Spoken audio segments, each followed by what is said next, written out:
I want to welcome everyone here today, and I know we also want to welcome Speaker Johnson, who is also in attendance today. Without objection, the chair may declare a recess at any time. I now recognize myself in the purpose of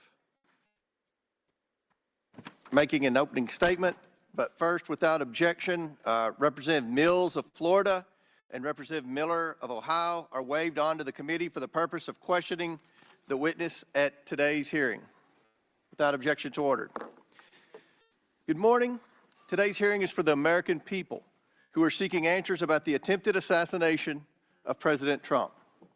A little over a week ago, Americans watched in horror as a shooter attempted to assassinate President Donald J. Trump at a campaign rally in Butler, Pennsylvania.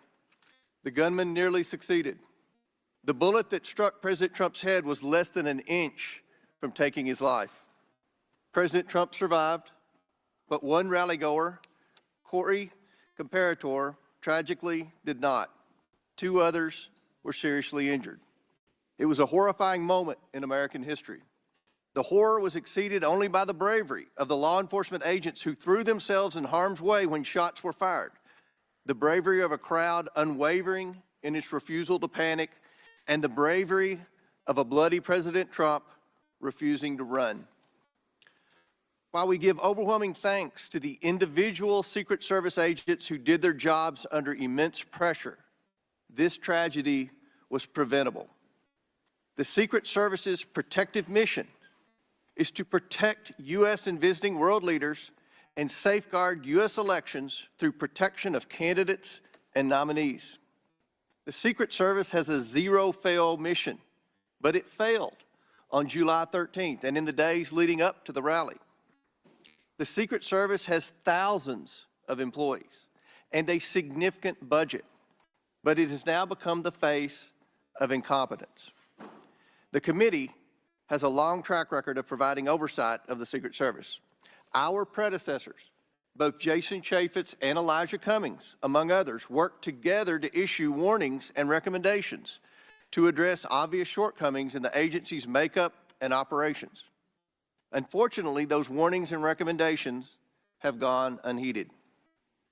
A former president and current candidate for president was shot in the head by a sniper within 500 feet of the podium.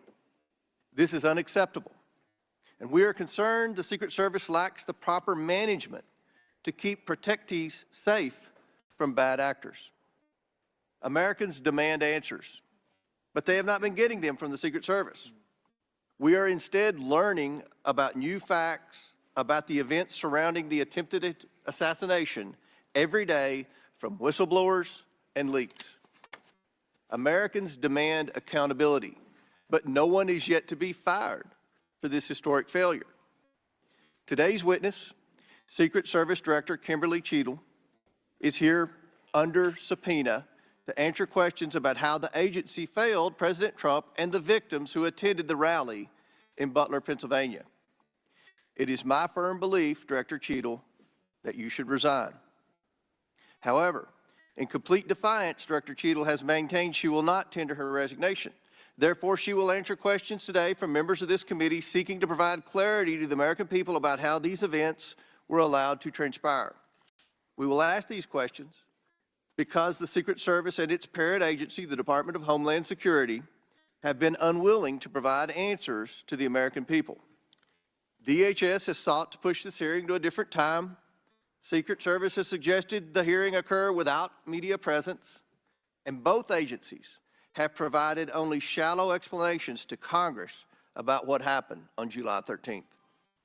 Indeed, DHS and Secret Service's lack of communication with the Oversight Committee required me to issue a subpoena compelling Director Cheatle to attend today, and still DHS requested more time to prepare. It shouldn't take this much time or preparation, Director Cheatle, to tell the truth and to be transparent with the American people. I am thankful to the ranking member, Mr. Raskin, for joining me and insisting that Director Cheatle appear today. God knows the ranking member and I disagree on many things, but that does not matter today. The safety of Secret Service protectees is not based on their political affiliation, And the bottom line is that under Director Cheatle's leadership, we question whether anyone is safe. Not President Biden, not the First Lady, not the White House, and certainly not the presidential candidates. The July 13th assassination attempt is one of the darkest days in American political history. It represents the ugliest parts of what American politics has become: hatred of each other and a dangerous turn to extremism. Before we are Republicans or Democrats, we are Americans. If we place our political affiliations above our duty and love of country, we cannot maintain a country. We must ensure our republic is strong. Good to see everybody. Our republic cannot be strong when our leadership, our elections, our institutions, and our candidates are threatened by extremism and violence.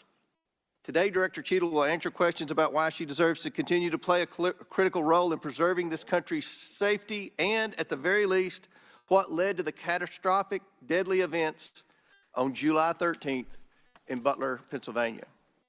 Again, I do not believe Director Cheatle deserves to maintain her position as head of the Secret Service, but members of the American people will make their own decisions based on her answers today. I urge Director Cheatle to be transparent and forthcoming in her testimony today. Americans deserve no less. We have a duty to find out how this happened and to ensure it never happens again. I now yield to Ranking Member Raskin for his opening statement. Thank you kindly, Chairman Comer.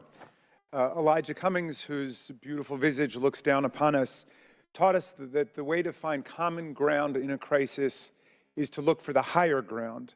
And last week, Chairman Comer and I came together to reach for that higher ground. We made a joint statement condemning the mass shooting and assassination attempt against former President Trump as a grave assault on our democracy. As we wrote, we are united in condemning all political violence.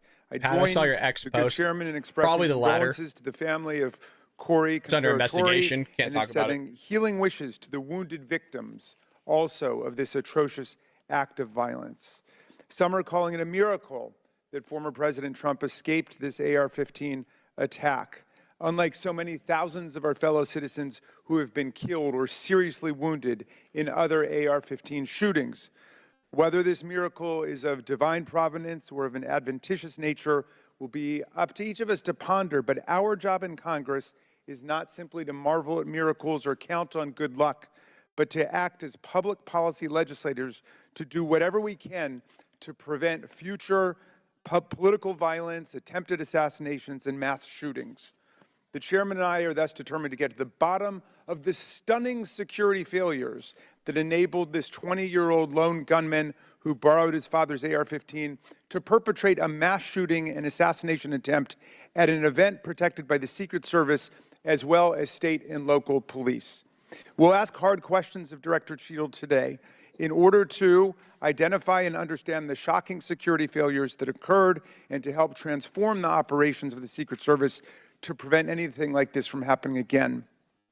But we can't let ourselves off the hook either, dear colleagues. What happened in Butler, Pennsylvania was a double failure: the failure by the Secret Service to properly protect former President Trump and the failure of Congress to properly protect our people from criminal gun violence. We must therefore also ask hard questions about whether our laws are making it too easy for potential assassins to obtain firearms generally and the AR-15 specifically. Mr. Comparatore, former President Trump, and the other rally attendees wounded in Butler are now members of a club no one wants to belong to, the thousands of people who have fallen victim to mass shootings.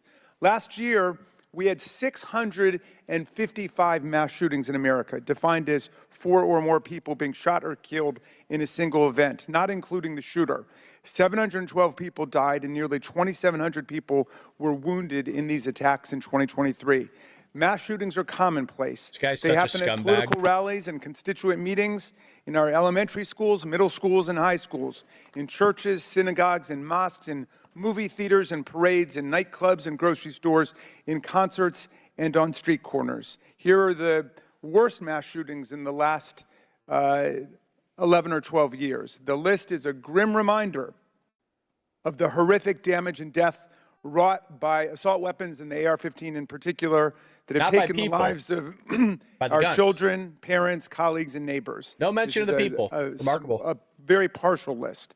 Mass shootings have become so frequent that we don't even hear about them anymore. Since the mass shooting in Butler, there have already been at least 10 additional mass shootings in America, 2 of which took place the same day that former President Trump was targeted.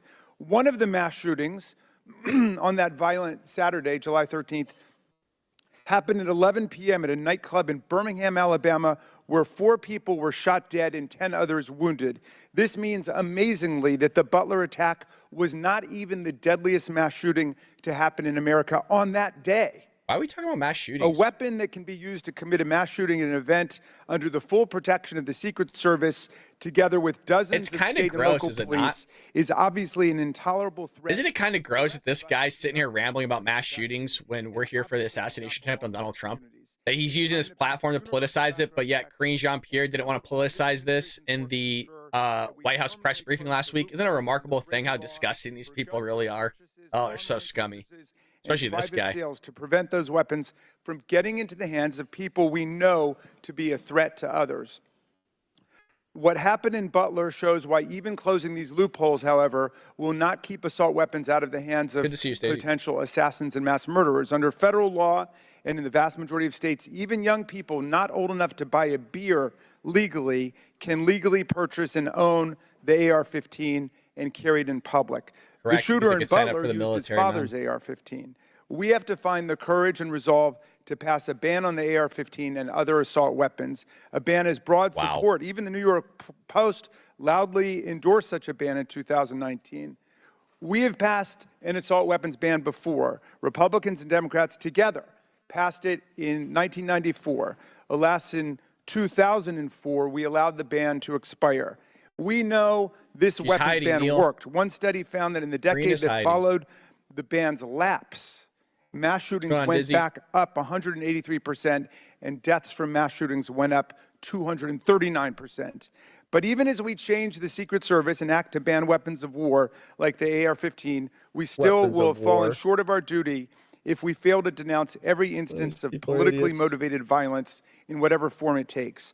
Republicans and Democrats, again, have come together to denounce this assassination attempt, just as we did the violent attempts on the lives of our colleagues, Representative Stephen Scalise and Representative Gabby Giffords, and on Paul Pelosi, the husband of Speaker Nancy Pelosi, who was attacked and brutalized in his home.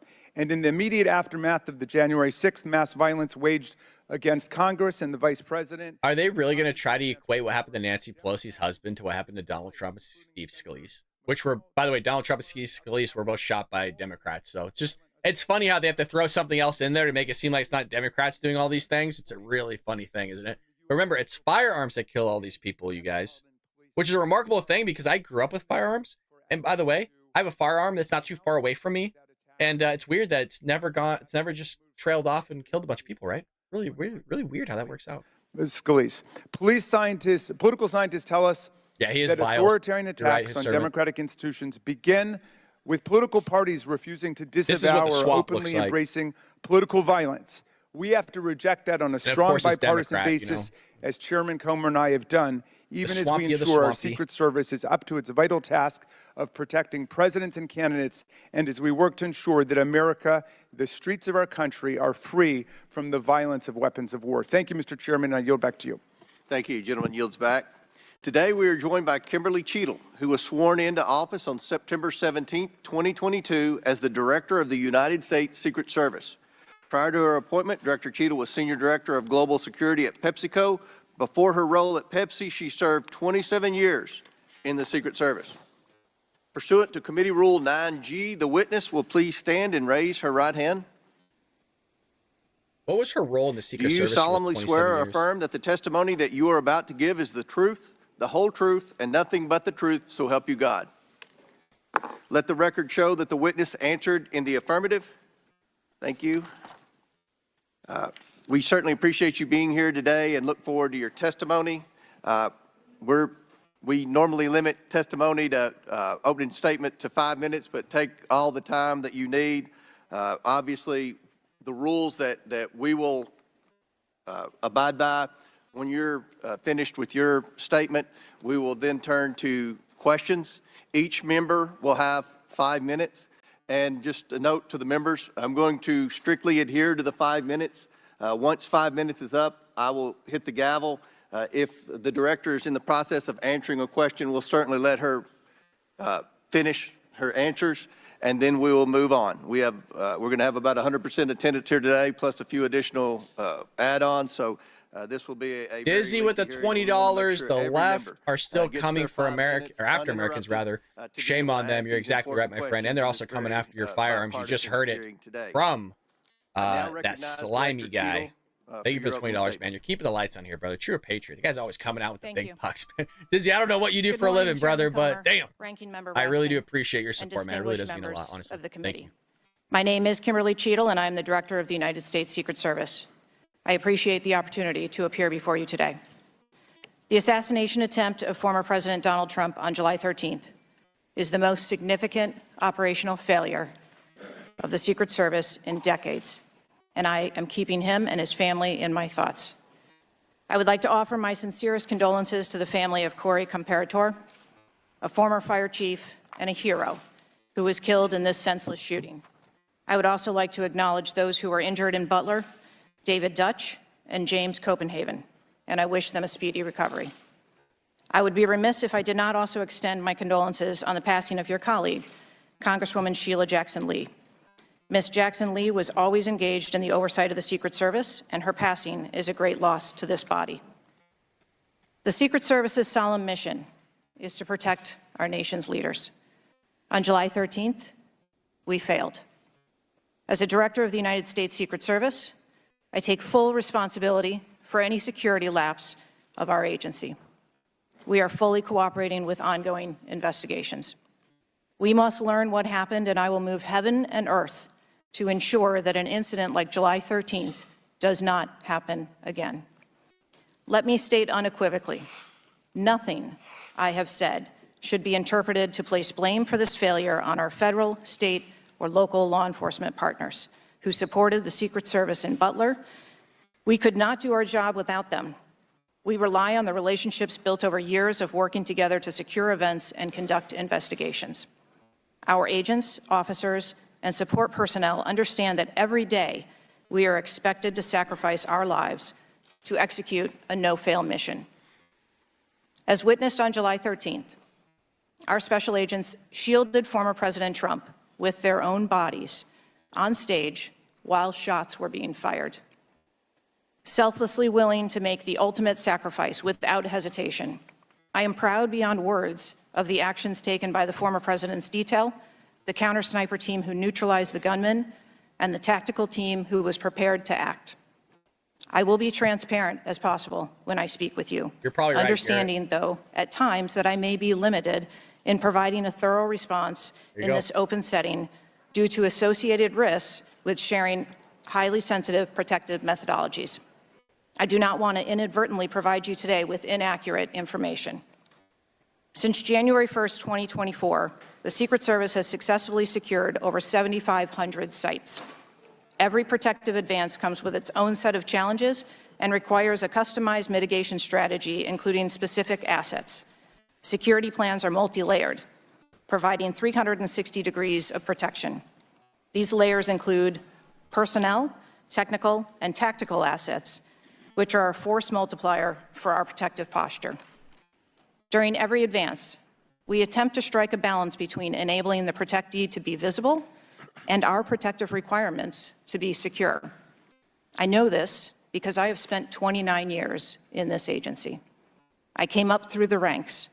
I've secured events for every president since President Clinton, supervised on Vice President Cheney's detail, led our training center, oversaw all of the investigations and protective visits in the state of Georgia, supervised on Vice President Biden's detail, and the agency's entire protective mission during the Trump administration. The comprehensive advance process involves collaborative planning between our Secret Service, the protectee's staff, local law enforcement partners, and the level of security provided for the former president increased well before the campaign and has been steadily increasing as threats evolve.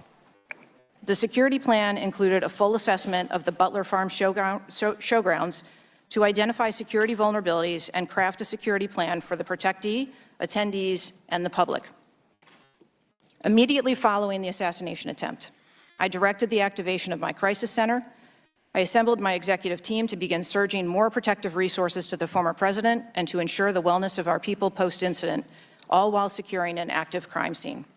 I immediately ordered a reevaluation of the Republican National Convention security plan, and I increased the security posture in the National Capital Region for all permanent protectees and sites. At the same time, I initiated a mission assurance investigation within our agency.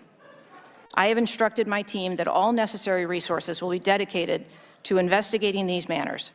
We will not rest until we have explored every option, and we will leave no stone unturned. But I want to be clear, I am not waiting for these investigations to be completed prior to making changes.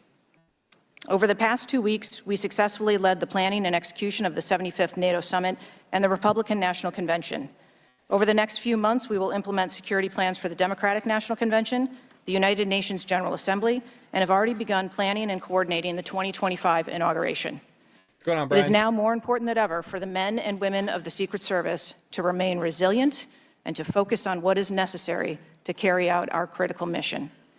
Our agency needs to be adequately resourced in order to serve our current mission requirements and anticipate future requirements. The Secret Service currently protects 36 individuals on a daily basis, as well as world leaders who visit the United States, like Israeli Prime Minister Benjamin Netanyahu, who arrived in Washington, D.C. today.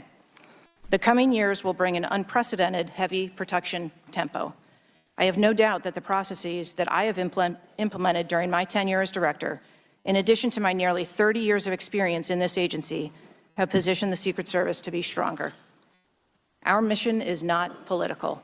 It is literally a matter of life and death, and the tragic events on July 13th remind us of that.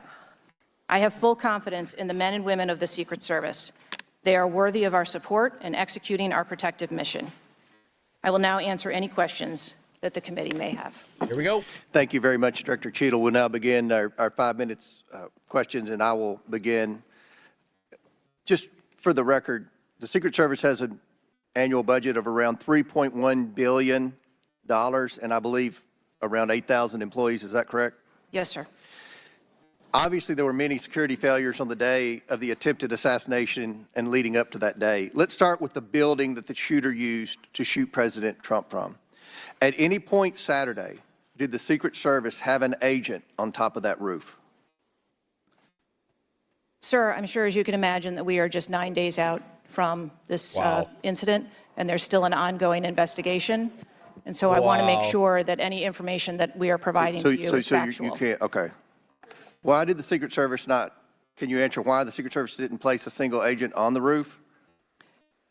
We are still looking into the advanced process and the decisions that were made. Okay. Wasn't that building within the perimeter that should be secured? Do we agree with that? The building was outside of the perimeter on the day of the visit. But again, that is one of the things that during the investigation we want to take a look at and determine whether or not other decisions should have been made. One of the things that you said, I believe, in an interview, that there wasn't an agent on the roof because it was a sloped roof. Is that normal, and do you fear that that immediately creates an opportunity for future would-be assassins to look for a slanted roof? I mean, this is a huge question that every American has. Why wasn't a Secret Service agent on the roof? And there have been reports that agents were supposed to be on the roof, but it was hot that day and they didn't want to be on the roof. Can you answer any of those questions, Director? So I appreciate you asking me that question, Chairman. I should have been more clear in my answer when I spoke about where we place personnel in that interview. What I can tell you is that there was a plan in place to provide overwatch, and we are still looking into responsibilities and who was going to provide overwatch. But the Secret Service in general, not speaking specifically to this incident, when we are providing overwatch, whether that be through counter snipers or other technology, prefer to have sterile rooftops. Did the Secret Service use any drones for surveillance that day? So again, I'm not going to get into specifics of that day in itself, but there are times Is that why we're during a fucking here? security plan that the Secret Service does Sorry for deploy cussing. an asset like a drone. There were reports that the shooter used a drone just a few hours before the rally start time. Is that accurate? I have heard those same reports, and again, am waiting for the final report. Do you know, if you can't answer the question, that's your answer. But can you answer this? Do you know? I'm not asking yes or no, but do you know if the shooter used a drone before the shooting? That information has been passed to us from the FBI. How many Secret Service agents were assigned to President Trump on the day of the rally? Troy, thank you so much, man, for the $5. Again, I'm not going to get into the Thank you specifics so of the much. numbers Keep up the of great work. personnel that we had there, Roll Tide. Thank you so much. but we feel that very there was a kind of you. sufficient number of agents assigned. There are reports that several agents assigned to the thumbs rally that on up. July 13th You. were temporary agents not normally assigned to President Trump. Is that accurate? What I can tell you is that the agents that were assigned to former President Trump are Secret Service agents that provide close protection to him, and that was what was actual on that day. How many temporary agents were there that day? Quite frequently, sir, during campaign events, the Secret Service utilizes agents from HSI or the Department of Homeland Security. You don't to know how help many, or you can't supplement answer? our plan. Have the investigators reconstructed the shooter's precise movements over the past days, weeks, and months? So, again, We need to have confidence that if the FBI is leading this investigation, that they're leading a credible investigation, because there's some of us sitting up here today that don't have a lot of confidence in the FBI. So I will repeat the question. Have the investigators reconstructed the shooter's precise moments over the past days, weeks, and months? I understand your question, Chairman, and I share your concerns about wanting to make sure that we have factual information. The FBI is conducting a criminal investigation. The Secret Service is conducting an internal investigation. There are a number of OIG investigations, and there is the external investigation that the President Last question for me.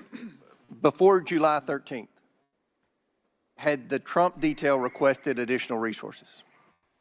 What I can tell you is that for the event on July 13th, the details that were the assets that were requested for that day were given. Okay. My time has expired. Chair now recognizes Ranking Member asking for 5 minutes. Thank you, Mr. Chairman. It's been Here's the slimy reported guy. that before former President Trump got up on the stage at around 6 p.m. on Saturday, July 13th, that the local police had identified and even photographed a man who was acting suspiciously. And this man, who turned out to be the gunman, had been flagged as a potential threat. Is that accurate? What I can say is that the individual was identified as suspicious. So he was known to be suspicious before former President Trump took the stage. That is the information I have received. Why was he allowed to take the stage with a suspicious person having been identified in the crowd? So I appreciate the question, and I'd like to make 2 points. If the detail had been passed information that there was a threat, the detail would never have brought the former president out onto stage. That is what we do, and that is who we are. We are charged with protecting all of our protectees. So you distinguish between someone who is suspicious and someone who's threatening, is that right? I do. There are a number of times at protective events where suspicious people are identified, and those individuals have to be investigated and determined what is it that identifies that person as suspicious. So did you deny a request for additional resources that had been made by the Trump campaign? There were no assets denied for that event in Butler on the 13th. I see. Wow. So you're saying there were that's a requests wordsmith. made for additional assistance for other specific events rather than for the campaign as a whole. Is that right? I'm sorry, I'm not understanding. Well, you seem to say that there were not additional resources requested for that event. And forgive me for being unfamiliar with this. Is it requested event by event, or is it requested just in general for the campaign? So if I can explain the advance process, when an event or a venue is identified by, in this case, campaign staff, then the campaign staff works together with Secret Service agents who go out and conduct an advance. Generally, that is a 5-day time period where those discussions are had about what the perimeter is going to look like, what the size of the event is, what the venue is, and then from there, there is a request made to mitigate potential risk and threat. And I'm saying that on that day, the requests that were pushed forward were granted. So the Secret Service did not know that the gunman actually had a weapon before President Trump was allowed to get up on the stage? To the best of our knowledge and the facts that we have at this point, that is correct. So can you answer this question, which I think is on the mind of most Americans thinking about this? How can a 20-year-old with his father's AR-15 assault weapon climb onto a roof with a direct 150-yard line of sight to the speaker's podium without the Secret Service or local police stopping him? So again, sir, I will say we are 9 days out from this event, and I would like to know those answers as well, which is why we are going through these investigations to be able to determine that fully. Okay. It's been reported that the crazy. shooter was not carrying a driver's license or any form of identification. They had no idea who he was, but then he was quickly identified, I think within 30 minutes, by using the serial number on the AR-15 under a tracing system that is now controversial. Some people say we should get rid of it. Some people want to keep it. But is that right, that the serial number was the key information which led to the identification of the shooter? That is my understanding, sir, yes. Okay. If an American citizen were just to Tarbox, stop thank you you and so say, much Director Cheatle, we support your for the work $5 to the Trump tune of Train billions of 2024. dollars You're damn and right, sir. Thank you thousands so and thousands much. of Keeping the lights on employees, here for us what over went at Rumble wrong? and YouTube. Thank you, sir. What would Always you great say? seeing you in the live chat and every live Again, stream. knowing that we're Thank 9 you. That's days very kind out, of you. I would say, as I have said from the very outset, I accept responsibility for this tragedy. We are going to look into how this happened, and Yeah, we are Jason going to hooking take us corrective action to ensure that Thank- it never happens again. Well, I appreciate that, and I hope you Is will it act Turbo with X? Maybe I've been vigor saying and this focus wrong. and intensity, and it seems you understand the, Jason, is the it Turbo gravity and X solemnity of this to the 1970? American people.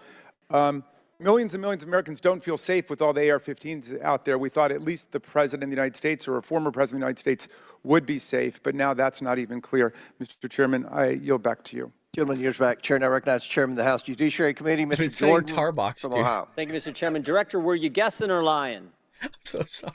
The day after President Trump is shot, Secret Service spokesman Anthony Guglielmi Oh, it is said, Tarbox. quote, the assertion that Okay. a member of the former president's security team requested additional security resources that the U.S. Secret Service or the Department of Homeland Security rebuffed is absolutely okay, gotcha. false. Okay. The next day, Secretary Mayorkas said, that is an unequivocally false assertion. We had not received any request for additional security measures that were rebuffed. But 5 days later, the Washington Post said this: top officials repeatedly rejected requests from Donald Trump's security detail for more personnel. The next day, the New York Times said this: Mr. Guglielmi acknowledged that the Secret Service had turned down some requests for additional federal security assets for Mr. Trump's detail. So which is it? Because both statements can't be true. Were you guessing or lying when you said you didn't turn down requests from President Trump's detail? Neither, sir, and I appreciate the question. Well, what were you doing? Because those statements don't jive. So what I can tell you is that for the event in Butler, there were no requests that were denied. As far as requests, Well, maybe they got tired of asking. Maybe you turned them down so darn much they said, not worth asking. How many times did you turn them down ahead of that? I think that it is important to distinguish between what some people may view as a denial of an asset or a request. Well, is It's Mr. not- Guglielmi your spokesperson? He said he acknowledged the Secret Service had turned down some requests. I'm asking how many?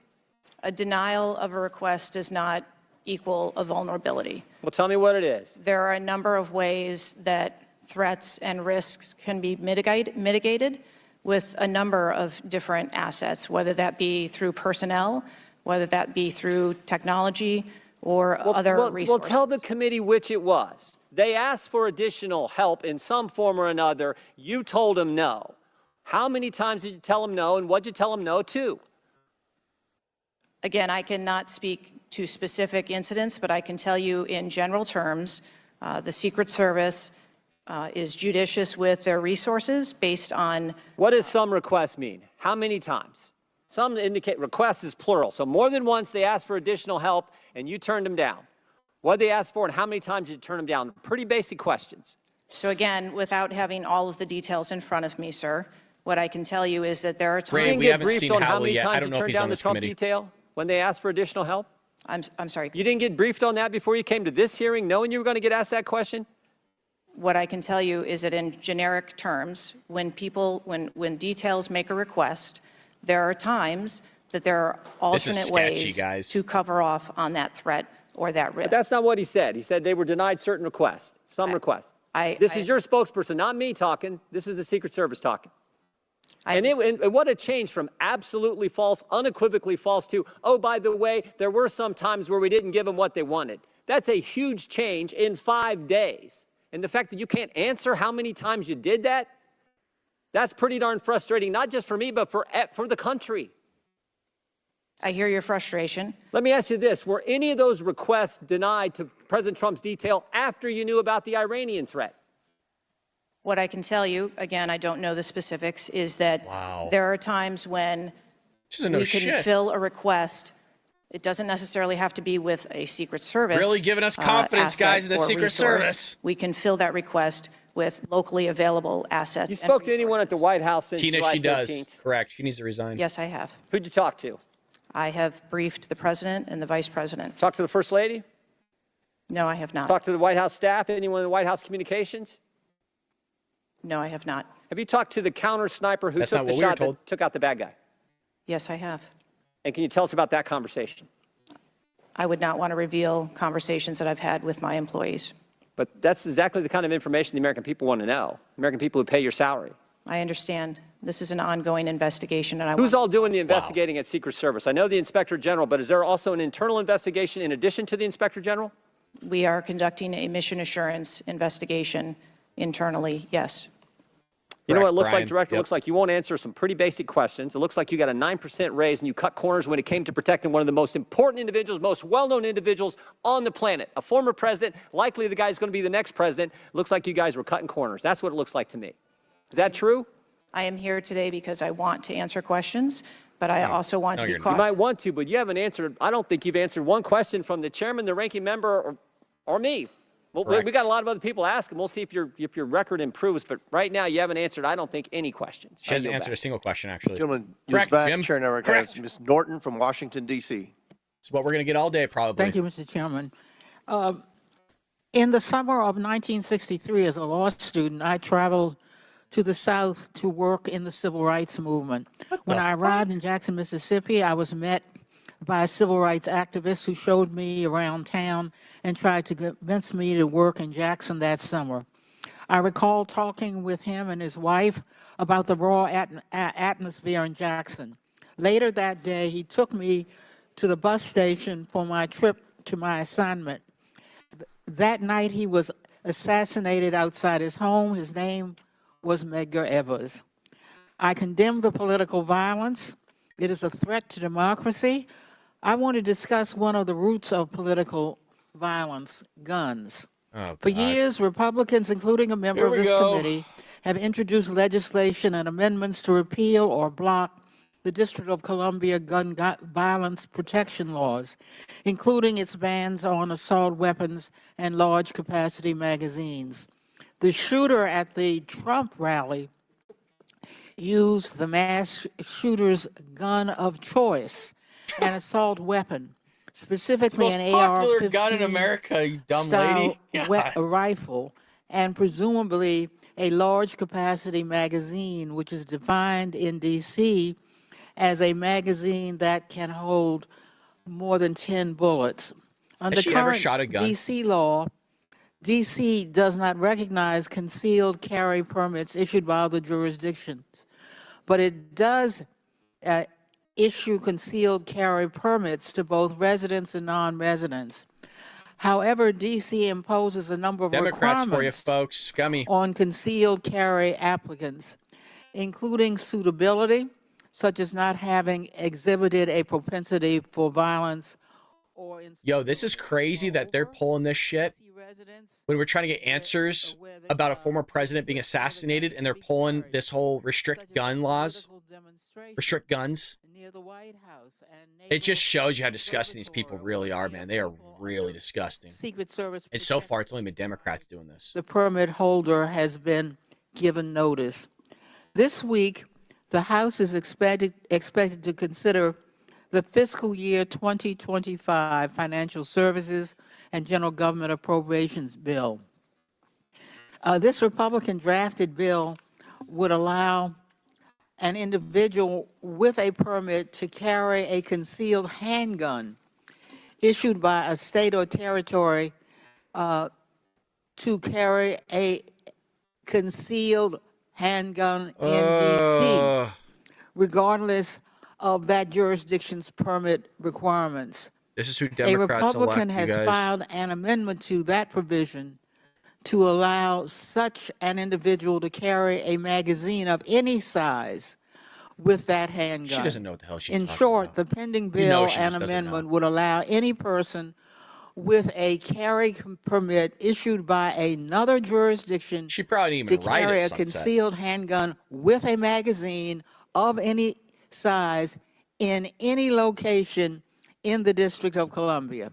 The Secret Service is responsible for protecting a large number of people and facilities in D.C. What a transition that was. Director Cheatle, would Secret Service protectees in D.C. be safer or less safe if people who have exhibited a propensity for violence or instability could carry a concealed handguns in D.C.? We're here talking about information about the assassin. This is crazy. I think being a Secret Service agent and an officer or a law enforcement officer in any state is difficult. They are required to make decisions and snap judgments in the blink of an eye. And I think that the officers and the agents that work here in the D.C. area do a great job of monitoring the public and You know what it reacting gave to threats as Kimberly appropriate Cheatle when a they one-up here arise. is if she would have said, ma'am, I'm here to talk about the assassination attempt on a former president, and to completely dodge the question, it would have given her more credibility here. Now it just seems politicized even more. Could carry concealed handguns with large capacity magazines. I think, ma'am, that we work in parameters where we travel around North America, and the rules on open carry and concealed carry are different from state to state, and that is part of what the Secret Service takes into account when we develop a security plan. Obviously, anyone that comes into one of our protective sites, we would establish magnetometer support, metal detectors that personnel would have to process through, eliminating that potential. Would Secret Service protectees in D.C. be safer or less safe if more people could carry handguns in D.C.? I think, again, as I stated, ma'am, we want to make sure that we provide a safe environment for all of our protectees, and whatever measures we would need to put in place for a secure site, we would do so. I yield back. Gentlelady's time's expired. Chair now recognizes the Chairman of the House Intelligence Committee, Mr. Turner from Ohio. Director Cheatle, your opening statement indicates that the Secret Service constructed a security plan for the site in Pennsylvania. I'm assuming that security plan would also include the security footprint for the site, but it also would be based upon a threat assessment for the risk threats associated with Donald Trump and the crowd in attendance. Would it not include a threat assessment? Yes, it would. So that threat assessment, as we know, basically would have started with, there's a generalized threat against Donald Trump because he is a presidential candidate. Then it would have gone to he's a former president, and he gets security coverage just as Bush, Clinton, Carter, and Obama do. And then you also have the heightened political environment. Even for those, it's clear that the security footprint, that the threat assessment was insufficient, which permitted then a 20-year-old to actually enter with a weapon and shoot Donald Trump. But I want to ask you about two other aspects of the threat assessment. It is known and public that Iran is a threat risk for Donald Trump. They're a threat risk for John Bolton, former Secretary of State Pompeo, and Donald Trump, because they have indicated they want to assassinate them as a result of retaliation for the killing of Soleimani. That is both, for Iran, a generalized threat. They're targeting these individuals, but also most recently a specific threat to Donald Trump himself. Now, I want to enter into the record by UC a Department of Justice Public Affairs release, a CNN article, an article from Fox News, and an article from CBS, all of which acknowledge Without objection to order. that this threat exists for Donald Trump from Iran, and that there are specific threats, most recently, that have been acknowledged. Director Cheatle, have you read the intelligence of the generalized threat to Donald Trump by Iran as a result of their desire to retaliate for the killing of Soleimani? I have. Have you read or been briefed about the intelligence of the specific recent threat to Donald Trump from Iran? Yes, I have. Director Wray, when we were getting our briefing, indicated that he thought the threat assessment should have included this threat from Iran. Is it your testimony today that the threat assessment, since you've read this intelligence, was sufficient to protect him from this threat from Iran? My Happy testimony birthday, Brian. today is that the information that we had at the time was known. Was it sufficient? Director Cheatle, was it sufficient for the Iranian threat that you said you have read the intelligence briefings for? That information was passed to. Well, I'm not asking the Intel? bureaucratic issue of who did it get passed around to.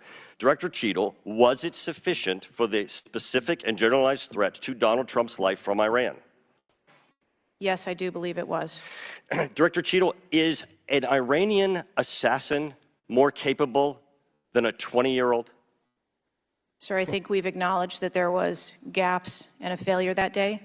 When I raised this issue with Director Wray, he was incensed. He was shocked that the threat assessment of Iran did not seem to be, as he and I discussed, baked in to your security footprint and your threat assessment.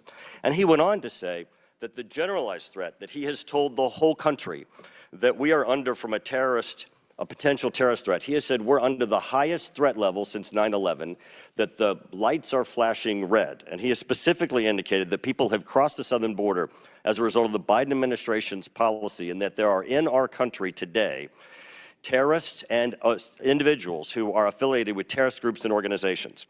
That would be a heightened threat environment, Director Cheatle, would it not? Yes.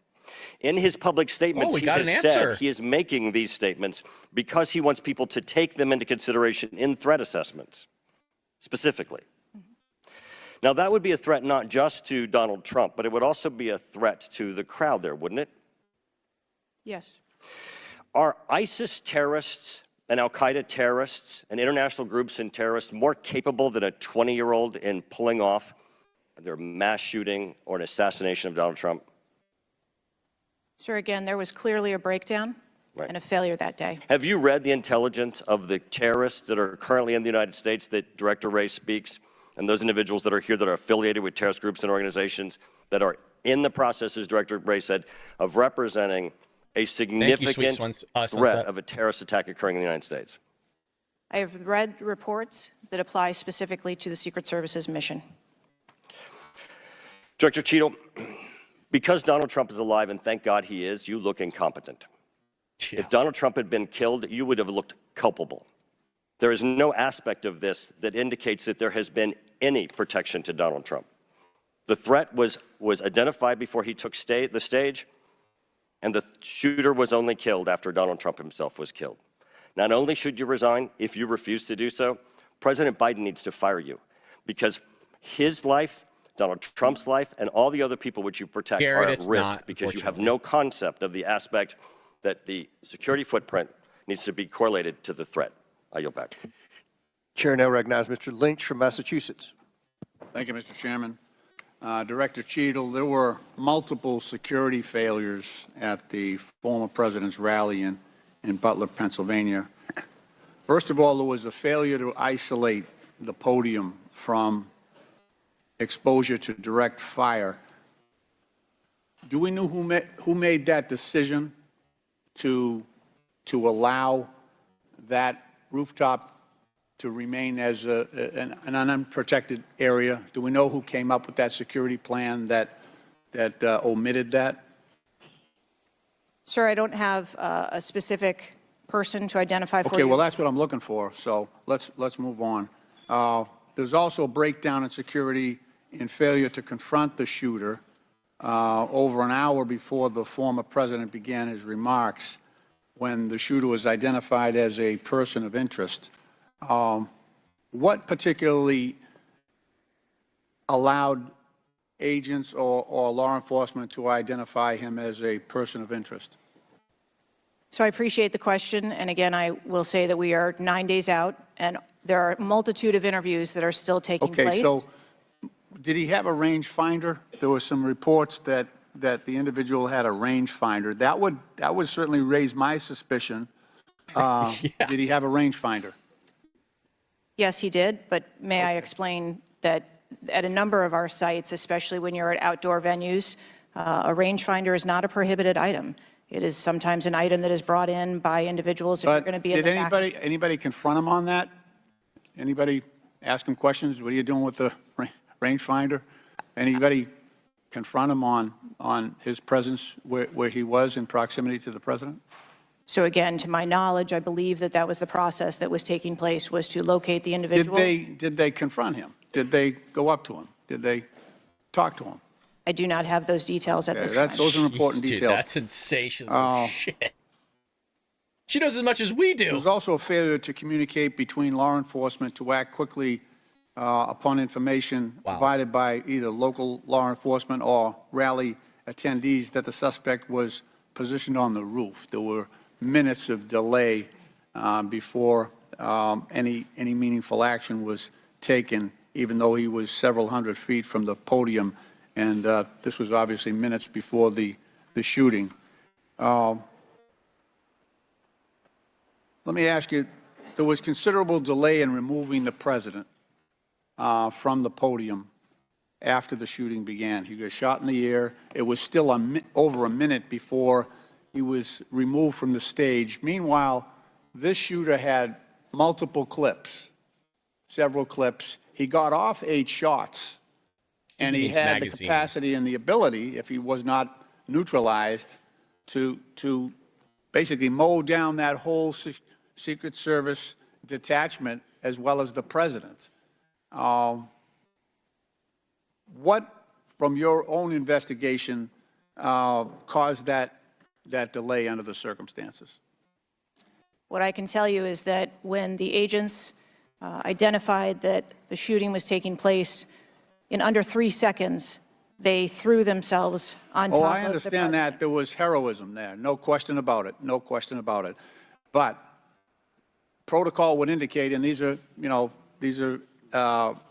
the opinions of various former Secret Service agents, people who have done this work in the past, that over a minute of exposure on that podium with a shooter with a high-capacity weapon who had already wounded the president and could have got off, we don't know how many more rounds, and yet the president remained exposed. Exactly right, even Greg. though Exactly he was right. joined in that exposure by the Secret Service in their heroic acts. It just, I don't know if there's a good explanation for that. Our personnel created a body bunker on top of the president. I get that. Shielding him. Yeah, this was an AR-15 style weapon that would have made pretty quick work if he was determined and able to do so. This is not the first investigation that we've had of the Secret Service during my time here on this committee, and the last one we had, our previous investigation determined that the Secret Service was experiencing a staffing crisis that poses perhaps the greatest threat to the agency, and that's a quote. Is that staffing crisis still in place? Is that still something that you deal with on a daily basis? As of today, the Secret Service has just over 8,000 employees. We continue to hire, knowing that we need to ensure that we keep pace with What would be the full complement of And gentlemen, time's expired, but please answer the question. yeah.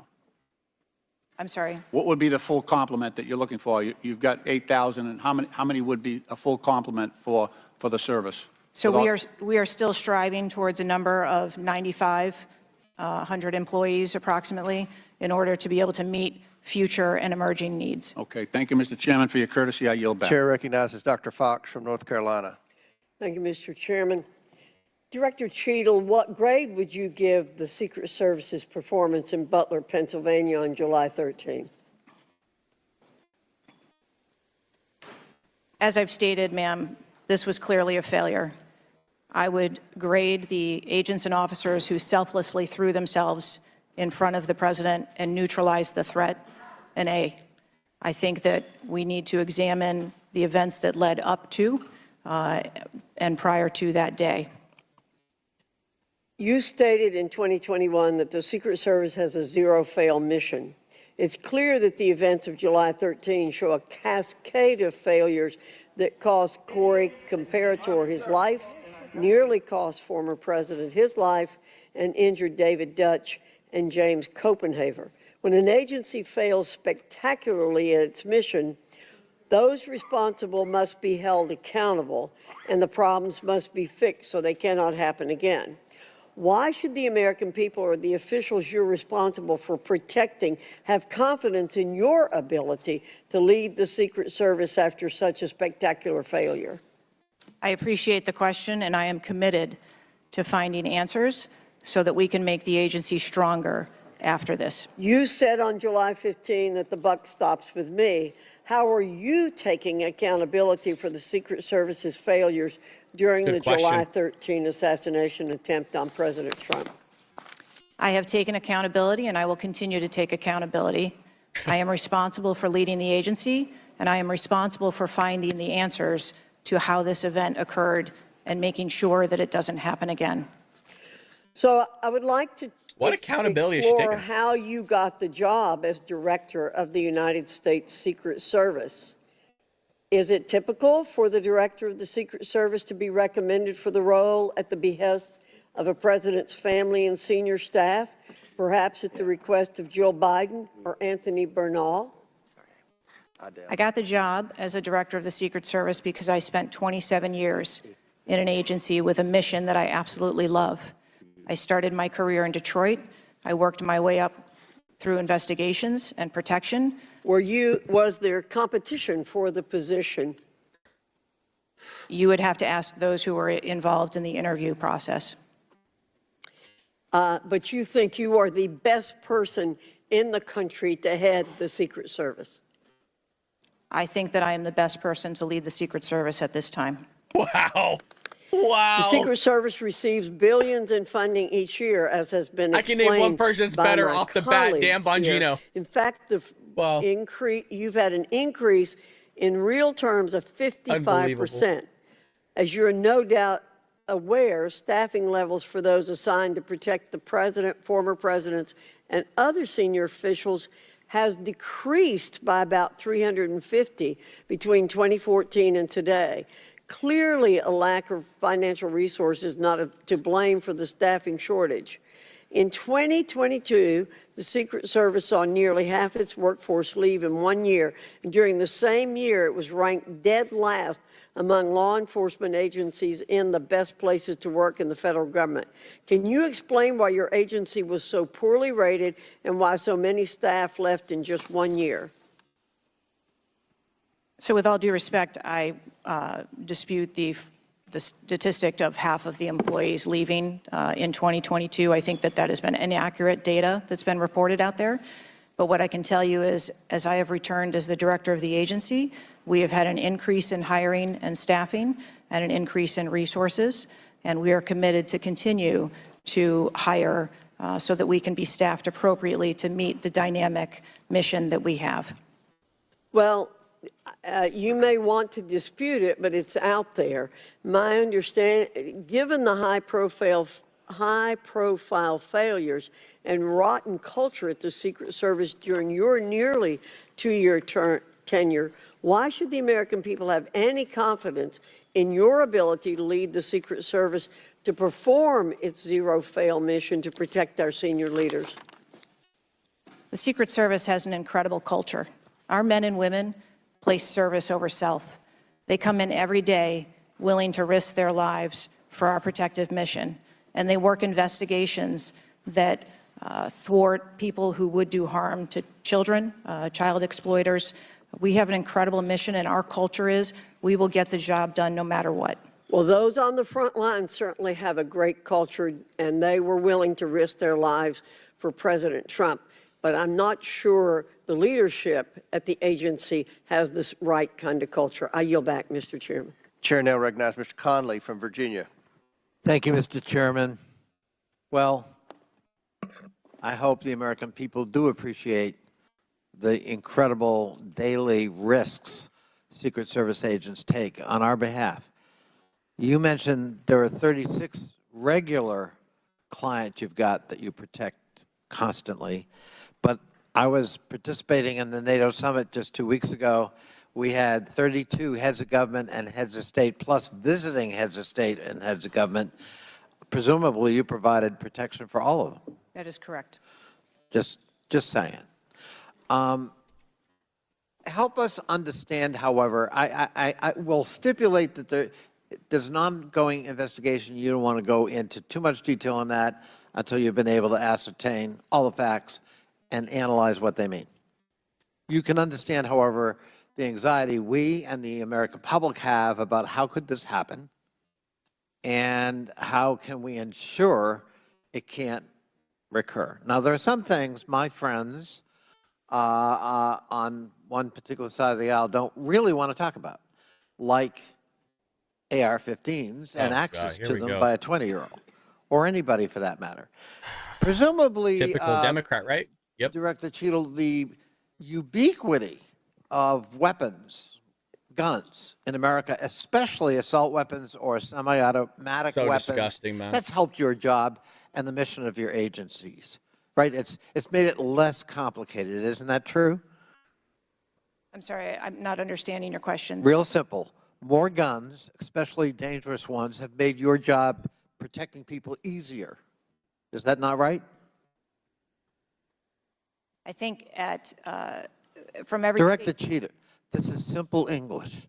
More guns, do they make your job more complicated or less complicated in protecting these 36 clients and visiting heads of state and heads of government that come to Washington?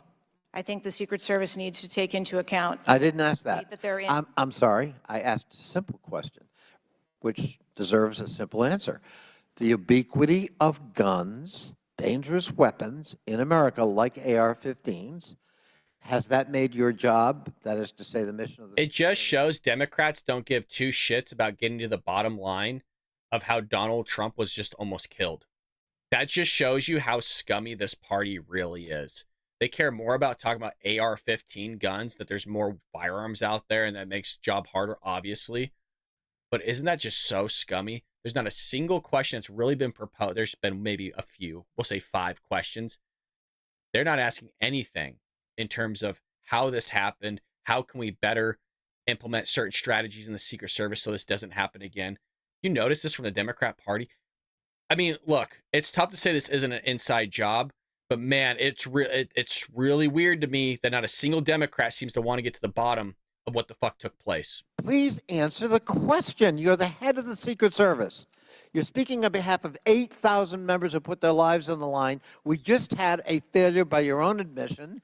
Do guns make your job easier or harder? I think the job of the Secret Service is difficult on every day, and we need to make sure that we are mitigating all threats, whether that be That weapons, isn't my question. personnel. That is not my question. And now I think you're evading the answer, which is not a hard one. I am sorry that you feel that way, sir. How else could I feel, Director Cheatle, when you're clearly avoiding a direct answer to a very simple declarative question? Oh, my God. We almost lost a presidential candidate the other day. A 20-year-old had access to his father's AR-15 and got on top of a roof within 500 yards or feet of the podium. And I'm asking you, did the availability of that AR-15, which is replicated all across America, make your job harder or easier? And you're not willing to answer that question? And you think and you wonder why we might have a lack of confidence in your continued ability to direct this agency? I understand your question, and that's the environment. Well, if you understand my question, why not answer it? because it's the environment that the Secret Service works in every day. That doesn't tell me anything. That's the environment we work in. I had an attack on my office a year ago. I know a little bit about violence too. He came to kill me. When he couldn't, he beat one of my staffers 8 times with a baseball bat on the head. We live with the threat of violence. But a simple answer from the director of the Secret Service would be helpful. And I'm sorry you've chosen to evade it. I yield back. Chair now recognizes Mr. Grofman from Wisconsin. Thank you. When this guy took the shots, he climbed a ladder to get on the roof, correct? I'm unable to answer details of exactly how the individual accessed the roof at this time. Do you know when if he did use the ladder, do you know when the ladder was placed there? Was the ladder there 2 days before, just the night before? Do you have any information at all as to when the ladder got there? I would like to be able to answer those questions. The FBI is still conducting an investigation. How did the rifle get to the roof? Again, sir, at this time, I'm unable to answer questions to provide Have clarity. they cleaned the roof since the assassination attempt? Yes. Have they cleaned the roof? Right. Has anything been done to the roof? Is it just like it was, 10 days ago, or not? Has anything been done to the roof? I don't have an answer for that. I have Okay. the answer to that. It has been Were cleaned. There's President pictures Trump's of it. normal agents normally assigned doesn't to even him know it, there dude. that day? Yes. There was There's a no. guy up there with these the were hose. Same agents that were always there. Yes, sir. Correct. The people that are assigned to his detail were working on that day. Okay, there's stuff on the internet that says they were not there that day, but these are the same agents who are routinely there. Yes, sir. Okay. Do we know which agents fired the shots that finally took down the potential assassin? Yes, sir, I do. Can you give us those names or background of those agents? I would not offer their name up in this setting, but it was one of our technical officers, our counter snipers.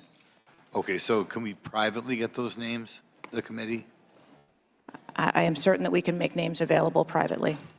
Okay. Do we know where all the shots landed? First of all, how many shots did that potential assassin, how many shots came out of the rifle? So again, I would hesitate to offer that information as the FBI is conducting an investigation. Have we got the bullets from all the shots? Again, that would be the responsibility of the FBI to collect that evidence. Okay. Do we have the correspondence from the shooter? Has that been recovered from his phone, whatever? Again, I would have to defer you to the FBI for details on that investigation. Okay. This is crazy, guys. You've I don't know, spent man. some time trying to change the makeup of the Secret Service. Okay, you feel there are, whatever, too high a percentage are men. Does this affect at all who you are hiring for the Secret Service? I've spent my time as the director trying to increase the number of people that we hire in the Secret Service so that we have the best and the brightest, and that's been my concentration as the director. Okay, you ever hiring, I don't know about that. not hiring men because of your desire to hit certain targets? I am hiring the best qualified candidates that put in an application that want to work for our great organization. Okay. Next question. The shooter obtained a direct sight of President Trump from the position on the rooftop. I assume that is not something that should ever happen. It should never happen. Do you want to elaborate a little on how that happened, or what you wish you had done differently, or would Exactly, do Mud differently next time Whistle. there's Isn't a that Trump crazy? rally? Again, sir, the facts of this particular event are still unfolding. 9 days, there have been a number of reports that have been out there. So I do not want to provide information that perhaps would contradict something that has been erroneously reported or is not factual. But there clearly was a mistake, and we will take every effort to make sure that this never happens again. Could you elaborate why you want 1/3 of the Secret Service to be women? I've never stated that I want 1/3 of the Secret Service to be women. 30% or something? You had some target, no? Okay, Well, gentlemen, yield. I'll yield. What was, Director, what was erroneously reported? You said, to Mr. Grothman's question, you said something was erroneously reported. What are you referring to? I'm referring to their... His question was in the context of the shooter using a ladder to get on the building. What was erroneously reported? Because you won't tell us anything, but you'll tell us something that wasn't reported accurately? I'm saying, sir, that there have been a number of reports that are out there that have been speculation, and until we have the actual facts, I don't want to report anything that would contradict speculation that has been out there. Thank you, gentlemen, for yielding. Chair recognizes Mr. Krishnamurti from Illinois. Thank you, Mr. Chair. Thank you, Mr. Ranking Member, for bringing us together this morning. One question I get asked a lot from my constituents is, what can Congress actually do to stop this from happening again? And I'd like to share a graphic from a very recent study conducted by Professor Robert Pape, a world-renowned expert in combating political violence. The graphic shows that 74% of Americans want this Congress to come together to denounce political violence of all stripes, and you can tell it's across party lines. I commend the chair and ranking member for putting out the statement the other day condemning political violence, and to further this effort, I'd like to ask all my colleagues to join Dr. Brad Wenstrup and me in introducing a resolution that we think can secure unanimous House passage in deploring and condemning political violence, and we will be circulating that resolution shortly. Director Cheatle, as you know, the shooter began shooting at 6:11 p.m. Eastern on July 13th. NBC reported that at 5:51 p.m., 20 minutes before the shooting began, the state police informed the Secret Service of their concern. Now, the rally was not paused at that point, correct? No. And according to NBC, just 2 minutes later, at 5:53 p.m., the Secret Service notified its snipers about the gunman. The rally wasn't paused at that point either, correct? No. Let me show you some video footage by rally goers. If you could play the video on the screen up here. Mud Whistle with the 1999. Thank you, sir, for keeping the lights on. This was taken 2 minutes before the shooting started. If you could turn up the volume. Get a salute. We have Give a shout out to Mud Whistle. We have people that should not be here. Right on the roof. It's much tougher than it happens. You went right on the roof, big guy. Up here. Ma'am, that doesn't look like suspicious behavior. That looks like threatening behavior to me. And the rally wasn't paused at that point either, correct? Good point. First, I can tell you, Democrats as I actually make a stated good earlier, point. sir, that the moment that the shift surrounding the president were aware of an actual threat. That's a threat right there. The guy's on the roof and everybody's yelling at him. Yes. And directing the officer's attention to him. The rally was not paused at that point, correct? We are currently still combing through communications and when communications were passed. Well, I can point you to this communication. It's 2 minutes before the shots started ringing out. Director Cheatle, yes or no? Was there ever a moment where the Secret Service actually considered pausing the rally?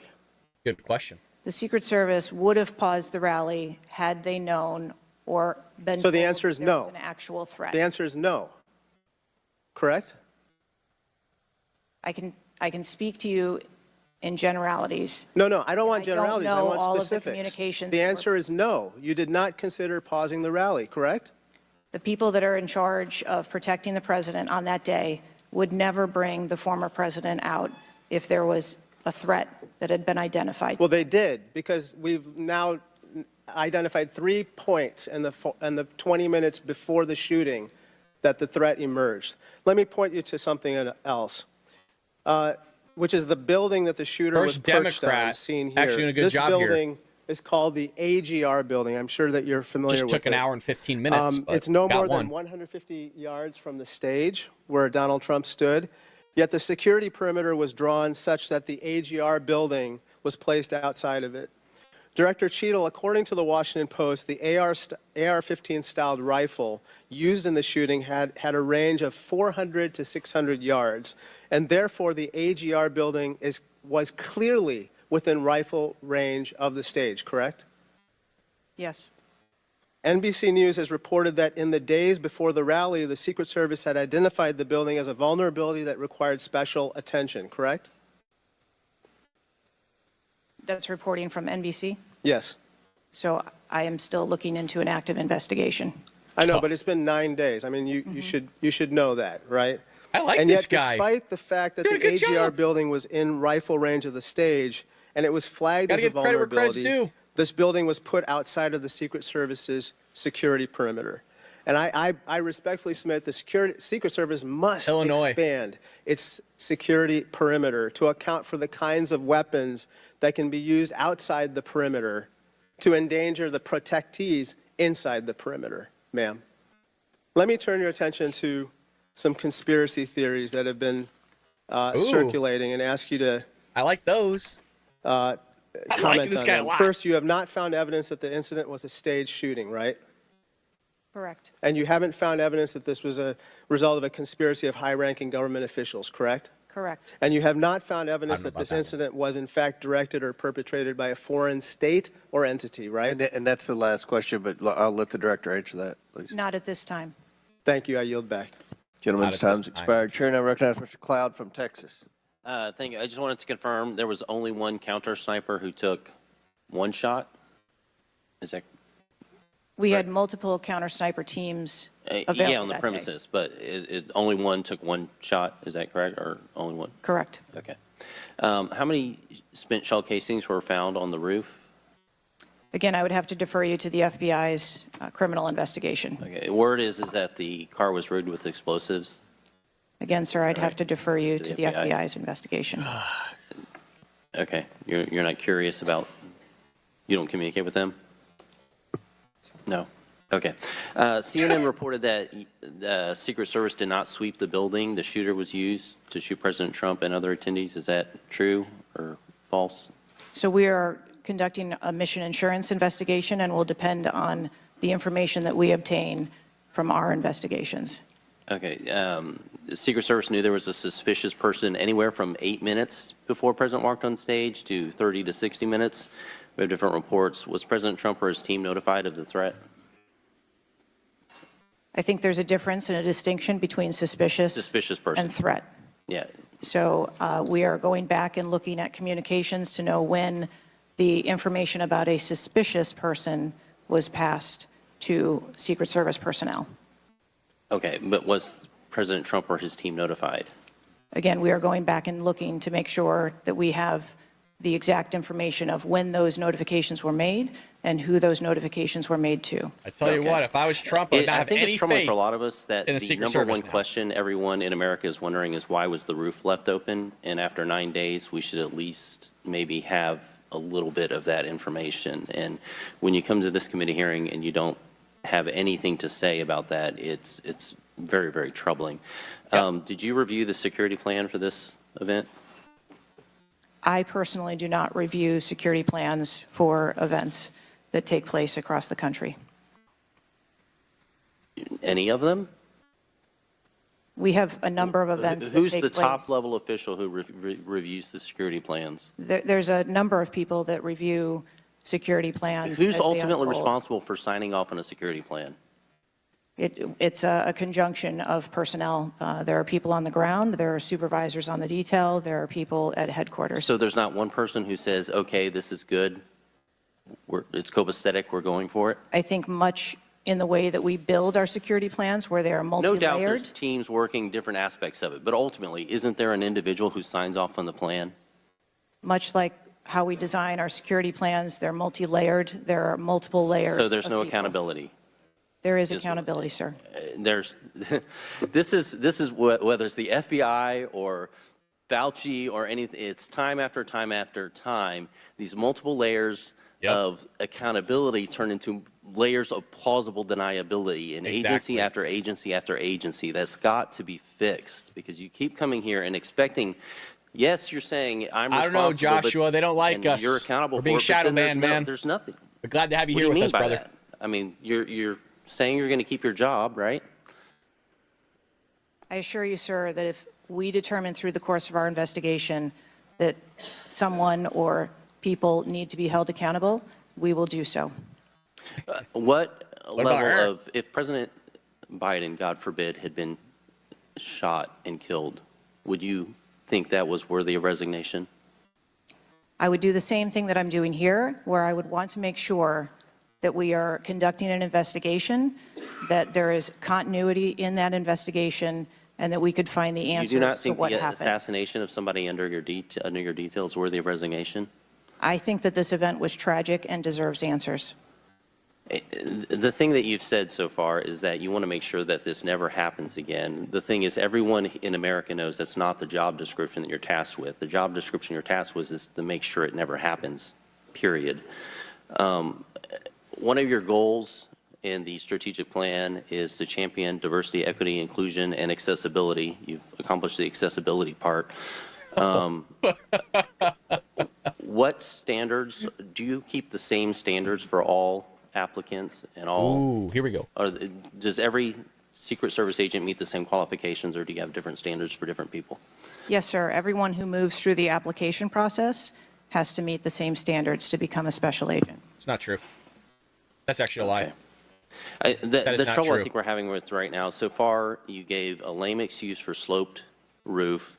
You said that local law enforcement's job was to cover up the building before backtracking on that.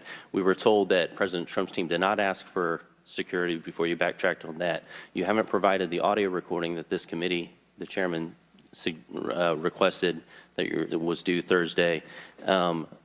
You didn't give us an advance copy of your opening statement, but yet there was reporting on it somewhere else.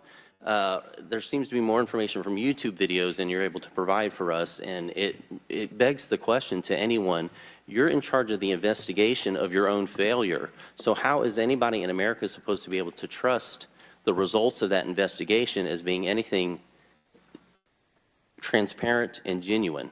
That's the last question, but please feel free to answer the question, Director. Sir, I've been a Secret Service agent for nearly 30 years. I have led with integrity, and I follow our core values of duty, justice, honor, loyalty, and courage. And I am doing that in this case, and I assure this committee that I will provide answers when we have a full and complete report, in addition to cooperating with all of the other investigations that are ongoing. Chair now recognizes Mr. Khanna from California. Thank you, Mr. Chair. I want to thank the chair and the ranking member for convening this hearing on a bipartisan basis. I join them in condemning the horrific assassination attempt on the former president. I am relieved for the sake of the country that he wasn't seriously hurt and that he survived, and my thoughts with him and his family during such a traumatic event.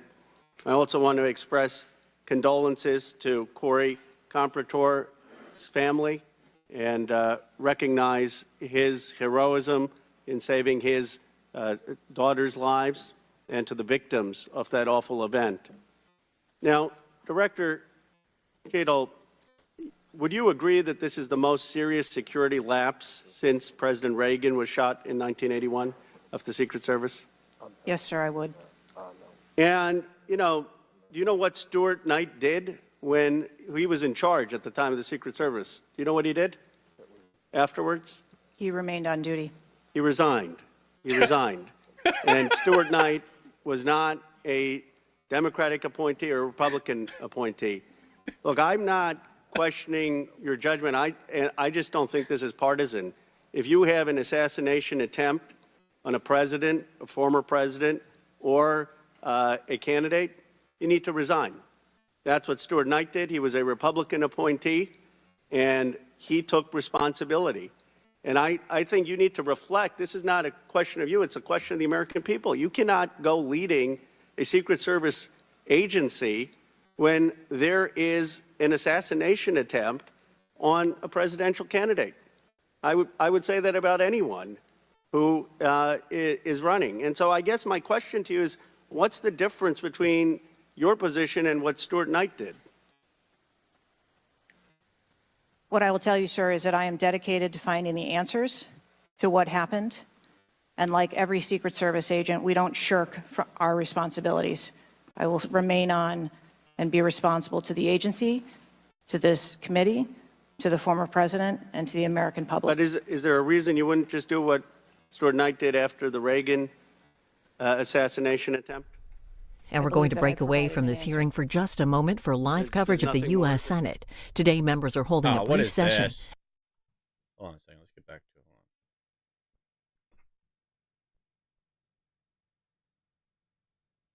it. You don't, when you have compromised authority, you don't have to get permission if you perceive a threat. And there were not just the ESU units, but there were local law enforcement that had line of sight on the shooter before the shots were taken. So one of my questions is there was supposed to be a briefing with the Secret Service sniper units, your counter assault team members, with the contract team, with the local ESU teams. That didn't take place. Why was that? So I have been told that there has been a briefing. There was a briefing that took place. I've been told that there wasn't one. And again, we are still looking into the facts of the investigation. So let me ask you this. Yeah, Ray. They got rid of him, huh? When were you informed They cut him off. that there was a credible threat against President Trump, former President Trump? When did you learn of that? Sir, the former president has a number of threats. I didn't ask you that. There was a credible threat from Iran. When were you informed of that? Answer the question. We have been monitoring the threats. You for knew the former before. president. You knew before the rally, okay? Right. The site security plan is generally drafted by the site supervisor and the site agent, probably out of the Pittsburgh district office. Did they take into account the credible threat against President Trump? Our personnel take into account the threats that are Then out why there. would they leave a building? And I will correct the distance that's been quoted. It was about 140 yards with clear line of sight to the president. Why was that building not occupied on the roof? I mean, you could have put Barney Fife on the roof and kept somebody from getting up there. So why wasn't that done? The plan that was developed that day encompassed a number of security mitigations. The issue is the site supervisor, the site agent, and the special agent in charge, who I think signed off on the plan, did not include that in the inner perimeter, and they didn't have a plan to secure the building. As I understand it, the Butler County ESU unit was situated on the second floor of a building next to that, but they didn't have a clear line of sight of the roof. The angle was too severe. The photograph that was taken of the young man, of the shooter, when he had the rangefinder, was taken at 5:15. It wasn't until 5:38 that photograph was transmitted to the Secret Service sniper units. I don't understand the lack of interoperability here in the communication process. I don't understand why people didn't perceive that as a credible threat. The video that Mr. Christian Morphy had shown there was clearly a credible threat. So how is it that all of these mistakes could be made? How many explosive devices were found on or near the site? Again, I would have to defer you to the FBI. Madam, I believe they were in his car, and I think there might have been one near a main gas line. It wasn't just the fact that he had a rifle. It was the fact that he had the ability to inflict enormous harm, enormous numbers of casualties, had those devices exploded. I want to know... C-SPAN also 2 took him down. Great. Yeah, C-SPAN 2. When your agents conduct a site review, are they fully informed of all of the threats that are being made against the principle that they're protecting? What I can tell you is that when our agents go out to conduct an advance, their whole goal is to ensure the safety and security. I understand what their goal is. the failure to secure that building not only put the former president's life in danger, it put the lives of individuals in the crowd in danger as well. I mean, the Reagan shooting, there were other people shot at that time as well. What's going on, Devin? And the Secret Service members' lives were in danger. So I don't understand how you can continue to stay in the position you're in when this was a failure of historic magnitude. 43 years without anything like this happening. And you failed, in this case, in a spectacular way. Mr. Chairman, I'll yield back. Gentleman yields back. Chair recognizes Mr. Mfume from Maryland. Democrats might throw up as running for president, you know? Mr. Chair, I want to commend you and the joke, ranking member on your joint statement and for holding this hearing that we might all at least attempt to try to get some answers. Some of us, Ms. Cheatle, grew up in an era not too unlike what we see today in terms of political violence. And some of us remember the November 22nd, 1963 assassination of President Kennedy. Some of us, like myself, remember 2 days later when Jack Ruby on live TV shot and killed Lee Harvey Oswald. We've seen over and over and over since that time these kind of attempts, whether it was the assassination of Martin Luther King or Bobby Kennedy, or the attempted attack on George Wallace in Laurel, Maryland, the shooting in 1981 of Ronald Reagan, our friend and colleague Steve Scalise shooting here in D.C., and the unfortunate attack on Paul Pelosi, and now this matter regarding former President I think Trump. it's crazy that they lump Paul Pelosi in with this. Let me try, if I might, to take another walk at this. People just assume that whoever is in charge takes full responsibility when there's never been, at least on this magnitude and scale, this sort of failure. So when members ask you, are you going to resign, and you say you have no intention to, they are perplexed, like many people who watch what's going on. And there's some things I just don't understand. Why was the building, the ARG building, placed outside of the perimeter when clearly it was close enough for someone to launch an attack? So again, sir, we are looking into all of the details of how the advanced was comprised, but I can tell you that there was overwatch on that building provided that day. By a drone? I'm not going to get into the specifics of technology or assets that were used in well, this forum. I think it's fair to say the overwatch failed because the shooter got up on the roof and stayed there for a while, and people had pointed him out. So do you think that your overwatch was a failure in that case? I think that we need to know the full details to understand how this occurred. And why was the rooftop left naked to begin with? Can you tell us that, considering it was within the line of sight and so very close?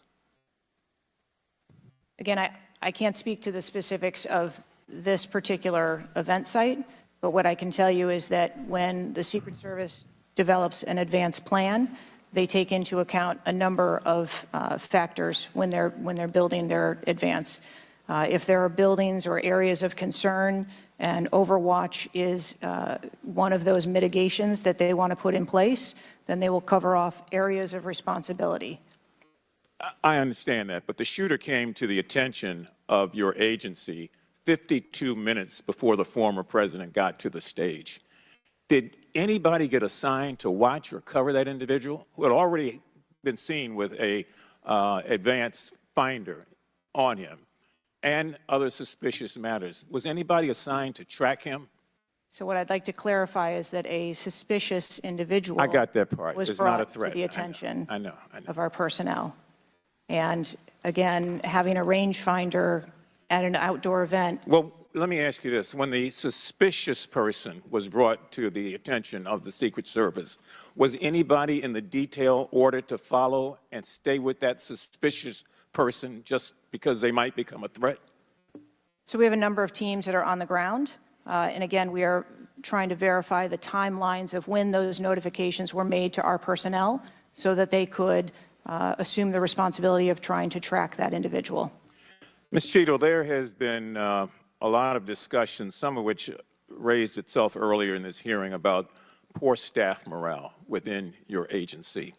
And I have the July 17th report of Government Executive, which is a credible reporting service for the federal government, for employees. And the 2023 ranking of places to work within the federal government showed, and this is through the Office of Personnel Management, that the Secret Service came in 413th out of 459 sub-agencies and agencies. Can you explain that? Certainly. What I can tell you is the Secret Service is a difficult job. It challenges our employees daily. It's holidays, it's weekends, it's no leave periods. But, Madam, people come to work knowing that. You do explain that when you hire somebody. They know that. It's the same with other agencies. They miss holidays, they come to work at odd hours. But to be one of the worst places to work within the federal government, 413 out of 459?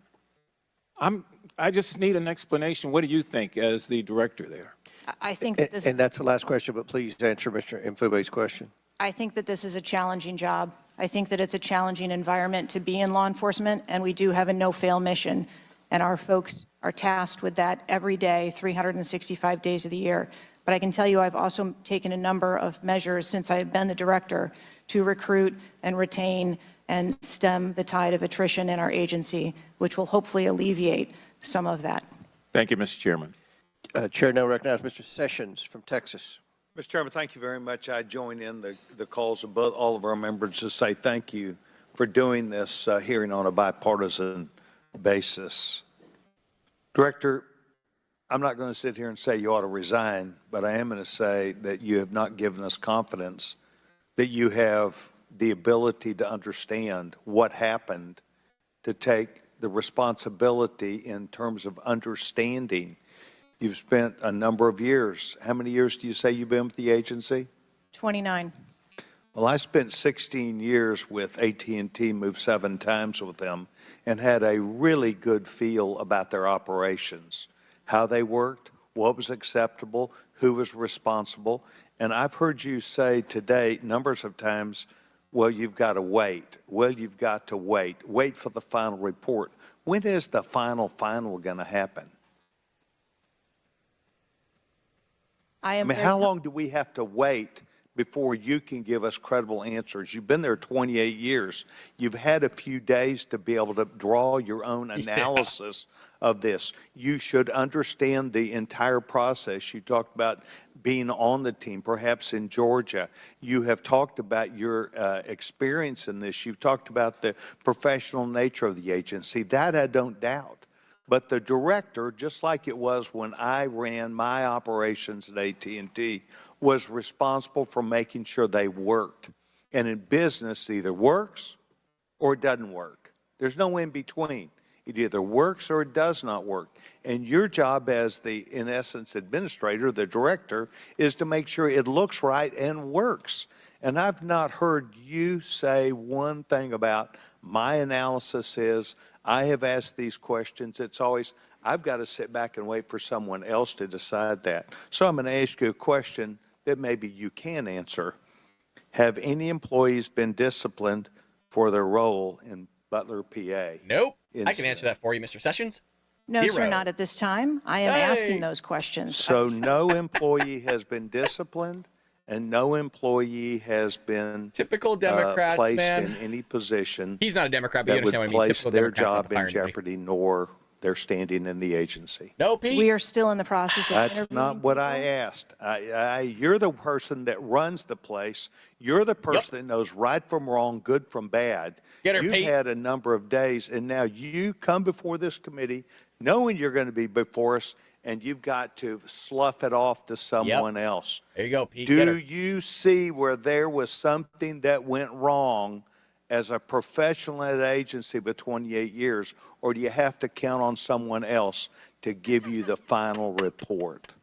I see that something went wrong, and I've acknowledged that something went wrong. Then what went wrong? I Was need the to- special agent in charge not doing their job? Was the shooter was the shooter given extra time? Was the sniper doing their job? I mean, these are things that people who've been around for 28 years can analyze quickly. I watched it live on TV, and then within minutes saw a number of facts and factors that would have and should have been known by people who were there. You've got 28 years. You're showing up here telling us and the American public, well, I've got to wait for the final answer. What is your evaluation? I'm asking those same questions. Well, no, you're before the And committee. Tell us what went wrong. A special agent in charge, the person who was there. Tell us, and don't try and play a shell game with us. There you go. Do you have the ability to effectively, as the director of this agency, to understand what went wrong and at least tell us, I do or don't know what I'm doing? And we come away with, and I'm not asking for you to resign. I'm asking for you, if you've got this experience, then you should be able to say to us, we know what we did wrong. It was a failure in our system, and we're immediately making these corrections. That's why you're having a difficult time with this group of members of Congress, because we saw it too. We've seen the things, but you are the 28-year expert. You are the person that, and only you, that can make the changes. And I hear you say, well, I've got to wait for a final report before I, at 28 years experience. The deep state got to her, folks. That is why we think what you're doing, the answers you're giving us are not correct, and you are not using your professional expertise. Mr. Chairman, I will allow her to respond. I am asking those same questions, sir, and I assure you, when I have a full and complete report of exactly what happened, there will be accountability, and we will make changes.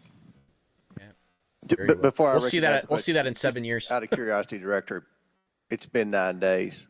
Every American wants these questions answered. Do you have a ballpark estimate of what Mr. Sessions asked you would be able to answer? So I can tell time-wise? I can tell you on our mission assurance internal investigation, we are targeting to have that completed within 60 days. There's also an external investigation that is going to be taking place. There are a number of Office of Inspector General investigations as well, and we are working in concert. And then, of course, there is the Department of Justice, FBI, criminal investigation. So we're not going to know for a long time. Chair recognizes Ms. Ocasio-Cortez from New York. Thank you, Mr. Chairman. Director Cheatle, respectfully, what you had just laid out about 60 days. We are currently in the midst of an especially concentrated presidential campaign in the moment. That is also paired with, of course, elections happening across the country that are happening in about 100 days. So the notion of a report coming out in 60 days when the threat environment is so high in the United States, irrespective of party, is not acceptable. And I think it's very important to understand that. This is not theater. This is not about jockeying. Wow. This is AOC about the safety has her head on straight of for a some moment of the in most time. highly targeted Let's see when she loops out of and that. valued targets internationally and domestically in the United States of America. So the idea that a report will be finalized in 60 days, let alone prior to any actionable decisions that would be made, is simply not acceptable. It has been 10 days since an assassination attempt on a former president of the United States, regardless of party. There need to be answers. Again, this party, this committee, this is not a moment of theater. We have to make policy decisions, and we have to make them now. We do. And that may be and that may require legislation. That may require policy that we must pass in the immediate term. And without that, we are flying blind.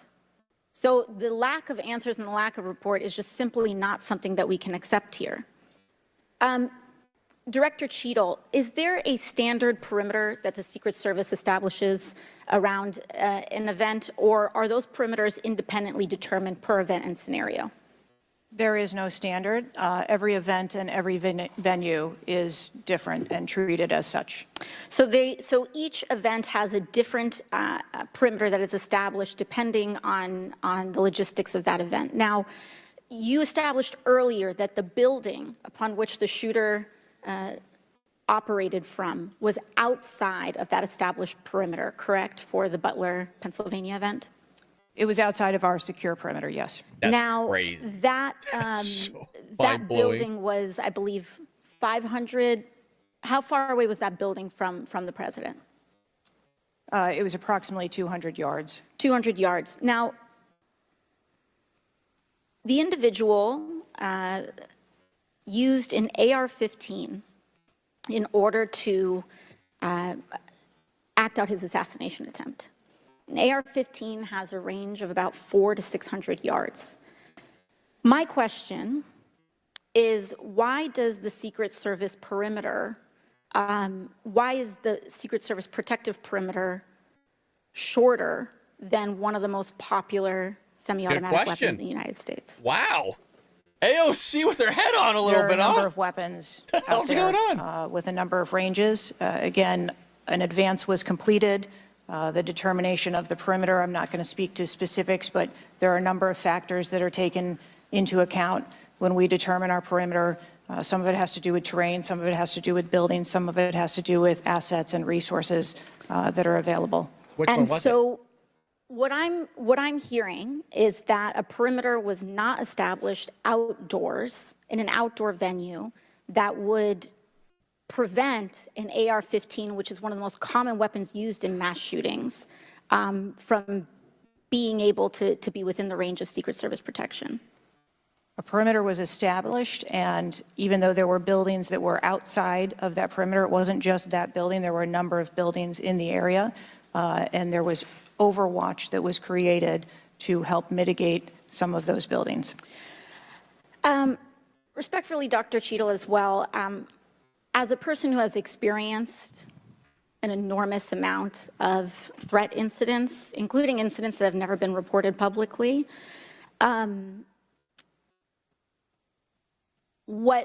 there is a common pattern that happens here, whether it's Secret Service, FBI, Capitol Police, local departments. After a critical security failure, we often hear there will be an independent investigation. That independent investigation gets set up. That's why she's so serious about this, because she's been personally impacted. And then nothing really occurs from there. That's why she's talking the like this. report is usually not satisfactory to the questions that are usually being raised here. Why she's a little bit senile, most folks. importantly, corrective action is rarely taken. If I were to state anything that I think is profoundly important, is that we need to have answers to the public.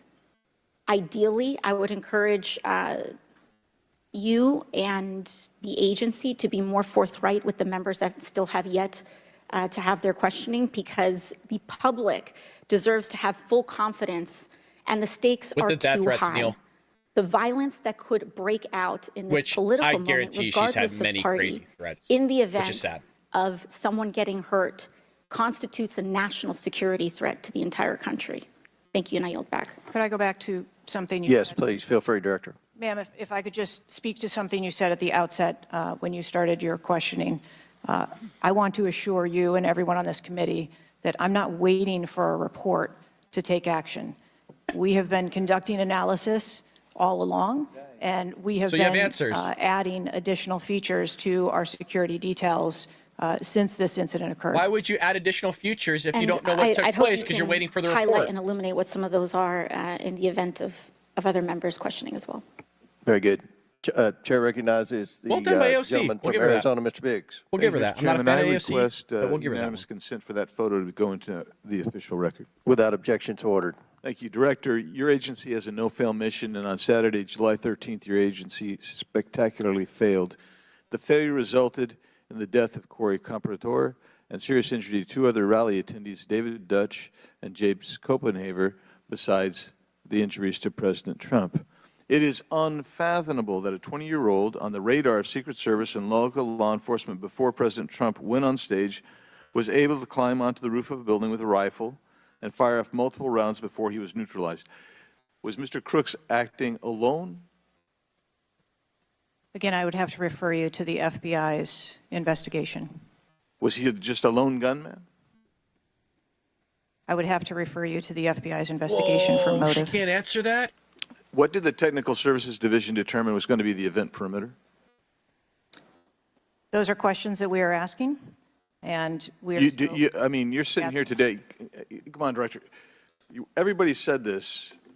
You knew you were going to be asked that question because it's been asked multiple times. So this is an easy one. What did they determine was going to be the event perimeter? So you should know that. I mean, this is not, gee, I got to wait till someone else tells me. What was it? Again, I don't want to speak to specifics of the event. Okay, that took place. this is a specific. I understand. This is a specific that you ought to know. As someone who said the buck stops with me, I'm going to stay in my job, I'm going to give the answers to the American people, and I know what happened. There you go, Andy. Except for you're not going to tell us. And you're not going to tell the American people. And you yourself said in an interview that foments this notion of conspiracy theories. Guess what?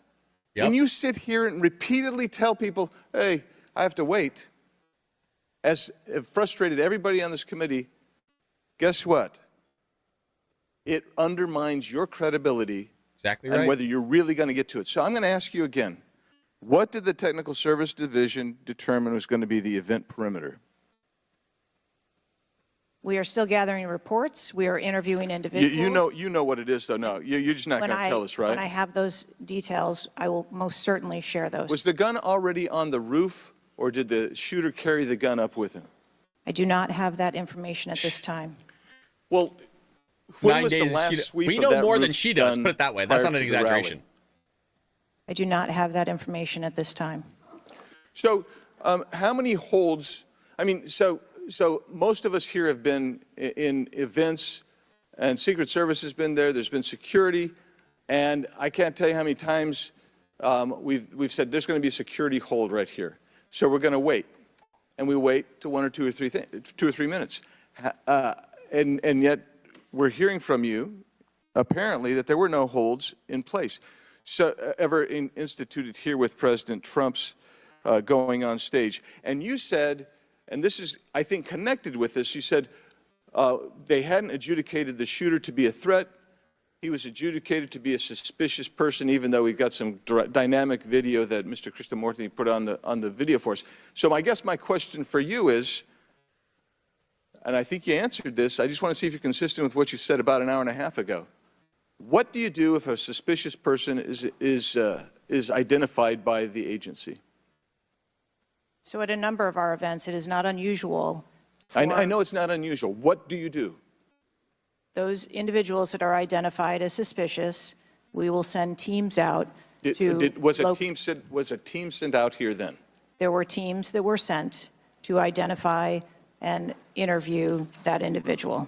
They were sent to interview the individual who's scampered up in camo on top of a roof within 130 yards of his target.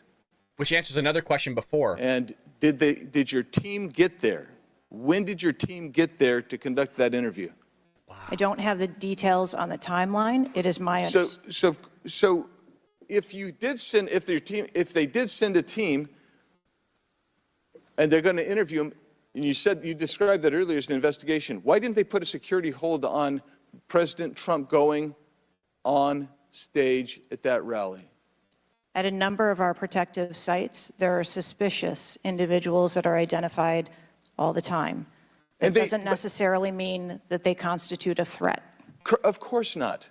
But here you got a guy scampering up the side of a building on top of a roof. It's identified to you, and you said you sent a team there, and you can't answer that. And this gets to one of my finer points, Mr.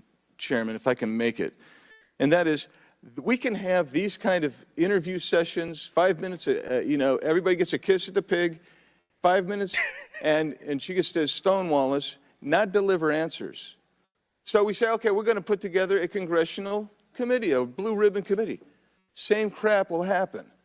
I am calling, and I'll support that, but I will tell you this, I am calling on the Speaker to give us and put together a truly independent commission of qualified former Secret Service agents presidential and VIP protective services people who can actually conduct this kind of investigation and give us real answers, because I don't think you're going to give us those answers. You should have come today ready to give us answers.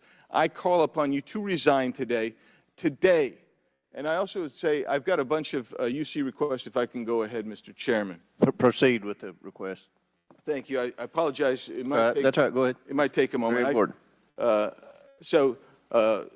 Anthony Guglielmi, the Secret Service spokesman, one from him. Without objection, so ordered. Article, U.S. Secret Service says it previously denied Trump requests for additional resources, New York Times reports. Without objection, so ordered. Secret Service says it denied earlier Trump requests for more federal resources. Without objection, so ordered. Secret Service acknowledges denying some past requests by Trump's campaign for tighter security. Without objection, so ordered. Preliminary findings by Senator Ron Johnson and his committee. Without objection, so ordered. Articles entitled, Notice Anything Different About Trump's Secret Service detailed. Next, former Biden official corrects herself after saying Dems must turn their fire on Donald Trump to beat him. Secret Service director says buck stops with her, but she will not resign. Disney Star Wars Mark Hamill cracks joke about Trump's ear bandage following assassination attempt. Biden, I haven't engaged in inciting rhetoric. Trump has. I'm just talking about threat to democracy. Piece called Who is Secret Service Chief Kimberly Cheatle? Charlemagne the God says Trump solely responsible for violent rhetoric that led to attempt on his life. Video actress Amanda Seales pushes conspiracy theory Donald Trump assassination trip was staged. Report Secret Service identified rooftop as a potential vulnerability days before the rally. Watch BlackRock removes ad showing former President Donald Trump's would-be assassin. Why does the Biden administration have 100% confidence Secret Service after assassination attempt? Secret Service director, we didn't put snipers on the roof because it was kind of sloped. Here's what Thomas Matthew Crooks did in the days leading up to Trump assassination attempt. Secret Service director under scrutiny for diversity initiatives after Trump assassinated. So as to facilitate You don't want me to read? proceedings. Is it too tedious? Well, we're not even really hearing them anyway, so if we could... It's up to you, Mr. Chairman. You would like me to I'll slow it down. I was probably going too fast. Secret Service's explanation. U.S. the repeal of a fast forward through this. Mr. Chairman, I first want to highlight certain comments from Ranking Member Raskin, my colleagues on both sides of the aisle, President Biden and Vice President Harris, and that is political violence is completely unacceptable in this country, full stop.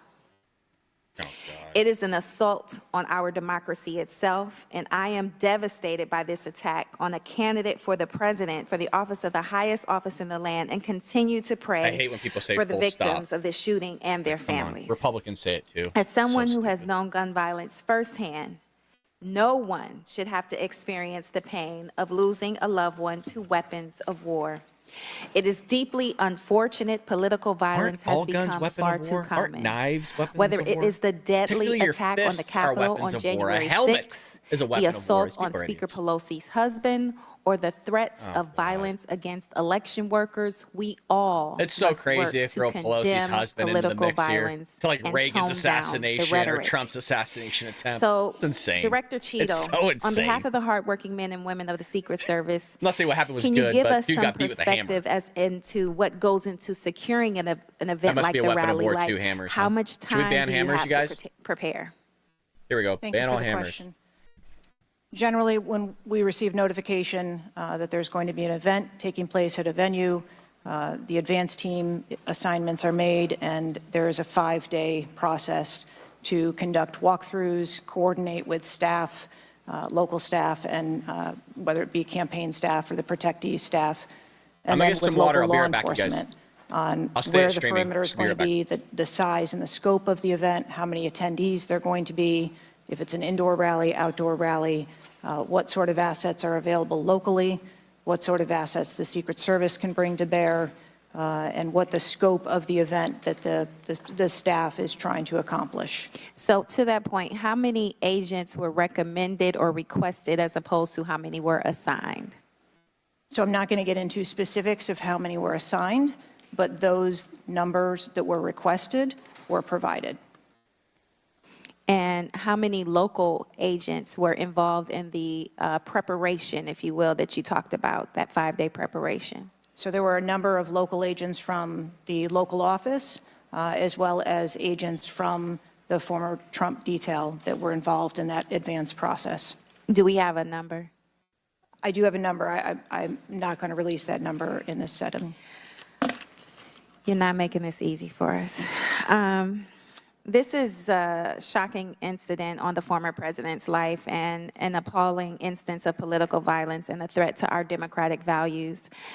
I'm thankful that the former president is on the mend. And again, I'm grieving for the family and friends of Corey Comparator, who lost a loved one in this shooting and now know the unbearable pain of gun violence.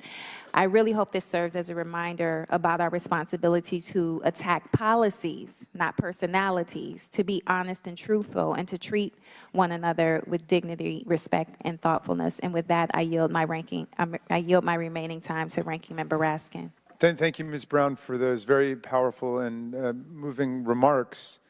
Director Cheatle, we don't want to lose a presidential candidate to an AR-15 attack.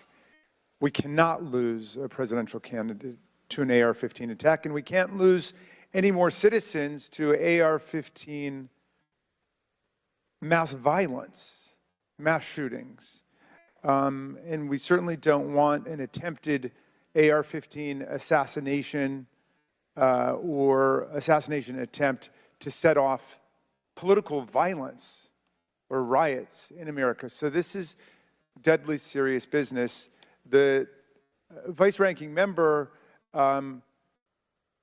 pointed out that a report in 60 days won't do it for us because we have a responsibility. Members of Congress have a responsibility to take action now if there's anything we can do to prevent this. So my question for you is, what is informing your operational decisions right now that you've invoked?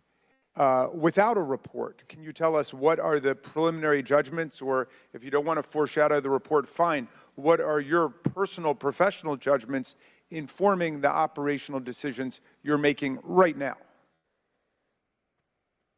Certainly, and I appreciate that question. I don't want to make any preliminary judgments on what happened on this particular day, but I can tell you that we have looked at, as we did immediately in the aftermath, what the security plan for the Republican National Convention was going to be, and we made adjustments to the interior of the perimeter there.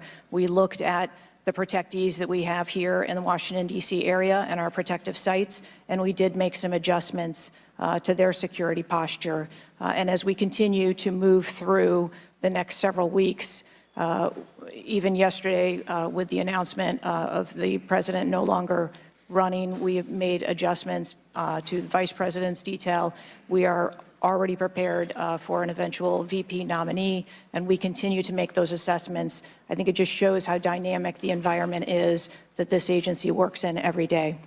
So you've made the same kinds of common sense judgments and intuitive recommendations that members of the public and members of Congress are asking about right now? Yes. Okay, thank you. I yield back, Mr. Chairman. And before I recognize Ms. Mace, I have to say, Director, we're pretty close to the halfway point during this. You answered more questions with an ABC reporter than you have with members of Congress. We have a lot more questions. The American people are demanding that we get answers to those questions, and that's what the purpose of this hearing is today. So I'm sure a lot of the questions that have already been asked are going to be asked again, and hopefully we can get some answers to those questions. I strongly implore you to answer those questions. You're here with a subpoena, and we expect you to answer the questions. Chair now recognizes Ms. Mace from South Carolina. Thank you, Mr. Chairman. Director Cheatle, the American people are watching, and they're wondering if there are any questions you can answer honestly today. So, Director Cheatle, I have a series of questions, very specific questions. I want very specific answers. Most of my questions are going to demand a yes or no answer. Do you understand? I do. Okay, my first question. Both sides of the aisle today have asked for your resignation. Would you like to use my 5 minutes to draft your resignation letter, yes or no? Damn. No, thank you. Was this a colossal failure? It was a failure. Yes or no? Was it a colossal failure is the question. Yes or no? I have admitted this is a terrible. This is a yes or no series of questions. Was this a colossal failure? Yes or no? Yes. Was this tragedy preventable? Yes or no? Yes. Has the Secret Service been transparent with this committee? Yes. Would you say the fact that we had to issue a subpoena to get you to show up today as being transparent? Yes or no? I have always been Yes eager to or no? come You didn't and want to talk answer the the question. committee. We had to issue a subpoena to get you to show up today. That is not transparent, by the way. You stated earlier, Secret Service is not political. Is that correct? Yes. Okay. Would you say leaking your opening statement to Punchbowl News, Politico's Playbook, and Washington Post several hours before you sent it to this committee as being political? Yes or no? I have no idea how my statement got out. Well, Nancy Mace, that's dude. bullshit. So, Mr. Chairman, I would like to ask unanimous consent to enter into the record articles by Punchbowl News, Political Playbook, Washington Post, all done at 5:24 a.m., 6:12 a.m., 6:34 a.m., a solid 3 to 4 hours before this committee got your statement. Without objection, so ordered. Okay. Go. Is the Secret Service fully cooperating with our committee? Yeah, Dizzy Yes. likes it. Yep. Okay, you say you're fully cooperating with this committee. On July 15th, this committee sent you a list of demands of information that we wanted. Damn. Has the Secret Service provided this committee a complete list of all law enforcement personnel that were there that day? Have you done that? Have you provided a list to the Oversight Committee? Yes or no? I will have to get back to you on that. That is a no. Have you provided all audio and video recordings in your possession to this Nope. committee, as we asked on July 15th? Yes or no? I would have to get back to you. That is a no. You're full of shit today. You're just Whoa! being completely dishonest. Mr. Chairman. Completely Mr. dishonest. Chairman. Chairman, I want to. I'm Come gonna on. We have to continue. maintain decorum in this committee, Any, no matter well, how you provided upset we any get. and all memos to this committee that we've asked you on July 15th. Have you provided all memorandums within the Secret Service? I would have to get back to you on that. That is a no. You are being dishonest or lying. Like, you're being dishonest here with this committee. These are important questions that the American people want answers to, and you're just dodging and talking around it in Hell yeah. generalities. And we had to subpoena you to be here, and you won't even answer the questions. We have asked you repeatedly to answer our questions. This isn't hard. These are not hard questions. Have you provided us all communications from the Secret Service related to that day and that rally? Have you provided this committee? We've asked for this information on July 15th. Have you provided any of this information that this committee has asked of the Secret Service? Any of it? I'll have to get back to you. Have you even read this letter that we sent you? Did you even read this? Yes. Okay, and you have But she's being said you transparent. don't know, you have no idea. Well, the answer is no. We haven't gotten a single document or piece of information or data from you or your agency in related to the rally that we have asked you for. So, was this attempted assassination of Donald Trump a failure of training or execution or both? I think that those are answers that we need to Training, examine. execution, or both? Which one? I think those are answers. All we right, need to determine. how many Secret Service personnel have lost their jobs due to this colossal failure? At this time, none. How many Secret Service personnel have been required to take a refresher course on how not to let people shoot Donald Trump? Our personnel are currently operational. We are examining the facts of this investigation, and we will make the changes necessary. What time did law enforcement become aware that there was an individual on the roof with a clear line of sight to President Trump? You don't know. I am still verifying timelines. Of course, 9 days in, you have no answers. How many minutes went by between the time law enforcement saw and took photos of crooks and the shooting? How many minutes? I am still verifying timelines. 57 minutes. Thank you, Mr. Chairman, and I yield back. Gentlelady yields back. Before I recognize she Mr. looked her down, Stansberry, too. I believe I want to recognize Mr. Mfume for a unanimous consent. That's the way to Thank you, do Mr. it, boys Chairman. and girls. I beg your indulgence. I meant to do this earlier. I'd like to have unanimous consent that it be submitted for the record. The 2023 ranking of best and worst workplaces in the federal government, compiled by the Office of Personnel Management, which shows the United States Secret Service coming in, again, as I said earlier, 413th out of 459 sub-agencies, and this appears in the July 17th edition of Government Executive. Without objection, so ordered. Chair now recognizes Ms. Stansbury from New Mexico. Thank you, Mr. Chairman. I want to start by just saying that part of why you have bipartisan agreement here on the dais about the severity and importance of this hearing is because this is not just a single shooting. This is about national security and the security of our democracy. It's not just one operational failure. This is about our public officials safe. And what does that signal to our country and to the world about American security and the ability of our officials to do their job safely? So I want to start by saying thank you to all of our brave men and women who are in the uniform, whether it's the Secret Service or local law enforcement, who put their lives on the line. I think obviously we honor their service, but this is really about operational failures and what it means for our country at large. And I also want to reaffirm that we must condemn unequivocally political violence of any kind, not just political violence, and that it cannot be tolerated in this democracy. And also to offer my prayers for the slain Fire Chief Corey Comprator, and also prayers for those who've been injured. Now, I think, the tone of this hearing is, how is it that a 20-year-old young man with a gun that was legally purchased by his father could, on the day of a rally, go to a gun shop, legally purchase ammunition, show up to a secured site, and then not only attempt an assassination of a political figure, but kill and injure 2 others? How could this happen?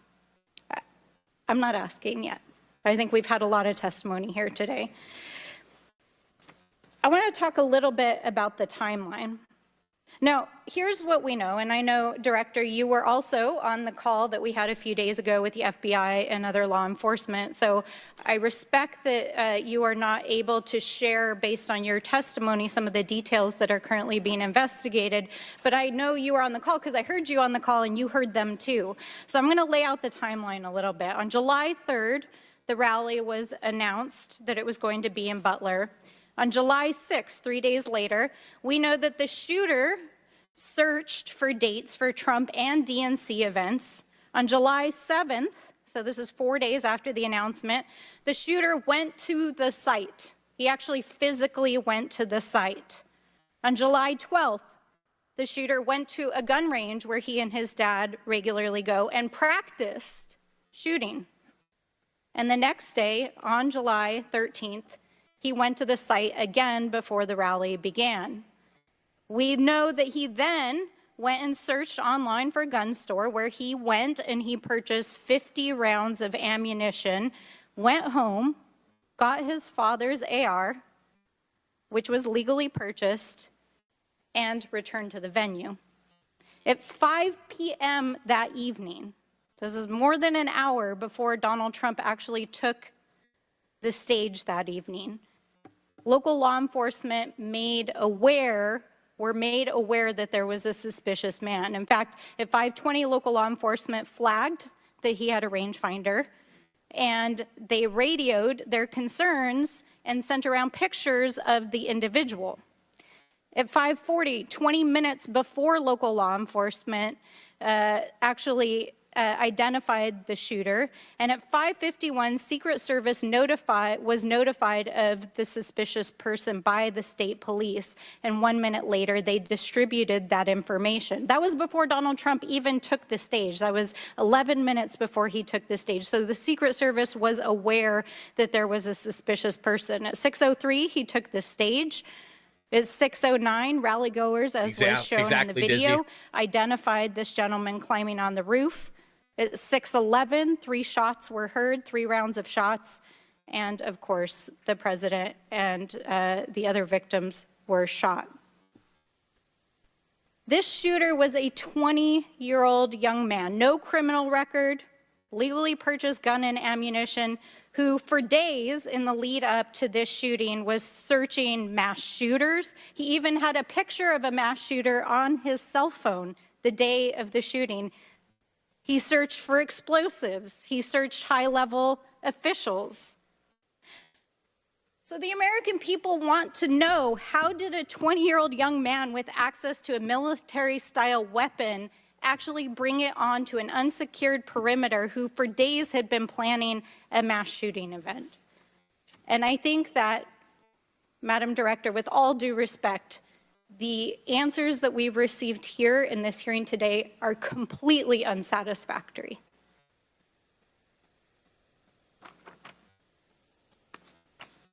How could this happen?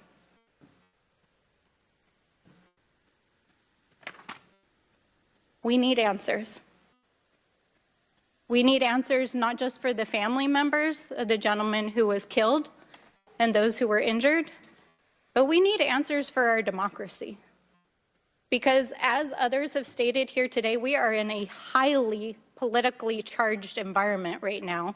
We are only weeks away from one of the most significant presidential elections in American history, and it is clear that our public officials' safety has not been secured. And it is not just a matter of one shooting, it is a matter of national security. So I hope that you will take our comments to heart. I hope that there will be accountability, and we need answers. And with that, I yield back. Chair now recognizes Mr. LaTurner from Kansas. Thank you, Mr. Chairman. Director Cheatle, I have a question just right off the bat. Something that you've bragged about repeatedly is that you've increased protection for the 36 individuals that the Secret Service is also entrusted with. Is that correct? I think I stated that we currently have 36 protectees, and that we continue to make evaluations on where those levels of protection are provided. You've mentioned specific increases in protection that you've provided for some of those individuals, correct? Correct. Based on what?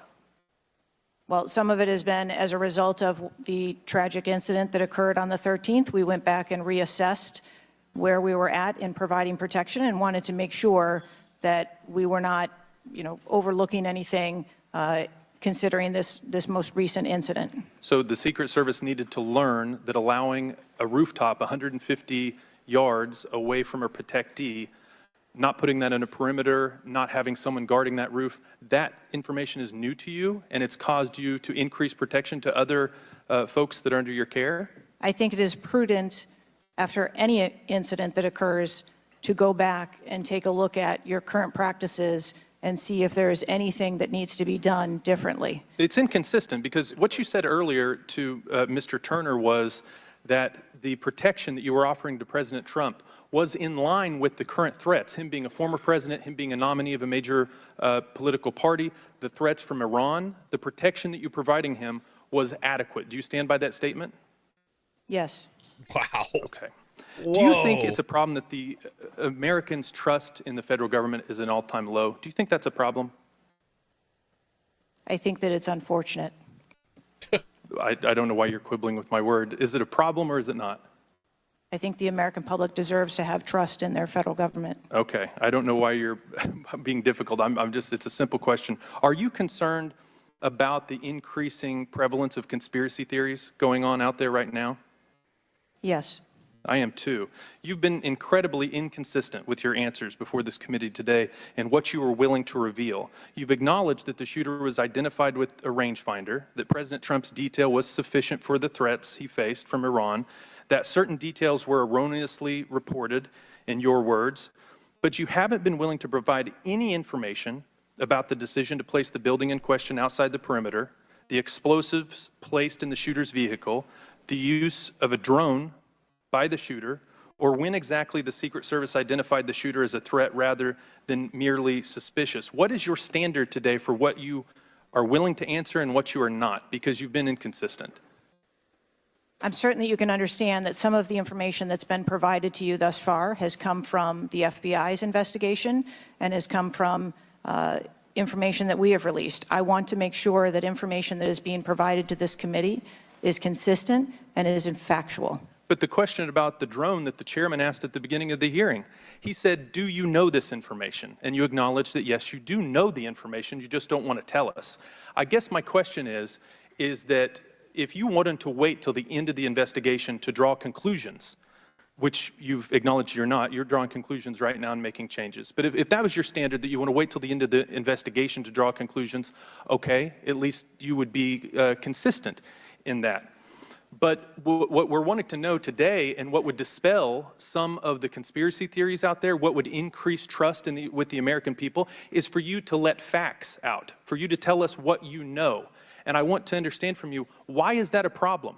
Why is it inconsistent with a quality investigation to release to the American people today at least the information that you know for sure? Because you certainly know for sure more information than you're willing to give us today. I have released that there was a failure and that there are gaps that we need to make sure that they don't happen again. That's not acceptable. That's not enough. That doesn't quell any conspiracy theories out there.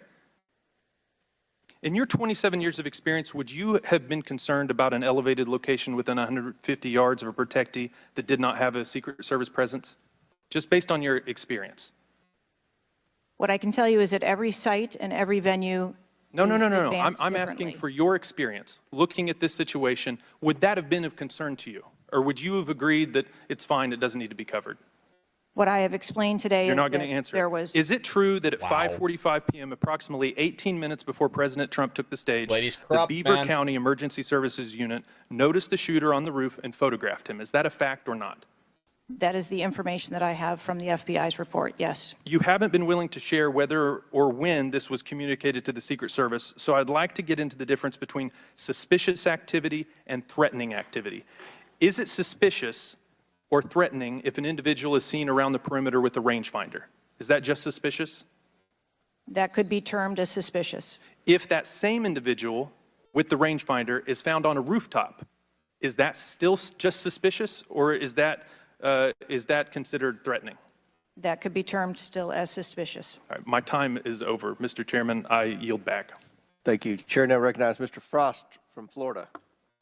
Thank you so much, Mr. Chair. And obviously, I want to start by stressing that political violence is always unacceptable, and acknowledging that this is still an ongoing investigation. But oversight hearings like this are essential components of an investigation, and I want to thank the chair for pulling this together. Madam Director, I appreciate you for being here. The events of July 13th raise serious questions talk as much about as the you want, efficacy Dizzy. and thoroughness I'm of reading the it, brother. security I'm here with you. protocols in place. The gravity of the fact that an unsophisticated gunman was able to secure his perch and take a shot at a former president despite multiple layers of security and intelligence are not lost on me. Before I came to Congress, I used to work advance for a major political candidate and have interacted with many different law enforcement agencies on large political events like the one that just happened. How many times was the Secret Service alerted about a suspicious person at the July 13th campaign event prior to the first shot being shot? I don't have an exact number to share with you today, but from what I've been able to discern, somewhere between 2 and 5 times there was some sort of communication about a suspicious individual. To the Secret Service specifically? Mm-hmm. According to reports, the shooter was photographed twice by security officers prior to the shooting. A police officer saw the shooter on the ground and reported him with a photograph as a suspicious person. Multiple local law enforcement officers identified the shooter, radioed that he was acting suspiciously near the event's magnetometers. You missed a lot. A local law enforcement tactical team saw the shooter on a roof 2.5 hours of content. other security services and also photographed him. One police officer who photographed the shooter saw him scoping out the roof and carrying a rangefinder. My question is, and you've answered this, but why, or you haven't answered this, why wasn't the event paused right then? Again, I'm not clear on the timeline of when the Secret Service shift and the counter sniper were notified. But earlier, Madam Director, earlier you said that the Secret Service would have paused the rally if they identified a threat. Correct. So why wasn't it paused? Because I have to assume that they did not know that there was a threat when they brought the president out on the stage. I feel like this is a breakdown in communication between local law enforcement, you all, and other actors at the rally. And again, as someone who's worked on these, I understand that there's multiple people with multiple with the ability to make different decisions on the ground. I've taken over the last week, I've spoken with a lot of folks in local law enforcement in my district and across the country that I've worked with before, and other people have brought up concerns around being able to communicate with with Secret Service during these big events and having their flags taken seriously. I do believe that if Secret Service believed that there was a legitimate threat, that they would have paused the rally. My concern is before that something was flagged and it wasn't taken as seriously as it should have been taken. So I think this shows an issue with communication, and I want to know, Madam Director, what you intend to do to fix that, not in 60 days, but now. We are in the middle of a presidential election, obviously a former president who had an assassination attempt, another rally goer who was killed due to this gun violence. We now have a presumptive nominee of the Democratic Party who's also historic, first black woman to be running for president. And so I am worried about everybody's life. What do you all intend to do to fix this communication breakdown and making sure that you actually take what local law enforcement, local folks are saying more seriously? We take what local law enforcement relays to us seriously. Let me just be clear on that. As far as the communication, But not this time. we always trust our law enforcement partners and have a great relationship with them. We are looking at whether or not there was a communication breakdown. If that was the case, we will take steps to ensure that we correct that, because to your point, we cannot have a communication breakdown. Madam Director, does you mentioned that the perimeter of the event did not include the rooftop where the shooter was. Does your responsibility and the Secret Service's responsibility to protect a principal stop at the perimeter of an event? Our responsibility is to ensure the safety and security of the event itself and the protectee who is attending that event and the personnel who are protecting. So you would say the fact that the rooftop was outside the perimeter is not an excuse for what happened, saying that it was outside the perimeter of the event? I am not offering that as an excuse. Okay. Thank you. I yield back. Gentleman yields back. Chair now recognizes Mr. Fallon from Texas.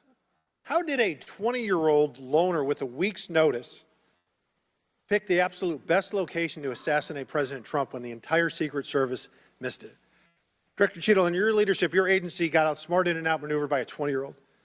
How can we have any confidence that you could stop a trained professionals from a nefarious nation state? Those are absolutely questions that we need to have. I know they're questions, but the fact of the matter is we can't have that confidence. Director, do you have the ability personally, and do you have the authority to beef up security of any of your protectees?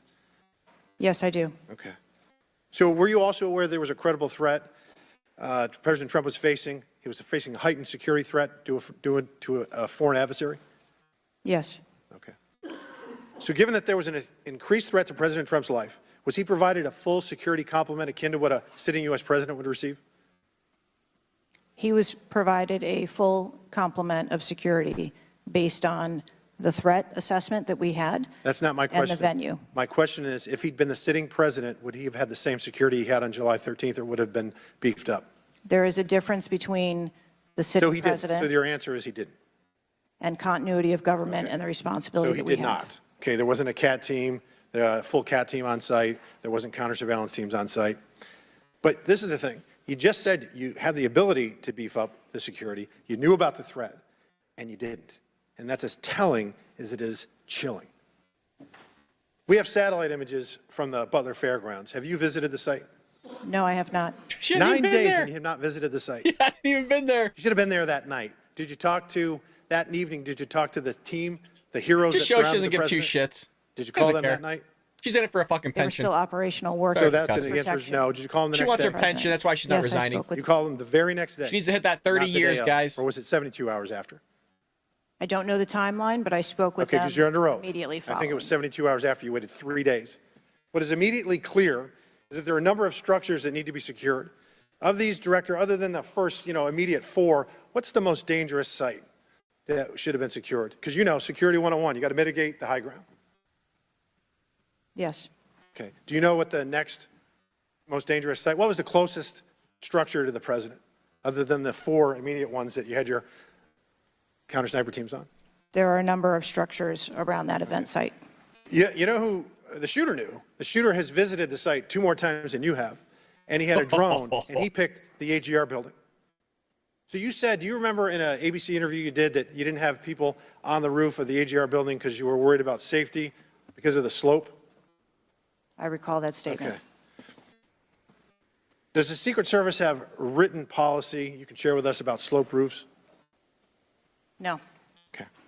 So why'd you act like there was one? Because is it your practice to comment on enormous events of enormous national implications when you're ignorant of the facts? That's rhetorical. So here's this thing with the slopes. You go all up to like 1812, you can go to a 112, which is about as flat as you can get without it being completely flat. And you're saying that there was a danger, safety concern there, but the problem is, Director, you put your counter snipers on a 312 roof, which is steeper than the 112. And by the way, the 112 is ADA compliant. You can build a ramp for a wheelchair on a 112 roof. So these are nothing but pathetic excuses, and they make no sense, and they're a bunch of cow dung. All the law enforcement I've spoken with over the last 9 days are amazed that the AGR rooftop was not secure. You want to know why? Because it's dangerous. I have never had any long gun training in my life. I own an AR-15, and last time I shot it one time my whole life. It was 6 years ago.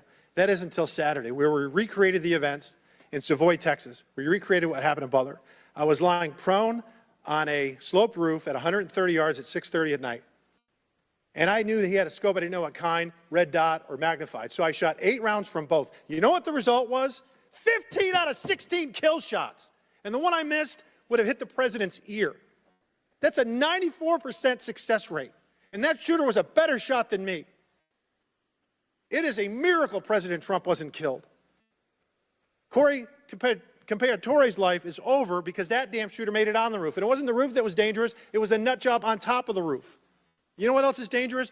I believe your horrifying ineptitude and your lack of skilled leadership is a disgrace. Your obfuscating today is shameful. And you should be fired immediately and go back to Garden Doritos. Mr. Chairman, I yield back. Chair recognizes Ms. Lee from Pennsylvania. Thank you, Mr. Chair. You should I'd like go back to Garden the chair, the ranking member, Doritos. for coming together and holding this hearing. But I have to say, I don't think any of our concerns have been addressed today, and what little we've learned has not inspired much confidence. I will just say that we obviously can't allow the violence we're seeing in this country become the norm. I know or a Dizzy likes commonplace, that one. But that seems to be where we're heading.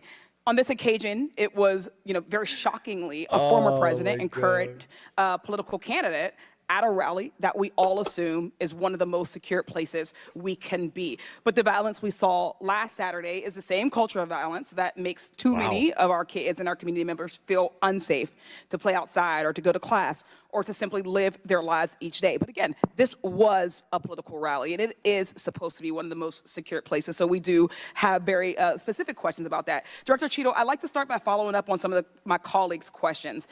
My colleagues, Mr. Krishnamurthy and Mr. Frost, highlighted a number of points that showed the shooter presenting an active threat. So I'd like to ask you, Director Cheatle, to clarify the protocol, what the protocol is for postponing or canceling an event based on a threat, and how the events on July 13 didn't meet those standards. So again, I think we're talking about the distinction between suspicious behavior and a threat. And at the time that this individual was identified, they were displaying suspicious behavior. I'm still waiting for interviews from the FBI to determine what it was that identified that individual as suspicious and what those behaviors were. To that question, does suspicious behavior vary between different events? For instance, if we have an event with a president, would there not be a heightened standard for suspicious behavior? Good question.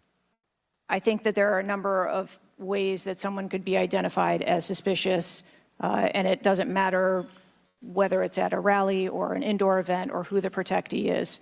I think it's up to law enforcement or citizens to identify someone as suspicious.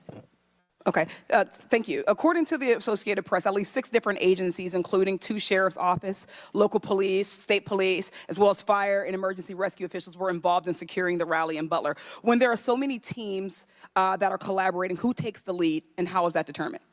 The Secret Service is responsible for the security of the site and the coordination. And that was the case on July 13th? Correct. Okay. Changing gears, in 2024's appropriations budget, the Secret Service was given a little over $3 billion, which was about $78 million above what was requested. For 2025's budget, you've requested yet another increase. How much of these funds goes towards training and improving protection procedures? I would have to get back to you on the training aspect of it, but about 30% of our budget is for protection and facilities and training. But clearly the problem can't be a lack of funding. So what exactly do you see as the core problem that led to this failure, that led to your agency being outgunned by a 20-year-old using his father's gun and acting on his own without a particularly sophisticated plan or technology? I think that we are waiting to determine exactly what those failures or failure was so that we can make sure that the Secret Service is stronger after this. So we've heard a lot today that you can't answer because it's an ongoing investigation, that you're still figuring out the details, and that you won't answer basic questions. You've said 60 days for the investigation, but I simply don't think that's acceptable. Do you really plan to keep avoiding questions and the American people's questions, ours and the American people's questions, for the next 60 days? At least 60. I'm not avoiding questions. I want to make sure that I am providing factual and accurate information. Certainly, but is there no in-between, right, between what is obviously a fact and what you can surmise from the details that you already have? I assure you, when I have a full and complete report of what took place on that day, I will certainly come back and make that available. Certainly. Studies indicate that the United States is experiencing increasing levels of political violence and tension. Does the Secret Service see increasing political violence as a threat to its work? And if so, how is the Secret Service adapting its strategies and protocols to account for increasing political violence? We are constantly evaluating the threats that we receive and monitoring that, and we make adjustments on a daily basis to our protectees based on what those threats are and what actions we need to take. Yes or no? Do you believe that stricter controls on the availability of assault weapons would make it easier for the Secret Service to fulfill its missions of protecting public officials? I think the Secret Service is tasked with providing a safe environment, which is why we put into place a number of mitigation factors. Certainly, but do assault weapons make it easier or harder for you to do your job? I think that any weapon makes it difficult for us to do our job. Okay, I yield back. Chair now recognizes Mr. Donalds from Florida. Thank you, Chairman. Director, real quick, at what time was Secret Service aware of the active threat against President Trump? Director, what time? So the Secret Service was aware that there was an individual who had been identified as suspicious and that that individual was attempting to be tracked down. At what time? I don't have a specific timeline other than to tell Director, you, it's been 9 days. I understand At what that. time? I want to make sure that I give you factual information, sir. Director, have you talked to the agents on the ground that day? Yes, I have. You've talked to all of them. Mm-hmm. Your senior team has talked to every agent that was on the ground that day. Yes, we have. Have they all corroborated the same time they identified the shooter or they were made aware of the shooter, either by attendees in the crowd or local police department? There are a number of reports of when those times were made. Was it those 5 minutes notifications. before the first shot rang out? No, Generally speaking, was it 10 minutes before the first shot rang out? no. Was it 15 minutes before the first shot rang out? It was less than that time frame when it was identified as a threat. How many days before the shooting took place did Secret Service actually do their advance work to secure the facility that the rally was going to be held at? 5 days. In the 5 days prior, when the security advance team did their work, did they identify the rooftop as a potential threat? Again, I'm pulling those reports and that information. It's been 9 to days, conduct those Madam interviews. Director. Did they notice a rooftop 150 yards away that was a potential threat? Yes or no? I am certain that the rooftop was noticed. I am pulling the reports. What was the security parameters around securing that rooftop? What did they do? There was overwatch provided for that rooftop. Did Overwatch fail? I am waiting to hear what the results of the investigation were so that I can identify where the failure was. Who did you talk to So we know they were that supposed was to be watching on the the roof. ground that day that was responsible for Overwatch? What are their names? I'm not going to provide their names in this setting. Did you talk to the people that were providing Overwatch that day? I've talked to the people that conducted the advance on that day and that were working the shift and were the counter snipers on that day. So you talked to the counter sniper team, you talked to the people who were providing Overwatch that day, and you talked to the advance team, correct? Yes, sir. What did they tell you? We are putting together a comprehensive report so that I can identify exactly where the gaps and the failures. When the counter sniper team was on the roof and they identified that there was suspicious activity on the roof in question, what was the chain of command's orders around the person on said roof? Because I'm quite sure somebody saw under your organization, the Secret Service, I'm quite sure somebody saw the shooter on the roof. So what was the communication through the chain of command to deal with said person? What I can tell you is that when the individual was identified by the counter sniper, they took one shot and neutralized that individual. But that was after the shooter already took a shot. Is that correct? That is correct. So what you're saying now is that the Secret Service did not see the shooter on the roof until after the shooter took a shot? I do not have all of those details at this time. If you don't have those details after 9 days, Director, then what you're telling me is that you guys didn't see it. Is that correct? I am telling you I don't have all the details of the sequence at this time. Director, it's been 9 days. Either you have the information or you do not. Is that correct? We are still in the process of conducting interviews and an investigation. Some of my colleagues have texted me over the last couple days, bipartisan, about whether you should lose your job, and I've been quiet on that question. You're not wrong, because Javier. I wanted to see what you were going to do today. In my opinion, you do need to be fired immediately, and it is because this is gross incompetence. Yep.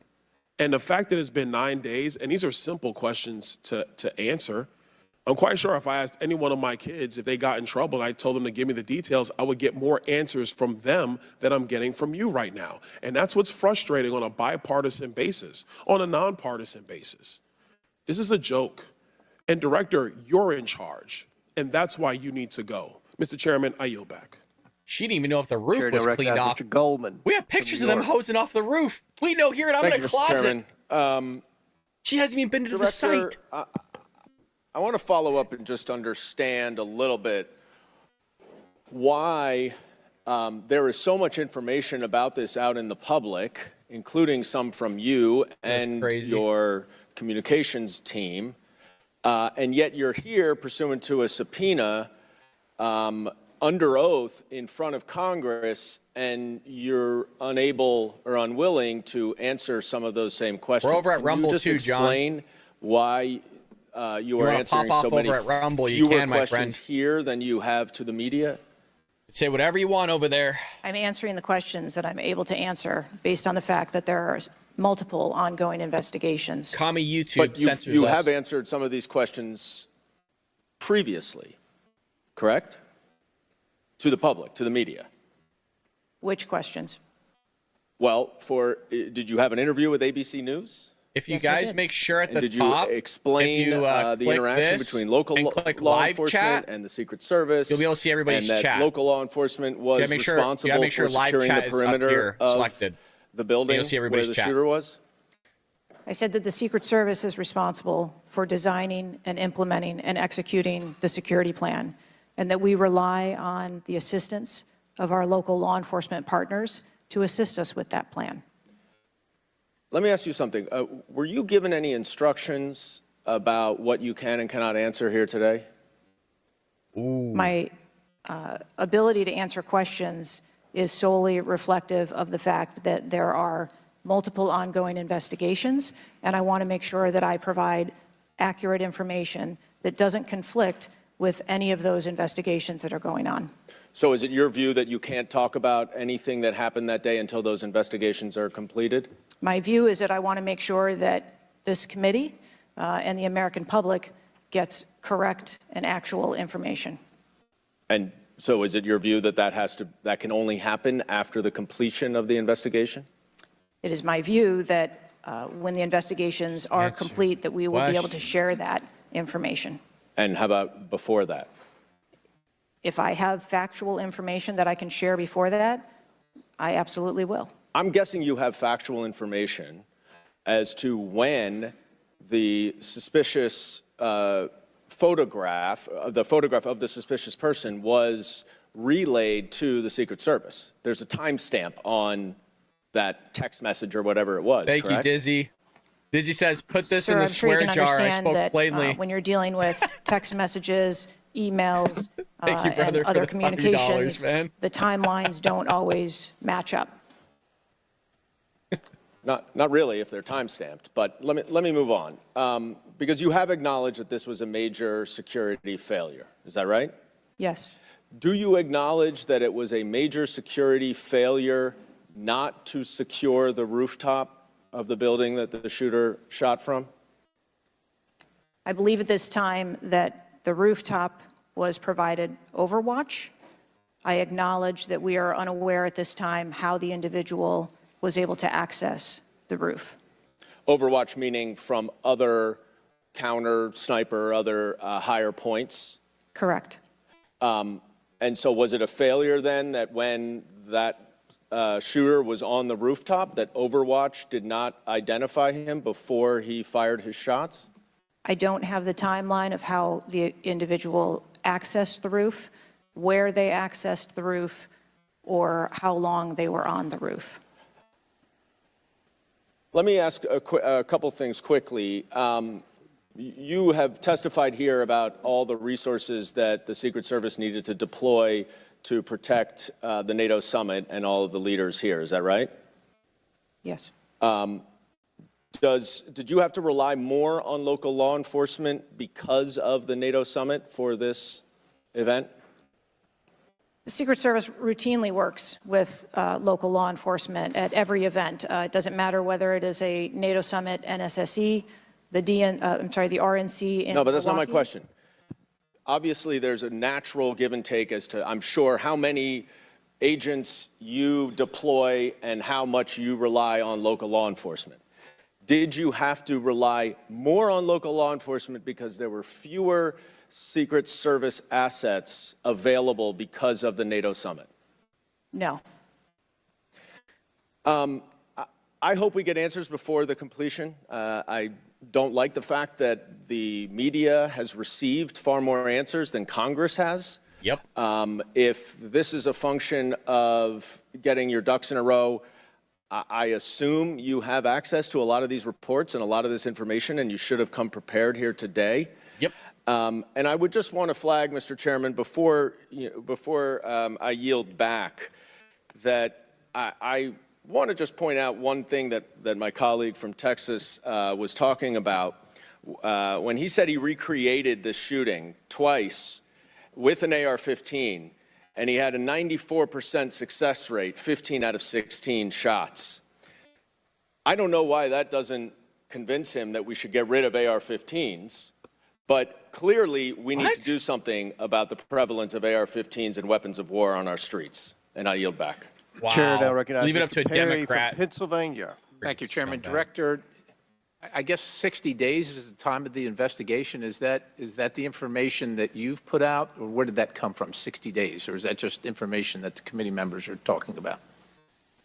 I stated that earlier today. I've asked Okay, my 60 team. days. So are you receiving regular updates? You're in charge of the Secret Service. This is about your organization, what happened 9 days ago. Are you receiving regular updates from the FBI on their investigation? Yes, I am. So you know some things are true, some things are probably not true. We want to talk to you about the things that we're hearing about and find out if they're true.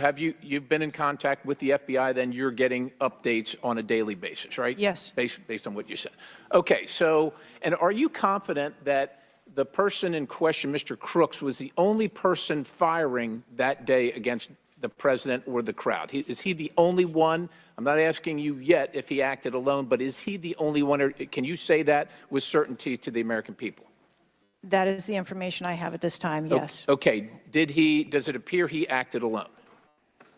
That's the information we have at this time. Okay. Now, let's talk about the fact that he was noticed as a person of interest, of concern, suspicion, as you say. Your PI team, how do they stay in? There's a sea of people. How does the PI team get to that individual that's in question in the sea of people? How's that individual tracked? Our protective intelligence teams that work at our sites are paired up with a local police right, counterpart. Strawberry.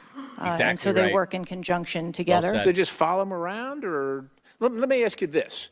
Looking at the site, you have multiple perimeters, right? You have the secure perimeter, the inside perimeter, you have multiple secure or multiple perimeters. Was the AGR so-called building the highest location affecting the site of the rally? Was it the highest location? I believe the highest location at the site was where our counter snipers were. What about the water tower positioned. adjacent? What about how high is the water tower? You don't know. I don't have the Jesse, you've been to height the on the site. water tower. Okay, seems like water towers are pretty high, at least in the photo. It looks like it might be. There might be actually be a building right behind the AGR building that is even higher than the building that Crooks fired from.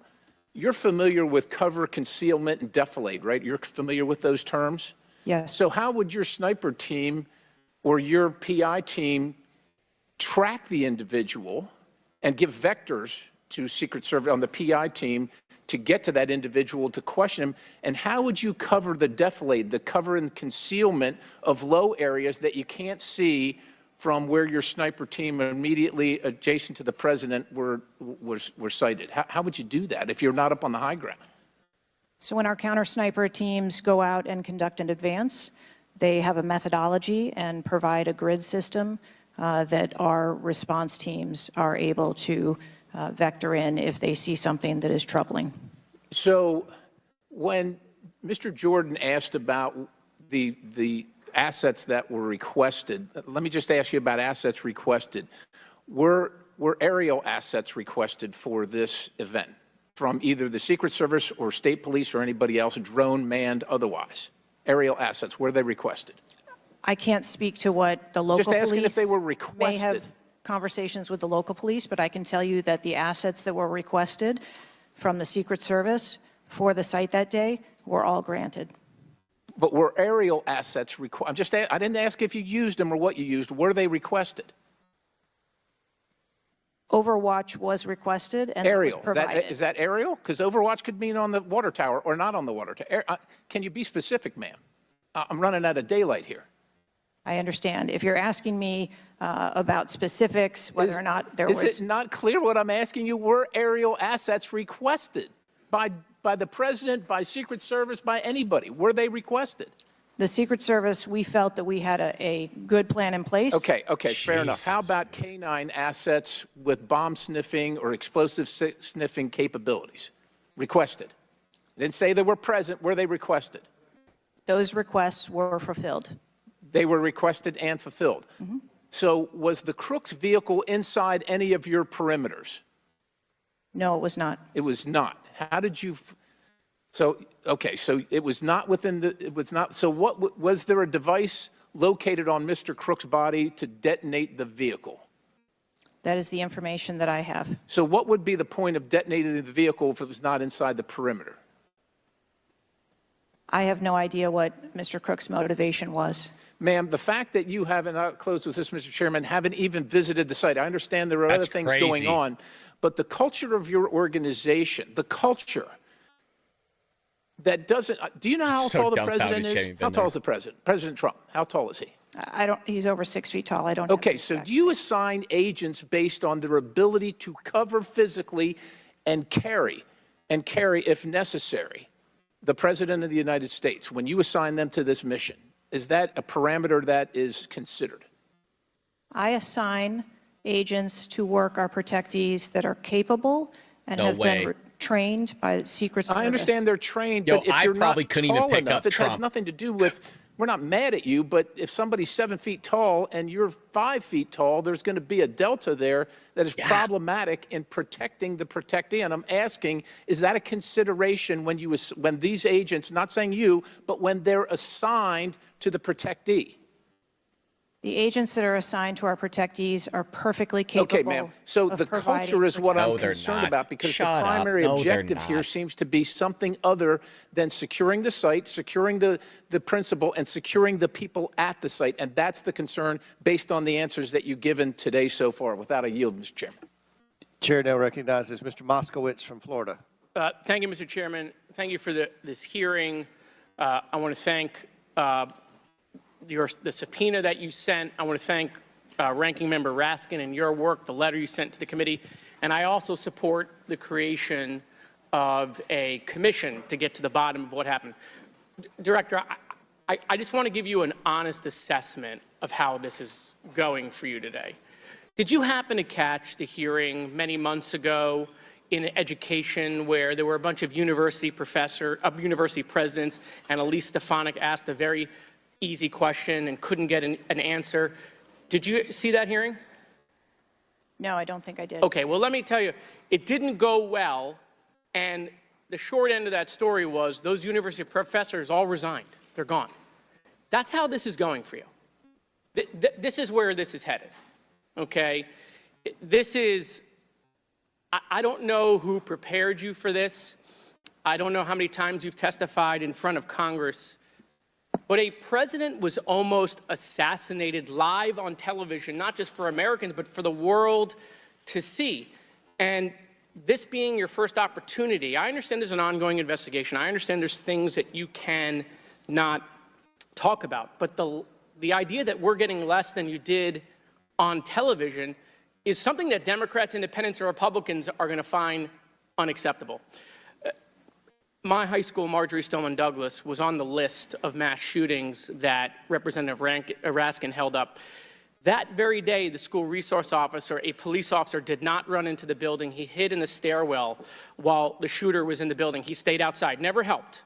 Okay? He also directed other officers who showed up on the scene not to go into the building. When it was determined that the failures in response and training, and that the sheriff fired nobody in his agency, Governor DeSantis then removed that sheriff. I supported the removal. So here's my question. You said there's going to be accountability. I understand you don't want to give us names. When you say that, are you telling the committee that once it's concluded, you're prepared to fire the people on the ground who made poor decisions that day? I'm prepared to take the actions necessary. No, that's nonsense. Okay? Accountability. The failure was human. That doesn't mean they're bad people. It means they failed that day, and a former president was almost assassinated. Yep. Okay. Are you prepared to fire the human failure on the ground? Yes or no? When you have the names of where those failures were, they're people. It's not like a piece of technology failed. It was people who failed that day. Are you prepared to fire them?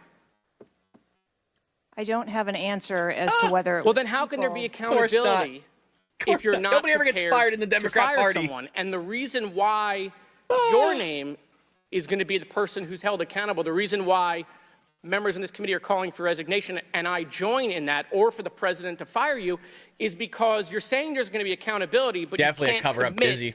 that people are going to get fired. Let me ask this question a different way. If Big Trump had cover-up. been assassinated that day, if the gunman had succeeded, okay, would you have come and tendered your resignation? Nope.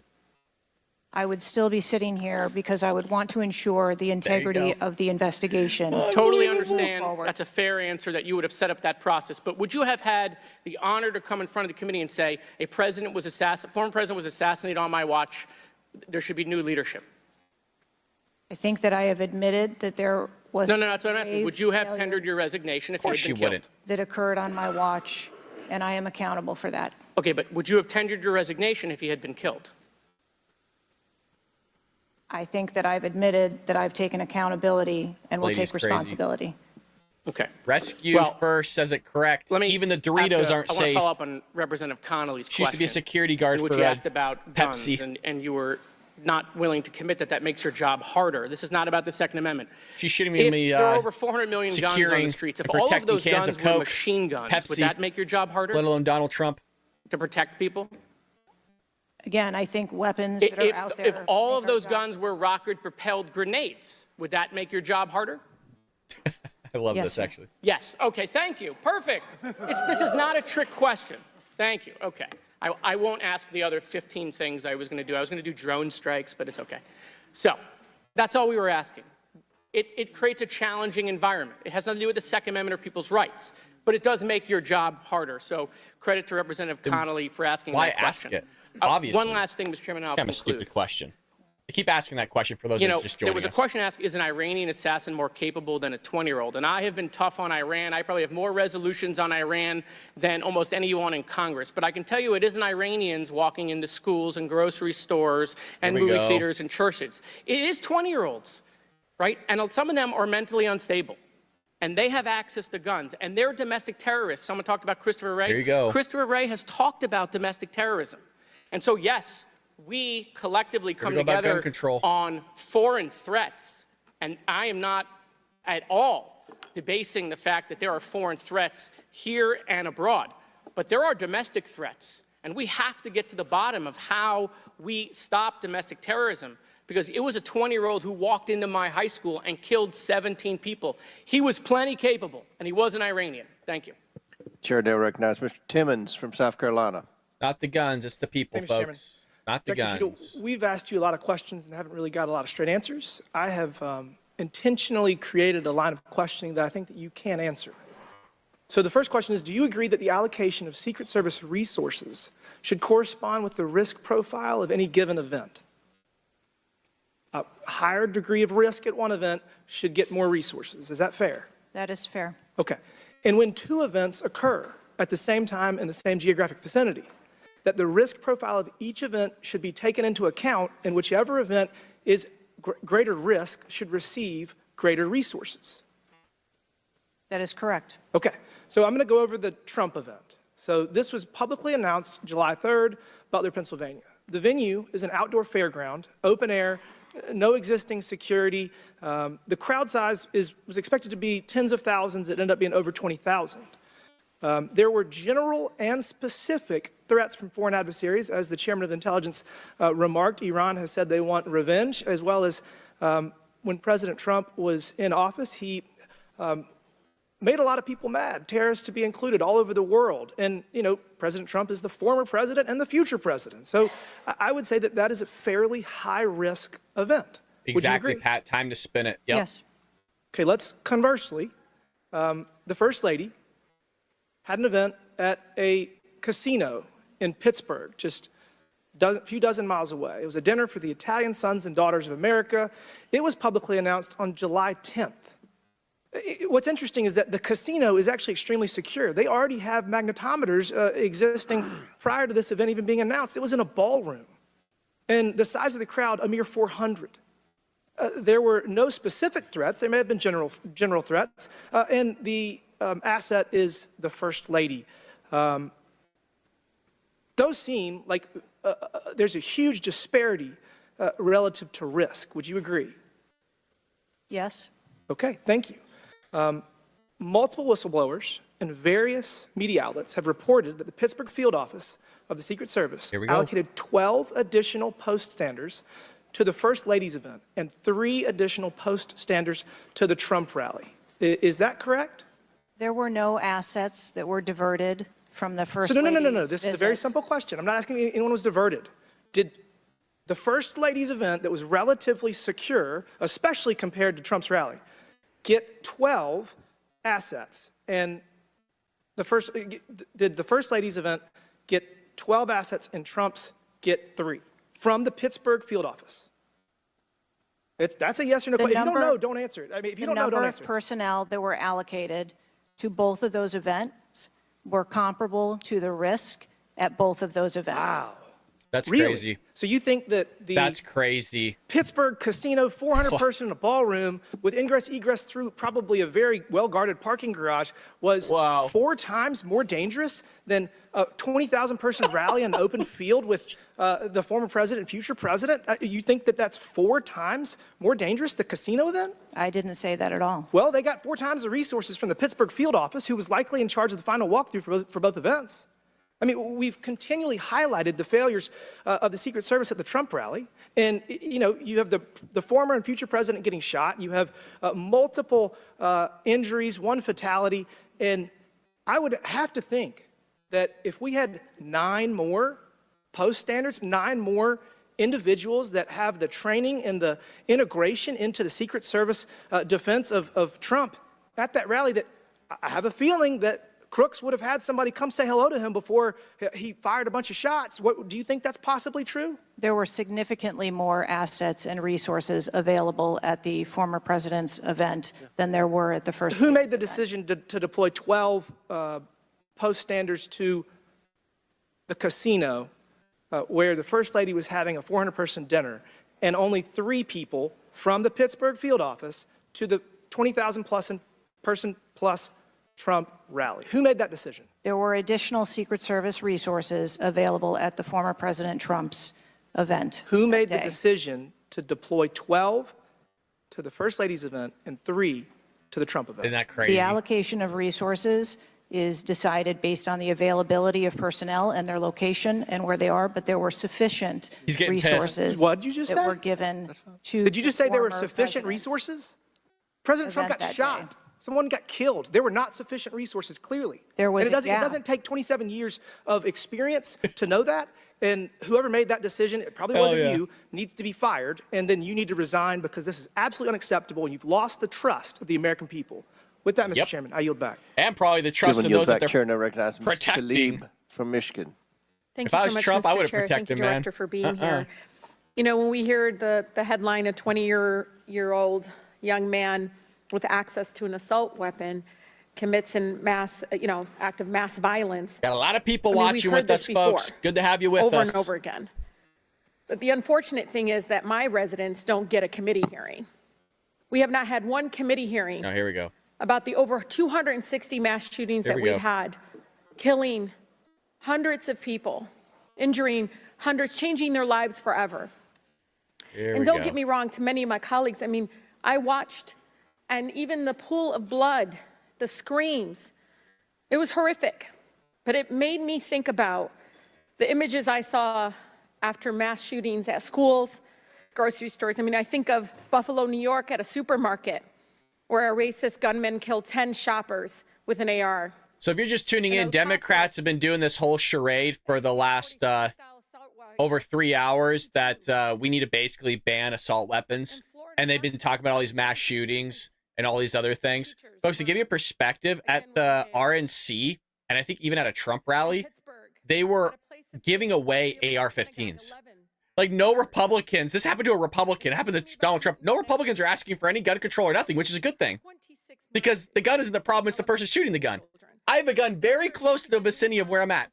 Nothing's happening. Look at, everybody's fine. Nobody's hurt, right? Democrats want to chisel away your Second Amendment rights, folks. That is what it's all about. And that's what they've been pushing for, which is disgusting to do this type of political shit when we're trying to get to the bottom line of what's been going on here with the failure of the Secret Service. It's disgusting. It's Democrats that are doing it. There's not been a single Republican that's talked about mass shootings. Used. But the all difference Democrats. here is the former president gets a hearing in his attempt to assassinate, but our residents don't get a hearing This lady's crazy. about mass shootings, about gun violence in our country. Psycho. You know, Mr. Chair, I ask this wholeheartedly. You know, they don't have Secret Service to protect them. They That's don't. why we need guns. That's I why don't we need have guns. to These protect mass us. agencies Yes, very protecting our good. kids in the schools or the supermarket, movie theaters, or going to a block party in Detroit. I don't have that. We don't have that. Oh, that's why I need a gun. But That's I why I can't need to believe conceal we're carry. just going to focus on that and not the fact that we're hearing yet again in the headlines a 20-year-old young man having access to an assault weapon, a weapon of war. Many of my veterans say they have to be trained to use. A But he helmet's can a get weapon it. of war. Wasn't A safely knife is a stored weapon of war. Scissors. by the parent, grabbing that gun, Such an idiot. She's probably never even shot a gun. and innocent lives were lost. Director, I know you got asked about this, and I think it's important, though, What about you know, all these for other us to hear people? this. Were they carrying a gun? But how difficult is your job when there's such easy access to assault weapons in the streets? I think the job of a Secret Service agent and officer is incredibly difficult. I think the environment we deal with every day and the dynamics of the threat environment is incredibly difficult. Isn't it crazy the government These just are openly brave men talking and about women removing your who guns? put their lives on the Just line. open. They're gonna And a uphold the day like we Constitution. had on July Let's get away 13th is a Let's get day rid that of your no one guns. in my agency ever wants to have as their responsibility. It is an incredibly difficult job. Yeah, I immediately thought of the children in the audience. I mean, when you think about going to a rally with your family, again, their lives are forever changed. The incident are never isolated. I really believe these incidents are never isolated. And I know Detroit Free Press had reported that the 20-year-old Pennsylvania shooter looked up the 2021 Oxford High School shooting in Michigan.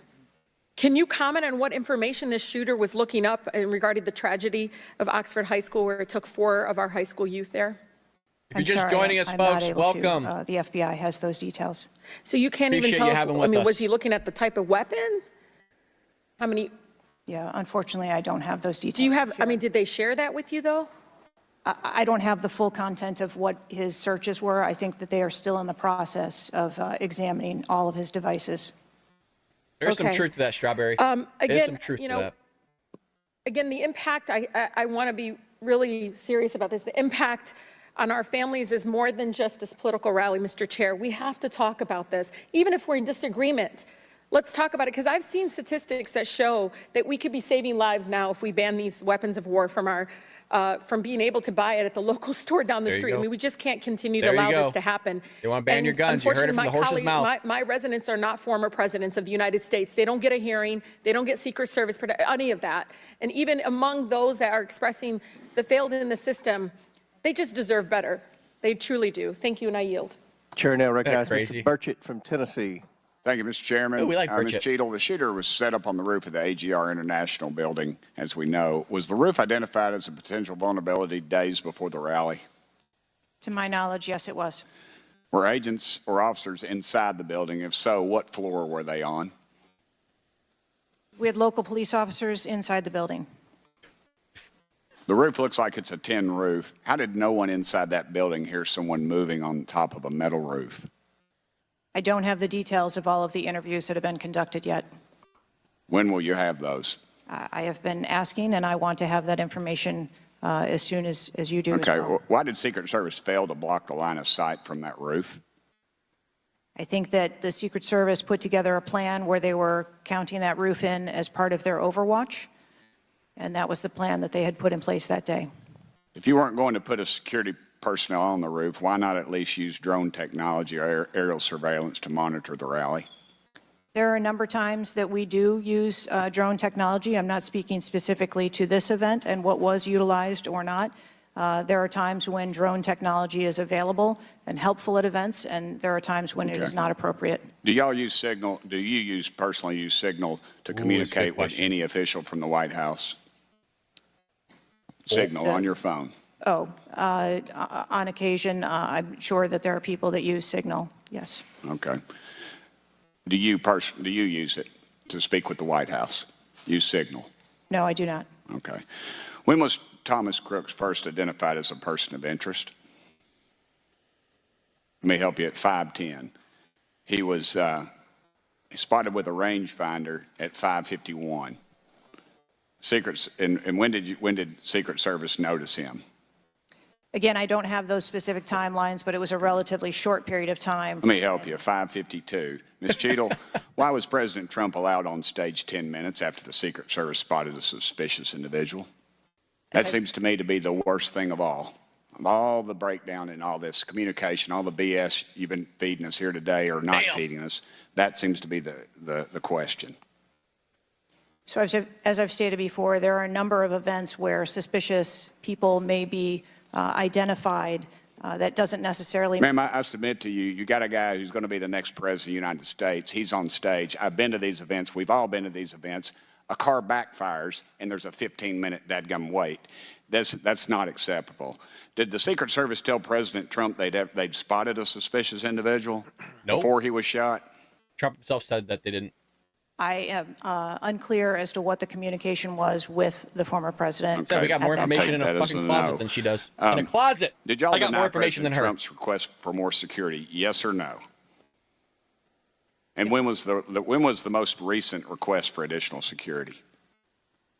The rally request for security, all of those requests were fulfilled. And were there any personnel redirected to Jill Biden's rally?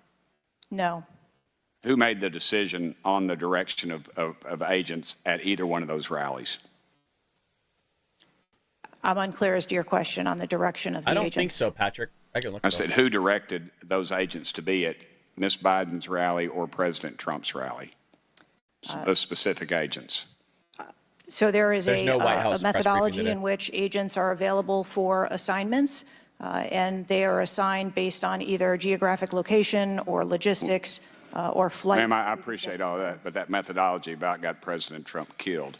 Was the security detail guarding President Trump a temporary detail? The personnel who are assigned to the former president's detail are assigned to him. Why was there a different detail on the opening night of the convention than the detail that was guarding him in Pennsylvania? The president has a very large permanent protective detail assigned to him. They work shift work, and so it could be that the people you saw at the rally were not working the same shift the day that he was. I can assure you, ma'am, somebody that's a lot shorter than the president was not at the convention, and the people that were cowering down behind the mass of agents that were on top of the president were not in the convention hall. At least I didn't see them. Yep. You can't seem to answer a single question about an ongoing investigation, ma'am, and you don't know when the information will be released publicly. Are you waiting for the administration to sign off? No, I am waiting for the results of the investigation, at which time. Okay. Let me ask you one more question. You found explosives in the shooter's possession. Is that correct? The FBI found explosives. Do we know who directed this young man how to make those explosives? I believe that the FBI is still looking into that on their investigation. Ms. Cheatle, you said that the buck stops with me, and I agree. I don't think you should resign. I think you should have been fired. Ma'am, you are a DEI horror story. I've told my daughter multiple times, my wife and my daughter, we talk to her all the time about how she's going to succeed in life. She'll succeed in life by achieving. Ma'am, you have not achieved today. You've let the American public down. If it was up to me, you'd be gone. Thank you, Mr. Speaker. Damn, Tim. Chair now recognizes Mr. Crockett from Texas. Thank you so much, Mr. Chair. And let me just pick up where my colleague from Tennessee left off. Director Cheatle, was the incident on July 13th due to DEI, or rather systemic failures in communication and potentially safety protocols? The incident on the 13th has nothing to do with DEI. The incident on the 13th has to do with a failure or a gap either in planning or communication. Sorry, Thank you the so lady much. was In overweight fact, and couldn't even holster her weapon. I have Give a me few break. articles that I will enter into the record once I wrap up that actually acknowledge a number of women specifically for their valor in their service, whether it's been in various levels of law enforcement. But, you know, I want to stick here for just a second, because earlier you had a conversation in which there was a discussion about training.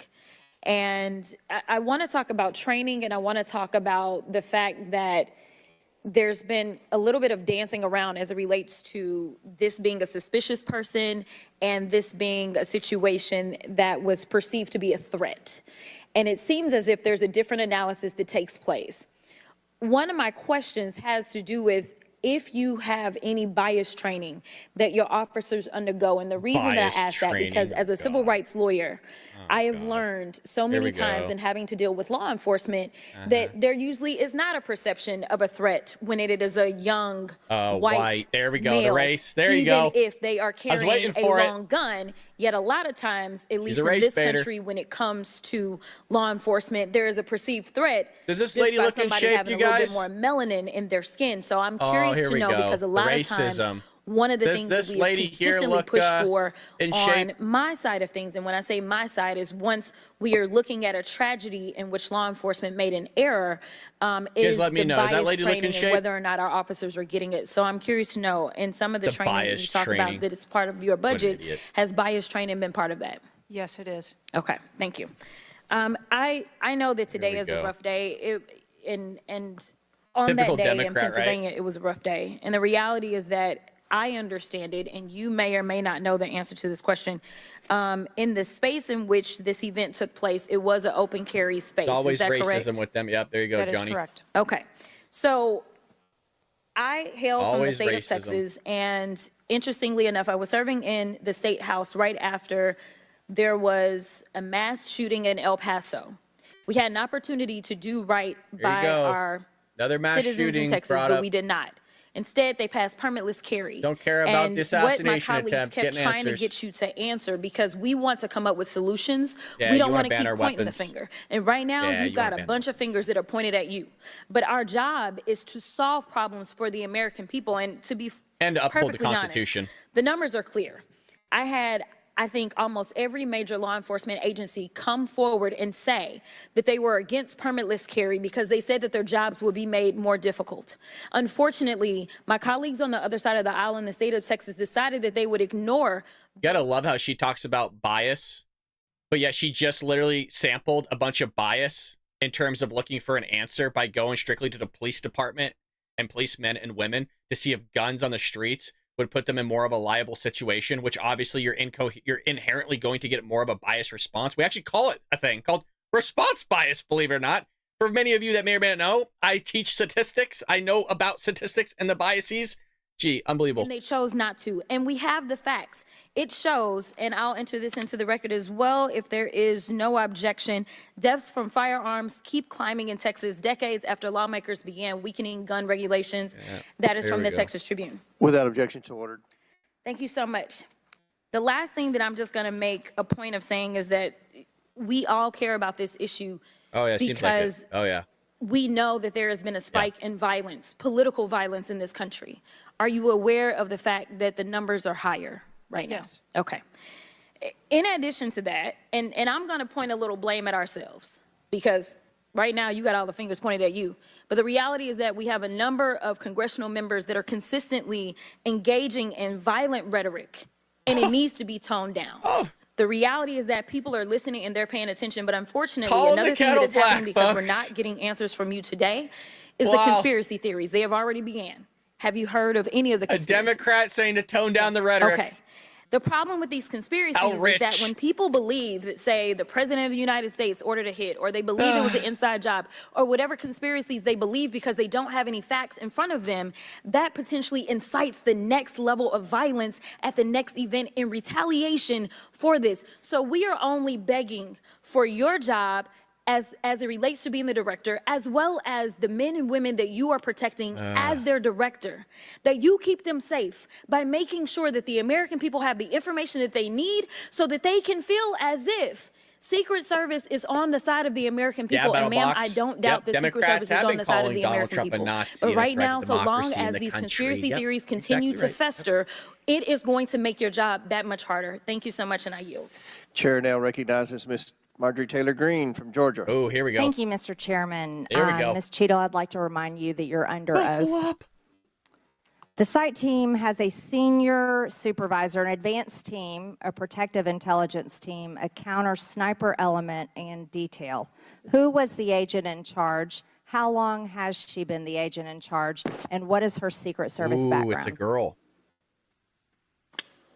Oh. So I'm not going to provide a name. of Why not? You're here to answer our this questions. forum. I'm not going to provide names of. You stated in your testimony, you said, I am here today to answer your questions. That is correct. Answer the question. Damn. I'm not going to provide names of our personnel. Why not? Today. The American people are demanding these answers from you today, Ms. Cheatle. I will do the best to provide you accurate information based on the facts that I have at this time. Here we go. You're not answering our questions. The advance element coordinates with other intel or law enforcement partners, identifies threats and weaknesses at the sites and movements. We'd like a copy of the advance report. Have you brought it here with you today? We will comply with the request for the documentation that has been requested. When will that be, Ms. Cheatle? Because you should have brought it today. Yep, and they I am requested certain it that our 5 days personnel ago. are working on obtaining all of that document. I don't believe you, and neither do the people watching this hearing. You're not doing well, as Mr. Moskowitz informed you. You've been sitting here for over 3 hours, and I have you know the entire country is demanding you resign and demanding that you be fired if you do not resign. Things are not going well for you. You need to answer the questions. Was there a protective intelligence team, and what technical resources were utilized for that event, specifically drone or helicopter assets? There were a number of technical assets that were deployed for that event, and there was a protective intelligence team that was assigned to that event. Why was Crooks able to fly a drone over the entire area the day of the rally Isn't that crazy? and the day of his assassination attempt? To my knowledge, he did not fly the drone over the entire area. How did he fly a drone over the area, period? Any part of the area? Again, I would have to go back and check the timeline of when that took place and when the event. Why didn't you bring the timeline with you today to answer our questions? I don't have all of the answers on the timelines based on the criminal investigation. Were you not prepared today to answer our questions? I am prepared to answer the questions based on the information and wanted to be able to provide. Do you have a timeline do you have a timeline at all from any of the day? I have a timeline that does not have specifics. That's shocking. That is absolutely unacceptable. Everybody's laughing.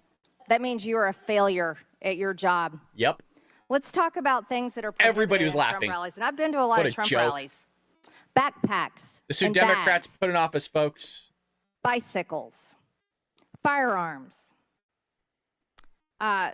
any type of weapon, or any other item determined to be a potential safety hazard, like a rangefinder would be one.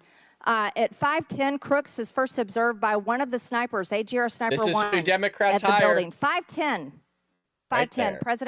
President Trump was shot in the face at 6:11 p.m. 5:28, AGR Sniper 1 takes a picture of a bicycle and 2 bags. Those belong to Crooks. 5:32, AGR Sniper 1 spots Crooks looking at his phone and using a rangefinder. 5:55, Butler ESU Command confirms receipt of photos and states they have been relayed on. 6:05 p.m., AGR Sniper 1 later communicates that Crooks is seen moving northeast in direction of Sheets and that Crooks has a backpack. 2 minutes before the shooting, while President Trump has been allowed to take the stage, people see Crooks laying on his stomach in a sniper position on the roof, and they're yelling he has a gun, and they are trying to alert law enforcement and Secret Service. Why was Crooks not shot by the snipers? Why was he allowed to be there? As soon as the individual was identified as a threat, they were... No. What do you consider to be a threat? A man with a gun laying in a sniper position, a man that had a backpack, a man that had a bicycle, a man that had a rangefinder. At what point is he determined a threat? An individual with a backpack is not a threat. An individual with a rangefinder is not a threat. What about a man laying on a building that has direct line of sight of President Trump with a gun that people are screaming and pointing out? Is that a threat, Ms. Cheatle? Once that For individual 2.5 was minutes, identified, by the way. they were neutralized. 2.5 minutes. No, they were at least. neutralized. Crooks was neutralized after he shot President Trump in the face, Ms. Cheatle. Is he only a threat once he fires the weapon? As soon as the counter sniper identified that individual, they were able to neutralize them. How were people in the crowd? Okay, then let's just take it this way. People under your command did not consider him to be a threat, yet people in the crowd knew he had a gun and considered him to be a threat. That means that you are a complete failure as the director of the Secret Service, that people under your command don't perceive a man laying on a roof with direct line to the president with a gun. They don't perceive that to be a threat, yet the people in the crowd do. How is that possible? That's Hang the in last there, question, Dizzy. but please answer the question. Hang in there, Dizzy. Director. I'm not certain at this time how the information from the people in the crowd was relayed to any law enforcement personnel. No, you knew, that everyone knew. The people there knew that there was a danger. They knew there was a threat to President Trump, and it was allowed to happen. Was there a stand-down order, Ms. Cheatle? Was there a conspiracy to kill President Trump? Absolutely not. Then how did this happen? And why are you still sitting here not turning in your letter of resignation? Last question, but please answer, and then I'll There you recognize go, Ms. Nola. Presley. Please answer the question. That is what we are investigating to determine. We're waiting for your letter. We are waiting for your letter of resignation, and you really need to consider doing that before you leave today. Chair now recognizes Ms. Presley from Massachusetts. Thank you. No one, absolutely no one should fear for their life at a political rally, in a classroom, in a faith house, or in their home. We must do something about political violence in all its forms and gun violence in all of its forms.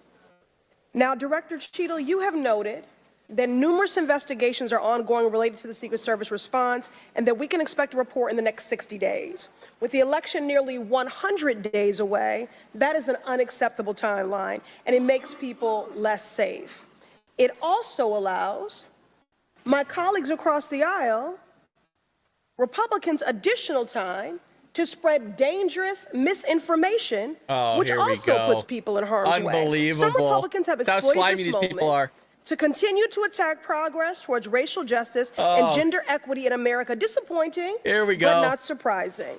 Yeah. I hesitate to repeat their racist and Sexism and sexist racism tropes, from a Democrat. but in Yep. summary, Republicans have wrongfully and shamefully stated that hiring women and people of color hindered the response to the shooting.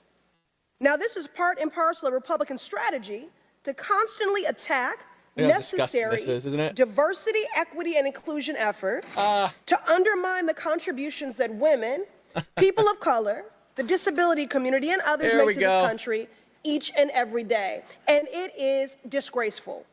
In the wake of gun violence and tragic loss of life, Republicans are ignoring solutions like gun safety reform and instead trotting out sexist tropes. And then they wonder why Can't people say I'm think it's an surprised. inside job. I ask unanimous consent to enter into the Can't record wrap their head around reporting it, from can they? CNN titled "Right-Wing Media Figures Blame Women in Secret Service and DEI for Security Failure in Trump Shooting." Without objection to order.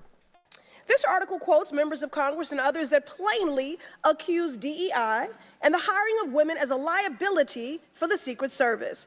Women have been an integral part of the agency since 1971 and are held to the same standards as their male counterparts. To use them as a scapegoat during a time of crisis is shameful. Anybody and want it is that? This dangerously woman to divisive. protect them? In fact, based on recent publicly available demographic data of the agency, the largest demographic groups among special agents are white and male.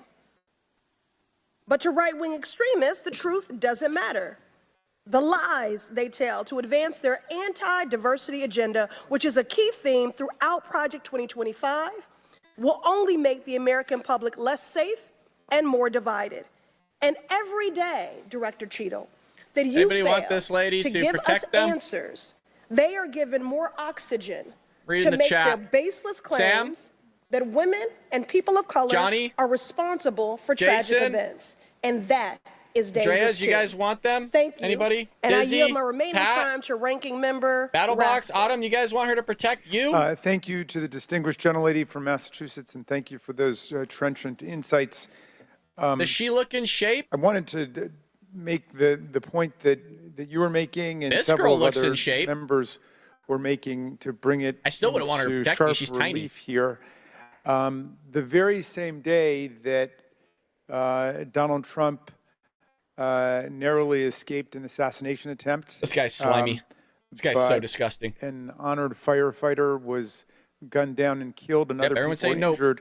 There was another mass shooting that day. Save the Doritos. Just several hours later in Birmingham, Alabama. 4 people killed and 10 wounded in a nightclub shooting. And you might think, oh, that's some kind of freakish coincidence. Not at all. We have more than one mass shooting a day in America. Here we go with They're the so Democrats. commonplace Slimy. now that they are barely reported in the national news. It's, of course, local news in Birmingham, Alabama, that 4 people were killed and 10 other people were shot and seriously wounded, being treated at the hospital. These things are a nightmare for the families of the victims who've been killed. All right, while this guy rambles about taking away basically your firearms because of mass shootings, have you seen a constant theme from Democrats throughout this entire thing? Is they're against really freedom of speech as well as the Second Amendment. They've done nothing but want to put forth a ministry of truth, as well as to put forth legislation that removes your firearms. You're hearing it in real time, which is really disgusting, folks. Make sure you download Rumble app, though. You got to catch us because there's certain places, like maybe YouTube, that you might be watching on that suppresses us. To give you an example, folks, right now we have 700 followers on Rumble. I have almost 200 people watching us on Rumble with 700 followers. I have 62,000 followers on YouTube and 55 people watching. 200 compared to 55. YouTube is censoring us, folks. Head over to Rumble, download it, search for my channel, Bald Brad, and follow the channel directly on the app. This will make sure that you get a notification every time we go live. You guys have come out and said, hey, the notifications are a lot better on Rumble than YouTube. YouTube doesn't even notify you when I'm live, doesn't even tell you when we pop in here. So click the link in the description or pinned live chat to download the Rumble app on your phone. It's absolutely free, will not cost you a dime. If you prefer to watch us on the big screen, which I know some of you do, you like to have a nice drink and hang out with all the Patriots in the chat, you could do so. It's available on Apple TV, Android TV, Fire TV, Roku, LG, Samsung, everywhere, folks, on all the TVs. So all you need to do is search for Rumble, folks, and download that app, and you can find us on there, which is greatly needed because look what they're doing. Look what they're doing to us over here. Unbelievable. Let's see this slimy guy keep talking. Against AR-15 violence in America. Chair recognizes Ms. McClain from Michigan. Thank you, Mr. Chairman. And first of all, I want to thank the Secret Service agents, those who work tirelessly to protect our president, and specifically those agents who did not hesitate to jump in front of President Trump. And my heart goes out to the family of the Comptoir family and the people at the rally who are still recovering. On the other hand, the Secret Service has a leadership problem. And it falls on you. I'm gonna get some water really quick. And although I appreciate I'm gonna keep the stream your going. I'm just gonna be right back. words that the buck stops here, I was actually hoping for some answers. Director Cheatle, you must answer to the American people if you want to stay in charge. It's really, really simple. You want to keep your job, right? Absolutely. Okay. The best way to keep your job is to answer the questions. Not play this shell game, not sing the Slim Shady song, wasn't me. I mean, come on. How long did you prepare for this hearing? I've been preparing for this hearing over the weekend and into last week. Okay, 5 days, 6 days? As soon as I was notified. And how long was that? About this hearing. Okay, 4 days? I began preparing. 4 days, 3 days? I'm not sure the date that I got the letter asking me to be here. What are you sure of? Are you sure the color of your hair? Are you sure the color of your suit? I'm just, like, tell the American people, what are you sure of? You don't even know when you started preparing for the hearing? I mean, the biggest hearing of your life, and you have no clue? You can't remember when you started preparing for this hearing? Can you understand why those words seem hollow to the American people who are supposed to entrust their faith in you? I assure you, the moment I received notification. But you can't remember. You got a little Alzheimer's, dementia going? I mean, what, you can't remember. I have several active investigations going on and an operational agency to run. Okay. All right. But you want to take accountability, right? The buck stops with you, right? I am taking accountability. Super. Then let's start with trying to answer some questions. You keep referring to the FBI. When asked how many shell casings were on the roof, You referred to the FBI. When asked if there were explosives in the car, you referred to the FBI. When asked if Crooks was acting alone, you referred to the FBI. See a common theme here? I can go on and on. My question is, who at the FBI should I speak with? Wait for it. Wait for it. The FBI is responsible for the criminal Is there a name? I'm not certain. I'm not certain. Who at All the right, here we go. FBI I'm is not running the certain. I don't know. Let me ask a different question. Have you been in communication with the FBI? Yes, I have. With whom? I speak with the director and the deputy director. Okay. And what have they shared with you about this investigation?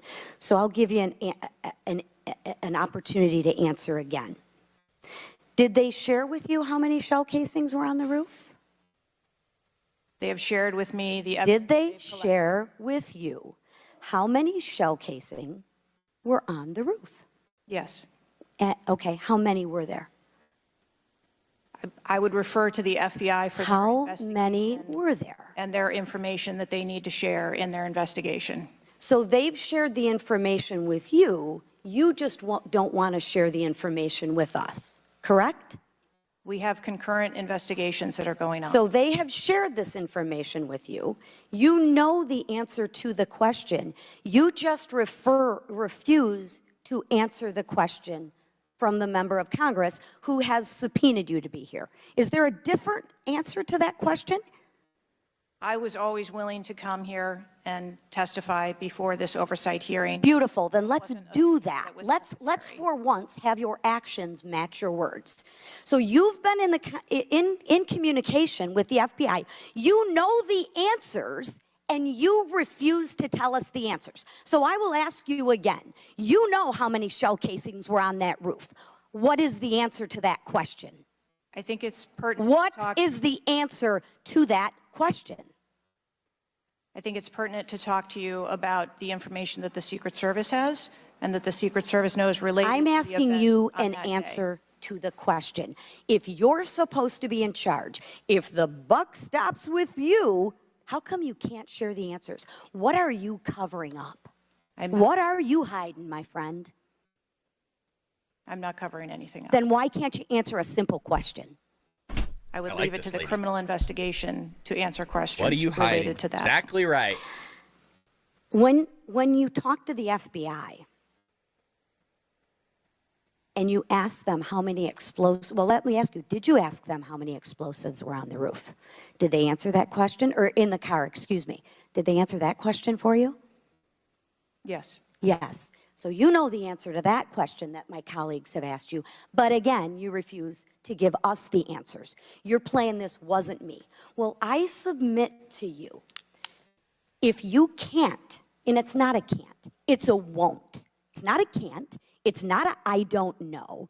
It's a I choose not to answer the question. Well, let me tell you, Ms. Cheatle, if you're going to lead, you need to lead. If you want to be in charge, then answer the question or step aside and have someone with the courage and the guts to answer to the American people the questions that they deserve answers to. And with that, I yield back. Chair now recognizes Ms. Boebert from Colorado. Thank you, Mr. Chairman. There I'm we going to go. continue down that vein. You have been here sitting today, Director Cheatle, definitively able to dismiss erroneous information and speculation. However, you are refusing to answer questions that we now know that you have the information for. You are saying that you are wanting to answer questions that the Secret Service has information to. Well, ma'am, you are the Secret Service. You are the director. You have said that you are the best for the job. So I'm going to ask you some questions now knowing that you do have answers from the FBI, whom you have been passing the buck to this entire day. And I'll start with something that, maybe the FBI doesn't know because it has to do with you personally. You said you spoke with President Trump after the assassination attempt. And I want to know, did you apologize to him directly for nearly having President Trump killed? Yes, I did. I appreciate that. I appreciate that you recognize that this was your failure. Now, since the assassination attempt, you are under oath, reminding you. Have you communicated with anyone at the White House on an encrypted messaging app like Signal? Yes or no? No, I have not. Are you willing to surrender your personal phone for analysis? If I am required to do so. Okay. I will look into making that hesitated. request because I would like to see your personal phone to see if you're communicating over encrypted messaging apps. Have you ever turned down enhanced security I think she just lied under oath. from Donald Trump's detail, his special agent in charge, Sean Curran? You ever turned that down? No, I have not. Have there been, has your team, has the Secret Service? Maybe not you personally. I believe, as I mentioned earlier, there are times when requests are made for And you have assets, denied them. They have been denied. and a denial doesn't Has the Trump necessarily campaign mean- made requests for additional assets that have been denied? Denial doesn't mean vulnerability. Have there been question. additional requests for enhanced security at Mar-a-Lago? We have made a number of enhancements to. You confirmed that there were security. bomb-sniffing dogs that were provided. You failed to confirm if there were aerial security surveillance assets that were provided. So yes or no? Was that provided? At the rally? At the rally, yes, ma'am. We had Overwatch provided at the rally. You've confirmed that the assassin was identified as suspicious 57 minutes prior to the shooting. Was the suspicious individual ever approached by an agent? Was any contact ever made with him? Not to my knowledge. Is that the standard protocol for someone who is identified as suspicious? The protocol would be to locate the individual and. And you said that conduct he an was interview. located 2 to 5 times approximately? No, I said that the information was passed potentially somewhere between 2 to 5 And he was times. never located She by said an they agent? spoke to him earlier. To my knowledge, that individual was not located by an agent. We have dozens of rally goers who have identified Chat. him and not one agent on the ground. There are many, many. Hold on, I'm pausing this. Chat, she said earlier, we were all here, that they spoke with the guy. Because he had the rangefinder, right? Am I missing this? I'm waiting for a chat on this one. We talked about, I could have swore she said that earlier. Did she not? Where's the chat at? Come on, Patriots. We'll come back to this. This is a big thing. I could have swore she said, yeah, we did confront the individual. Oh, I reacted to it. Many agents on the ground, local law enforcement, Secret Service. No one was able to identify him and have sights on and see him. What I'm saying is that the agents that were on the ground at the time, I have no knowledge that they were able on, to Peach, I need ya. interview him or. That's why we gotta be Thank in you. here. Was there Get the a local law popcorn. I got enforcement officer who pretzels. approached the roof and saw the shooter? Oh, thanks, Rasky, for the follow, and man. I saw that he was appreciate that. present on the roof? We do a show That every is the morning, 7 information that a.m. has been shared with Have me. you spoke to that local law enforcement officer? No, I have not. I'm sorry for pausing it, but we do a podcast, a normal show, 7 a.m. Pacific Standard Time every single morning. We'd love for you to join us. Rescue. Love that. Thanks, man. Are you going to? It is part of a criminal investigation. everyone's The saying they think FBI so. Is interviewing those individuals. Yep. He lied. Were agents stationed on the She water lied. tower? No, Why? that would not be something that would be included in a security plan. Has the man who is reported to have been present wearing a gray suit who allegedly requested a photo of the dead body of the assassin on top of the AGR roof been identified? I don't have that information. Is that something that you've heard of? No. Were ATF agents present at the rally? To attend or to work? To work. Not to my knowledge. How long did the counter sniper have crooks in his sights before the shooter opened fire on President Trump? I don't have that specific timeline. Will you be able to tell us if he communicated with other agents on what he was seeing through his sights? Once I have that information, absolutely. Because we need to know why he waited for multiple rounds to be fired at President Trump before the threat was neutralized. We need to know if he was given an order to hold fire. Now, it's you've excused the roof of being unmanned because of the slope of the roof. do you continue to assert the slope of the roof as a credible reason for leaving this position undefended? First, I'll go back and correct that there was no order to hold fire. Our agents and officers have the ability to neutralize a threat at the time So you that don't they know, see it. I'm sorry, you don't know the communication that was taking place or how long he had admitted sites because you haven't spoke to him, but you do know that there was no order to hold fire. I can tell you the way that our personnel are Hell trained. yeah. They are trained on the use of force scale, that when they see a threat, they are authorized to neutralize that threat. They don't have to ask for permission. You excuse the roof being unmanned because of the slope. Do you stand by that assertion? The roof was not covered with an individual on it because there was overwatch provided. Apparently not. No, there was no overwatch provided.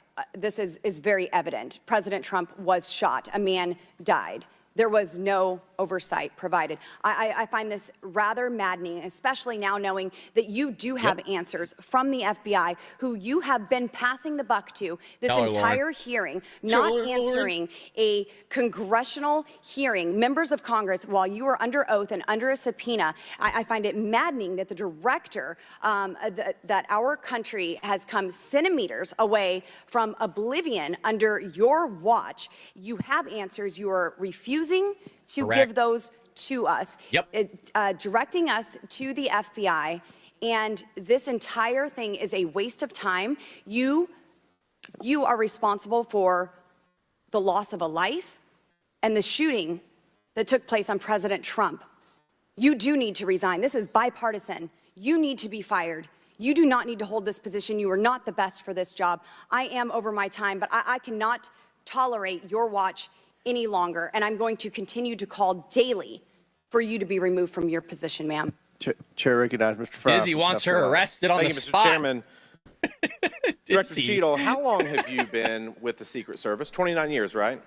That's correct. And how long have you been director of the Secret Service? Just under 2 years.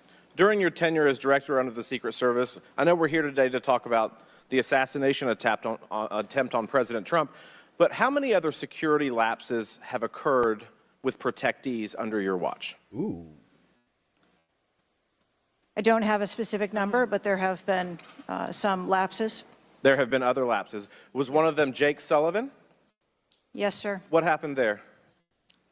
There was an individual who was able to access Mr. Sullivan's residence. His residence? A protectee, somebody was able to break into his house. And what happened? Did anyone get fired because of that?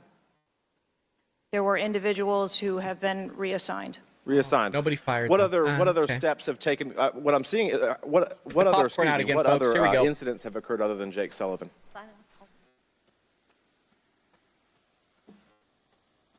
Was there an issue with the Secret Service agent and Vice President Harris? I would not call that a security incident. Well, it seems to me, I mean, you have security lapses with President Trump. You have security lapses with Jake Sullivan. You have issues with your personnel related to Vice President Kamala Harris. There seems to be a repeated theme here. Would you not agree with that? I think that we are talking about separate categories of incidents.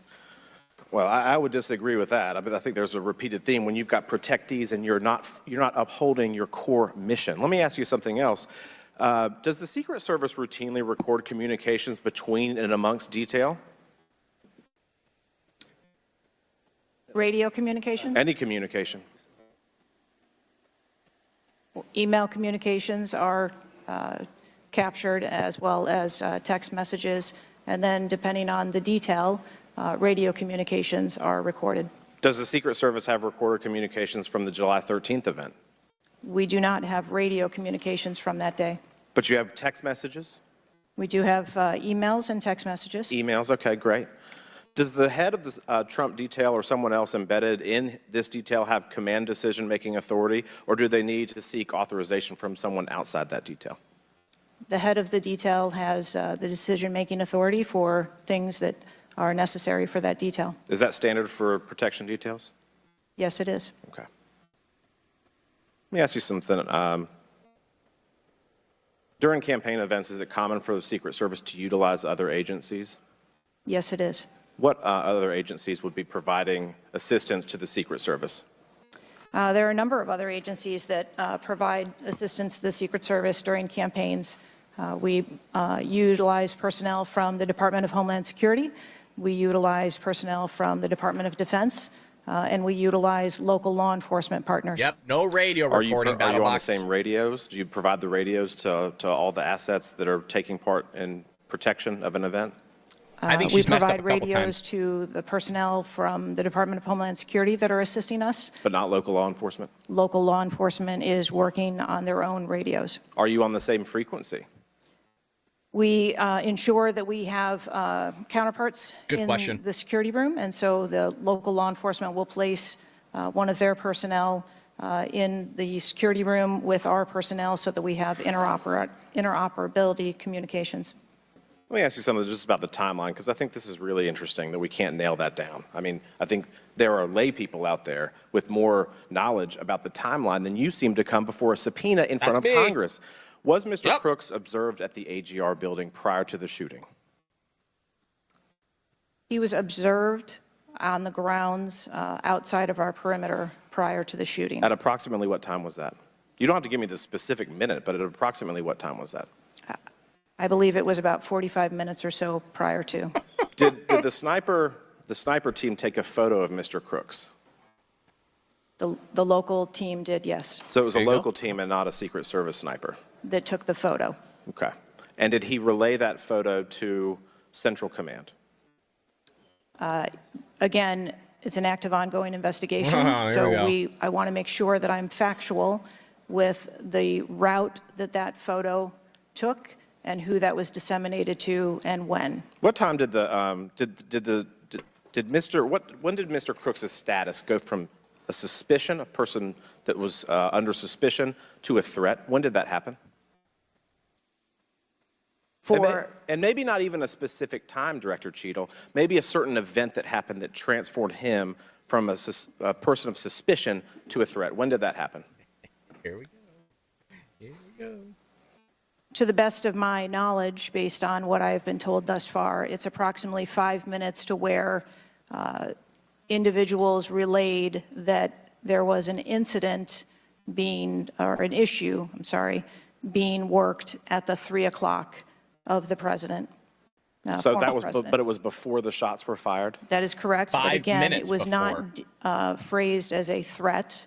It was just that something was being worked. Yeah, but my question is, when did he become, when did he transform from suspicion to threat? Because they're treated very differently. People can be suspicious, but they're not a threat Correct. until a certain point in time. So when did that happen? I believe that it was seconds before the gunfire started. Seconds.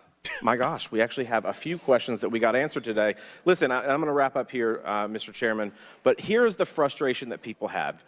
The buck stops with you. You've said that yourself. But the problem in Washington, D.C., it is the only town in America that you can be so bad at your job that you actually get a promotion or don't get fired. You have not been able to answer the number of agents, whether or not requests were denied on additional security, whether or not law enforcement were able to engage Russell gets before it. the shooting with the assassin, how he got on the roof, how the rifle got on the roof. You can't tell us how many shots he fired, whether the casings We were like recovered. Russell. You can't tell us anything about his cell phone. You can't tell us whether the rally was supposed to be postponed, given the intelligence that you were receiving. You can't tell us whether the car had a bomb.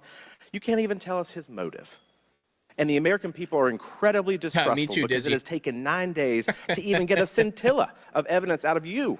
Maybe if I was CNN or ABC or NBC, I would have gotten much more thorough and accurate information, but we have not received that in a subpoenaed hearing that in front crazy? of this Congress. That is why the American people are frustrated, and I echo the bipartisan calls on this committee and all across this country that you should resign, or maybe when the president wakes up from his nap, he can fire you. Thank you, Mr. Chairman. Chair now recognizes Ms. Luna from Florida. Director Cheatle, can you please give me the names of the individuals who are in charge of your con-op for the rally? I'm not going to release names. Can you give me the today. titles? And how many individuals? Ooh, I like Paulina Luna. No, Nothing? We had a full advance team that was responsible Who are for the, advancing how many the site. people are the final approval authority? There are a number of people Can you that give me a are number? engaged in approving Can you the give me plan. a number? No, I do not have a firm number. Can you just confirm whether or not, I understand this is an open investigation, but in order to dispel conspiracy theories, have you guys been able to subpoena the shooter's Discord records, or has the FBI, to your knowledge? I believe that the FBI is working on those. Okay. Is it factual to say that you have not ruled out that the shooter was working with other people or persons? Again, the FBI is conducting the criminal investigation into Can the you, shooter. at least in an effort to dispel conspiracy theories, can you confirm or deny that? At this time, we do not have that there were any other people engaged. So you believe he was acting alone? I do. Okay. There we Have go. you been Okay. made aware of multiple eyewitness reporting that there was a second shooter on a water tower? I do not have any information related to any second shooter. Okay, the reason I asked that is because according to testimony from multiple witnesses, they did report that. And again, to my understanding, there were over 40 sniper teams that were briefed by the Butler ESU. And I want to make sure that people are aware, if you're saying that there's not another shooter, that we are able to clear that information, because from this whole entire briefing, it doesn't seem like much information has been able to get out to the American people. So I'm trying to dispel rumors, as I'm sure you understand. Was it true that Secret Service was present at the Butler ESU briefing? There was a briefing between the counter sniper teams that were working Secret on the Service ground. present? Yes, to my knowledge. Okay, I want to read you a report from people that seem to be throwing you under the bus and stated that they were in attendance and that Secret Service was not in attendance at the security briefing, according to individuals with knowledge, to also include that the AGR building where the shooter Thomas Matthew Crooks was located was actually not a part of their security perimeter for that. So there was not Secret Service present. It seems as though that when you were asked earlier from Rep. Krishnamurthy about That's why you wait till whether the or end, not folks. You don't leave Secret early. Service was aware of a threat, you had said no, they were unaware of a threat. And yet, according to communications, again, from law enforcement that were in some of these group chats, they actually had reported that Secret Service was made aware of a threat at around 5:59 p.m. as a part of the command, including Secret Service, aware of messages and requests about information about the suspect's location. Can you please tell me if you have knowledge of that at all? Again, I think we're conflating the difference between the term threat and suspicious. But you guys did have knowledge at 5:59 p.m. according to those group chats, did you not? Of a suspicious individual. Okay. Chairman, in my opinion, according to some of the testimony today, I feel that you have perjured yourself in some instances. And so I'm going to ask for a full review of the transcripts by staff. And if you find that to be the case, I do ask that you bring perjury charges against the director. I will say this, it is very frustrating, and I've talked to my colleagues and we've said it to your face, that you have been up here basically stonewalling our ability to get the answers to the American people. And what I will also say is that every single member of Congress does not feel safe with you in charge. You have heard that, and I think that we are all sitting ducks with you in directing the Secret Service currently. But more importantly, it sends a message to our adversaries that we are not protected, and we are one of the strongest countries in the world, so you have essentially made us a less safe country because of it. As a result of that, I'm asking you to formally step down. I share my same opinions as my Democrat colleagues, and I also think that your efforts to bring forward a full investigation and report in 60 days is unacceptable. And as a result of that, I'm going to do everything in my legislative toolkit to ensure that that happens sooner rather than later. And I'm sure that you know that we brought a vote on inherent contempt against Garland for essentially blocking a congressional investigation. And I don't think that you should be any different. So I will say that I am just completely disgusted by your performance today. And I understand that you're probably in a position where you're being told not to testify, which is why we had to subpoena you. I think that goes back to Garland. But again, that is part of the flushing that we need to get out of Washington, and I would be happy to assist in that process. Chairman, I yield the rest of my time. Chair now recognizes Mr. Langworthy from New York. Thank you very much, Mr. Chairman, and I appreciate you bringing this hearing forward with a subpoena. Damn, coming out with Director, yesterday I made the decision to get my car and drive to Butler, Pennsylvania in preparation for this moment and asking you questions about the events of the assassination attempt on President Trump's life. I've done several presidential events prior in my career, and I wanted to see this site with my own two eyes because I don't believe the video footage tells the whole story or looking at things on a diagram. And I was absolutely appalled when I went to the site, when I saw the fact that I could have stood on the roof of that building, the AGR building, and hit that podium with a 9-iron, and I'm a lousy golfer. And the fact that that was not included in the perimeter is a complete dereliction of the duty of the U.S. Secret Service. I mean, there are very few rooftops that needed to be secured. Yeah. And the fact that Secret Service, as they were putting a site plan in place, did not think it was necessary to man those rooftops, you have completely walked away from your duties. You had one job, and that's to protect the future President of the United States, or to protect all of the other protectees. And President Trump is only here today by God's grace. Yep. Because he had just something in him that made him turn his head just slightly, or we would be in a national period of mourning right now. And you have done nothing here today. I've rewritten these questions like 4 times during your hearing, and you haven't answered a damn one of them. You haven't given any information. You have hidden behind this FBI investigation, and I think you should be ashamed of yourself, because you have brought more shame to your agency than I think that the assassination attempt has at this point. Damn! This is literally the worst performance I have ever seen in front of a congressional hearing. You have offered no reason for this committee, this body, or the American people to trust you or the Secret Service today. And you should resign. Yep. You have said that you've put new security measures in place after the assassination attempt. Can you tell us what those are? Because the American people want to know that you're taking real corrective measures. But today you've pointed to an investigation. Investigation or not, you still have a job to do with a zero-fail mission. But so far, there's been absolutely no accountability, and you've admitted that here today. Not one person's been suspended. Not one person's been put on a desk. Meanwhile, we've got the most contentious of elections in our nation's history, and protectees are in danger because of incompetent leadership. Not the agents. The agents piled on President Trump to protect his life. Those are heroes. But the administrators running your agency, they're not right now. They're not doing their jobs, and you certainly aren't doing. The most appalling part of Saturday's events is the countless opportunities that Secret Service had to stop Crooks before he even got on the roof. At 3 o'clock, Crooks raised suspicion by entering the rally with a rangefinder.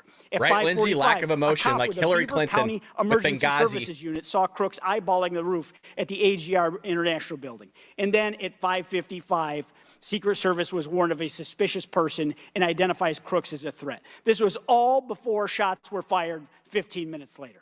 Director, yes or no, did local law enforcement alert the Secret Service about Crooks' presence at the rally?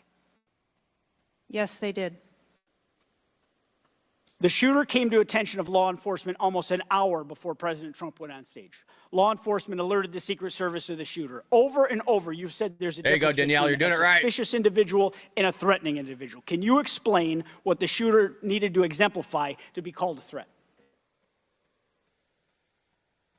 So I'm not clear as to what identified him as suspicious to the individuals who originally clarified him that way. For the Secret Service, for an individual to be determined to be a threat, that individual would have to be seen with a weapon or capable of doing some sort of harm to our protectees. I mean, Director, an individual walking into a rally with a rangefinder, scoping out an unprotected rooftop, and he reportedly flew a drone over hours before. It sounds like a lot more than suspicious, especially at a presidential rally. Your operational lapses, your resource management, and poor judgment nearly resulted in the assassination of President Trump. I mean, the dereliction of duty here is just appalling. The fact that you haven't visited Butler is just maddening to me. That you're not taking this job seriously. Many people here have called for your resignation. I've introduced a resolution here into this body. That hopefully we'll get a vote this week calling on the president to fire you, ma'am. You have not done your job. You have put 2 black eyes on your agency, and you need to go. Mr. Chairman, I yield back.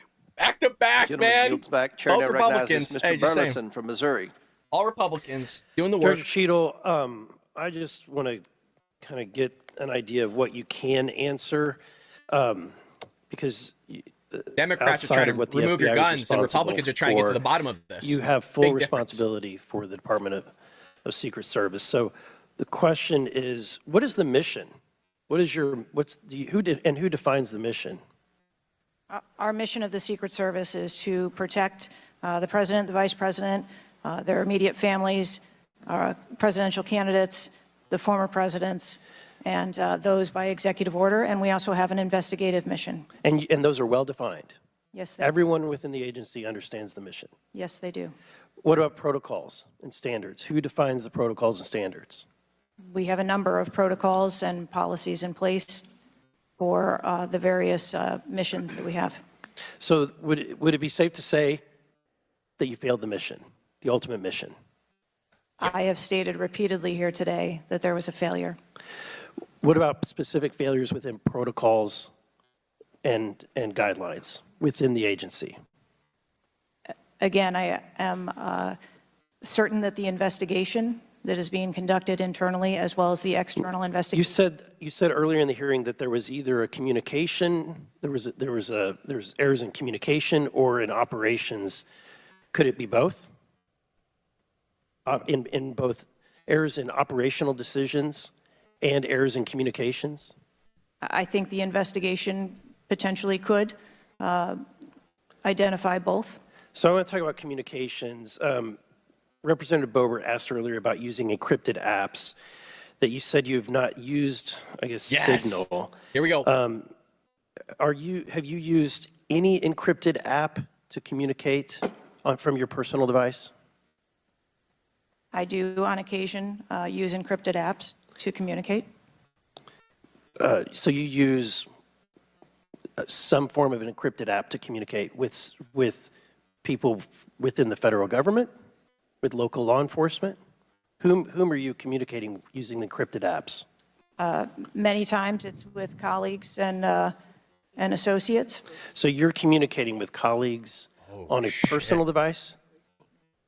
There are times that the Secret Service, when we work internationally with some of our partners, that they don't have the same texting capability.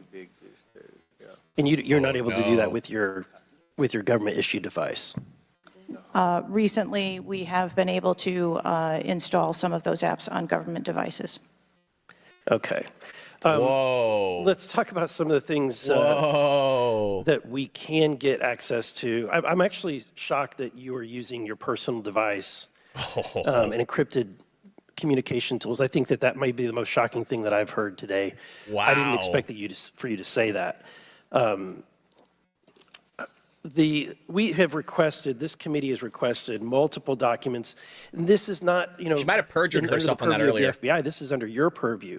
We requested a complete list of all law enforcement personnel, including Secret Service, Department of Homeland Security, local law enforcement with the roles in protecting the president. And we requested that to be, for us to receive that by July 18th. Did you provide that? I believe that our agency is in the process of collecting all documents. So you did not, requested. you have not provided it. How long does it take to determine who the personnel were going on, that were Brian? on site? We are collecting a comprehensive list of all the documents that have been requested. We also requested all the audio and video recordings that your agency, not the FBI, but your agency has in possession related to the event. Did we receive those? Have you provided those at all? She has not. We are in the process of collecting all documentation requested. You're in the process, but you have not. Any memorandums or any internal communications related to the event? We requested that you provide that. Have you provided any of that? We are in the process Nothing. of collecting the information that has been requested. Zero provided. So when can we expect to receive these documents? How long does it take to determine who was on site, who was being employed to be there to protect the former president? When can we expect that? How many days does it take to provide that information? 63 months, 7 We years. want to make sure that we have a comprehensive accounting of all of the documents that were engaged in that day, and we will make them available as soon as possible. I think transparency is the key here. It's shocking to me that we are communicating in a encrypted app to colleagues. I'm almost certain that violates some federal laws.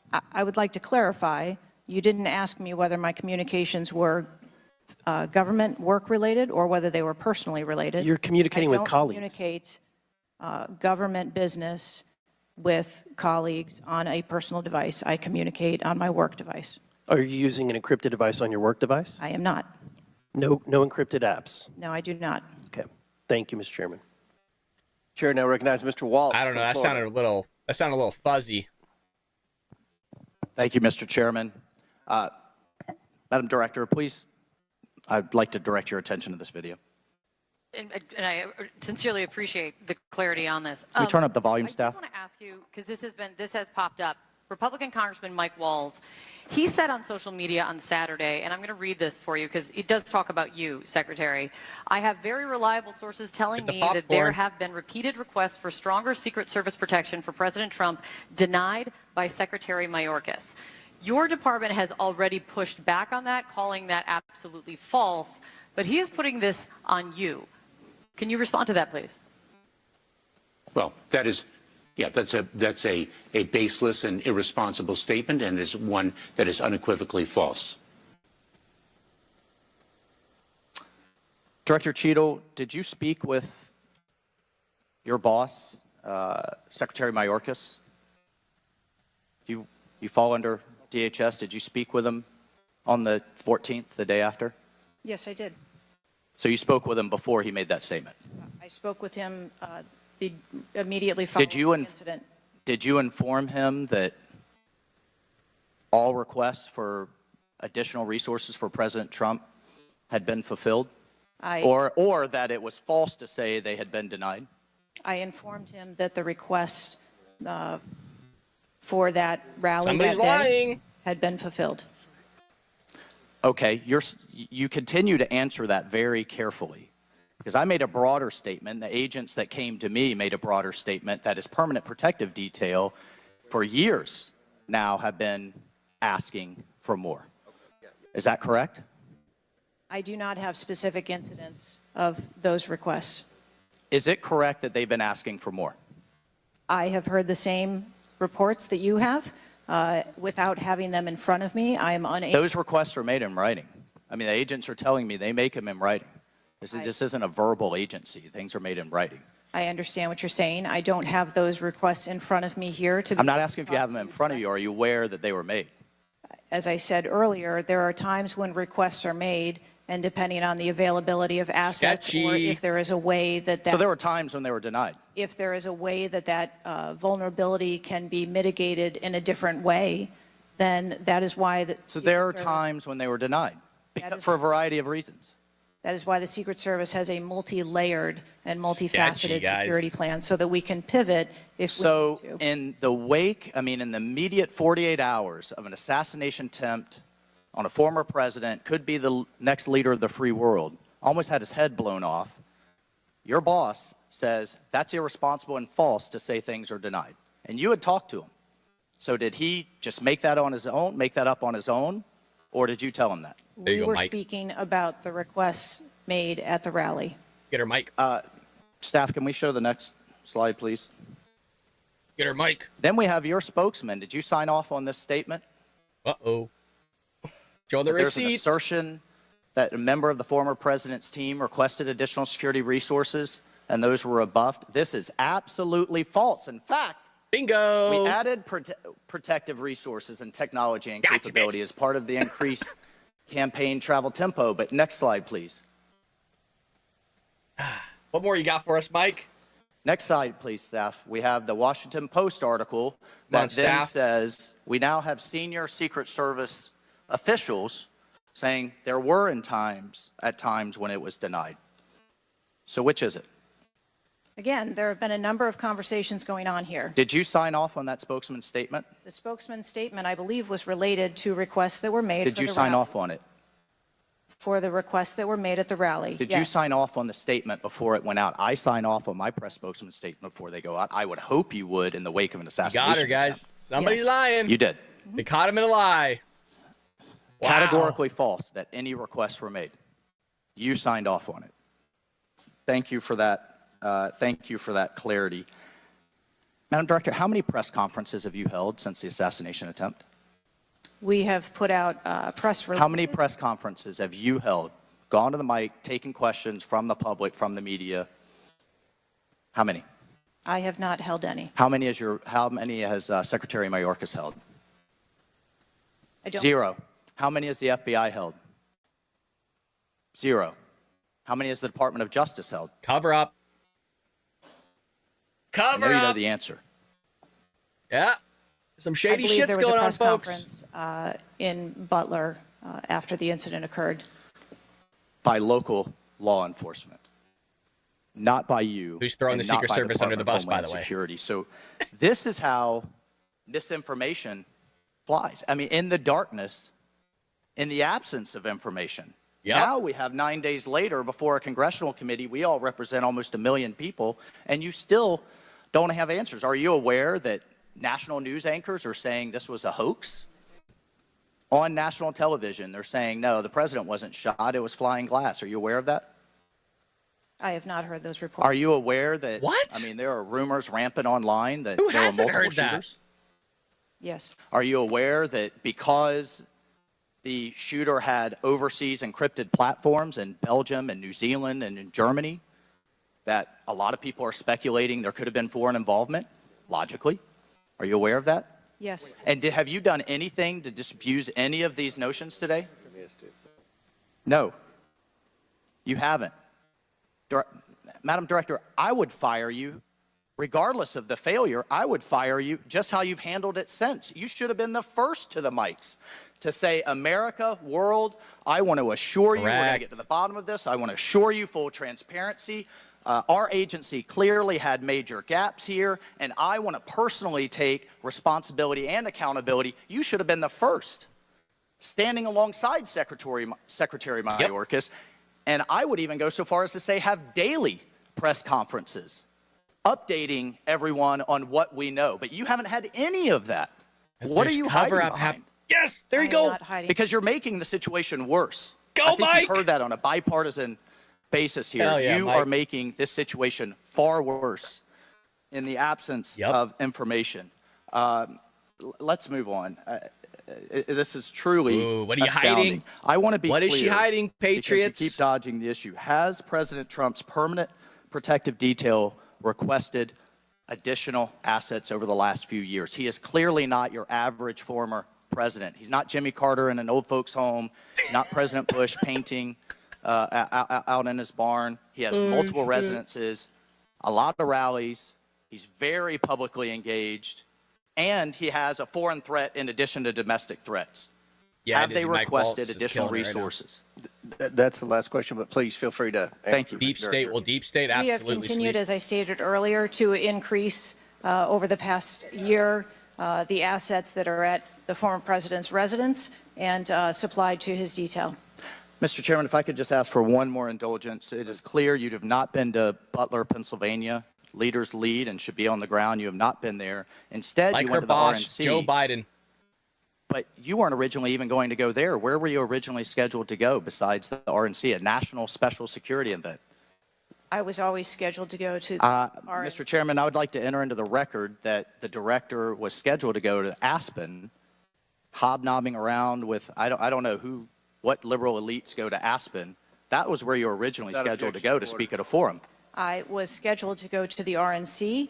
I was going to leave the RNC for 24 hours and return back to the RNC. I hope, as your predecessor, Julie Pearson, with a security incident on the White House and under the Obama administration and Reagan's Secret Service detail lead, I would hope you would have the dignity for the sake of the agents in the service to resign. Damn. Gentleman's time's expired. Damn. Thank you. I'd like to enter a few things into the record. First of all, the remaining articles that Mr. Biggs was wanting to enter into the record without objection, so ordered. Next, I have a written statement from Representative Mike Kelly of Pennsylvania. His district includes Butler, and he has a written statement that we'd like to enter into the record without objection, so ordered. A bipartisan 114th congressional report titled United States Secret Service and Agency in Crisis. This was prepared by former Oversight Committee Chairman Jason Chaffetz and former Ranking Member Elijah Cummins. And lastly, the issue subpoenaed compelling Director Cheatle's appearance at. It's clear that they're not safe either, and we've got to get to that. I don't want to hear Raskins. Was it is of us the mass hoax? Member yields back. I'll deliver my closing remarks. Director Cheatle, I subpoenaed you to appear today to get answers for the American people about the failures that led to the assassination attempt of President Donald J. Trump. Unfortunately, you refused to answer today. And this committee is not known for its model of bipartisanship, but I think today we came together unanimously in our disappointment for your lack of answers. You've stated that the FBI will investigate and give a report, and you estimate 60 days. We've been waiting for months and months for lots of different bits of information from the FBI. We have no confidence in the FBI. The majority of this committee has no confidence in the FBI. I sincerely hoped that the hearing today would give not just Congress confidence in the Secret Service, but the American people would have confidence in the Secret Service.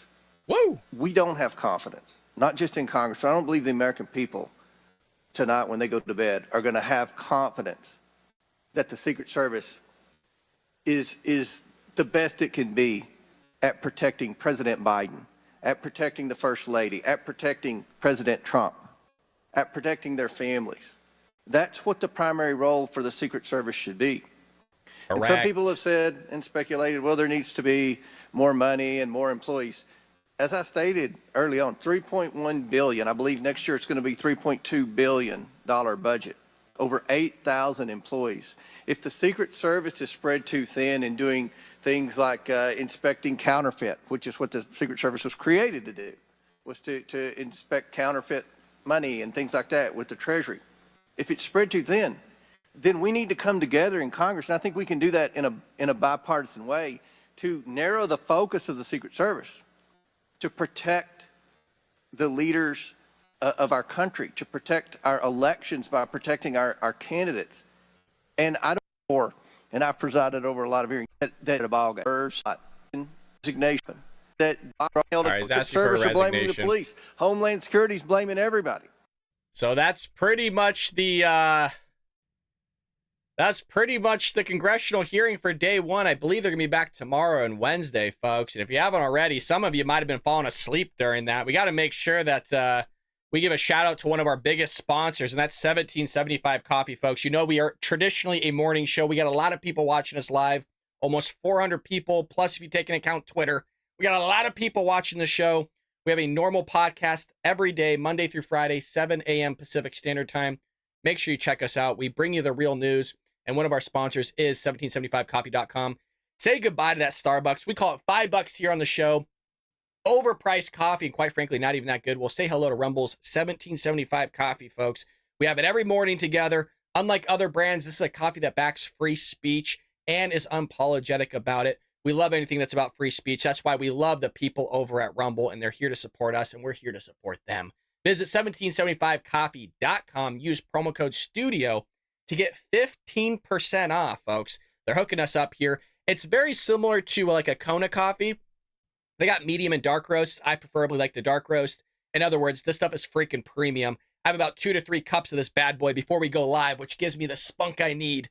Like Joe Biden said, when you get down, you get back up. Except he's not really getting back up because he just dropped out of the race. But click on the link in the description or the live chat and go directly to 1775coffee.com and use promo code STUDIO to get your 15% off today, folks. Wild congressional hearing. A lot of highlights here. We'll see what comes of it. If you're new to the channel, welcome. We would love to have you with us every single morning, 7 a.m. Pacific Standard Time for our normal show, our normal podcast, where we basically call out the hypocrisy of the media. We talk a lot about what's going on here. We have inside sources. Folks, that is going to be it for today. If there's a White House press briefing this week, we'll be sure to cover it. We'll be back here tomorrow at 7 a.m. Pacific Standard Time to bring you the latest and greatest news as always, folks. Thank you for hanging out in the chat. Some of you were here for all 4.5 hours of us live streaming, plus the hour we spent together this morning for our regular show, making it, we spent together 5.5 hours live streaming today, going over the news, being informed so that we're not like the Democrat Party and get manipulated by our own party, basically. I mean, if you think about it, they manipulate their entire party in voting for Joe Biden. They go, just kidding. So No, thank you guys. I appreciate it. Brian, Sam, Jason, Lily B, Neil, Lindsay. I mean, guys, there's 400 people here. I can't name everybody. There's all of you. Dizzy, Pat, Battlebox. We got a lot of people here. Nola Peach, Curious Patriot, Big Dog, SleeperNet. We got a lot of you, man. This is a lot of names. A lot of names. Well, I appreciate it, guys. Take care of yourselves. I hope you have a blessed day, and we'll be back here tomorrow, here on The Wellbrad Show.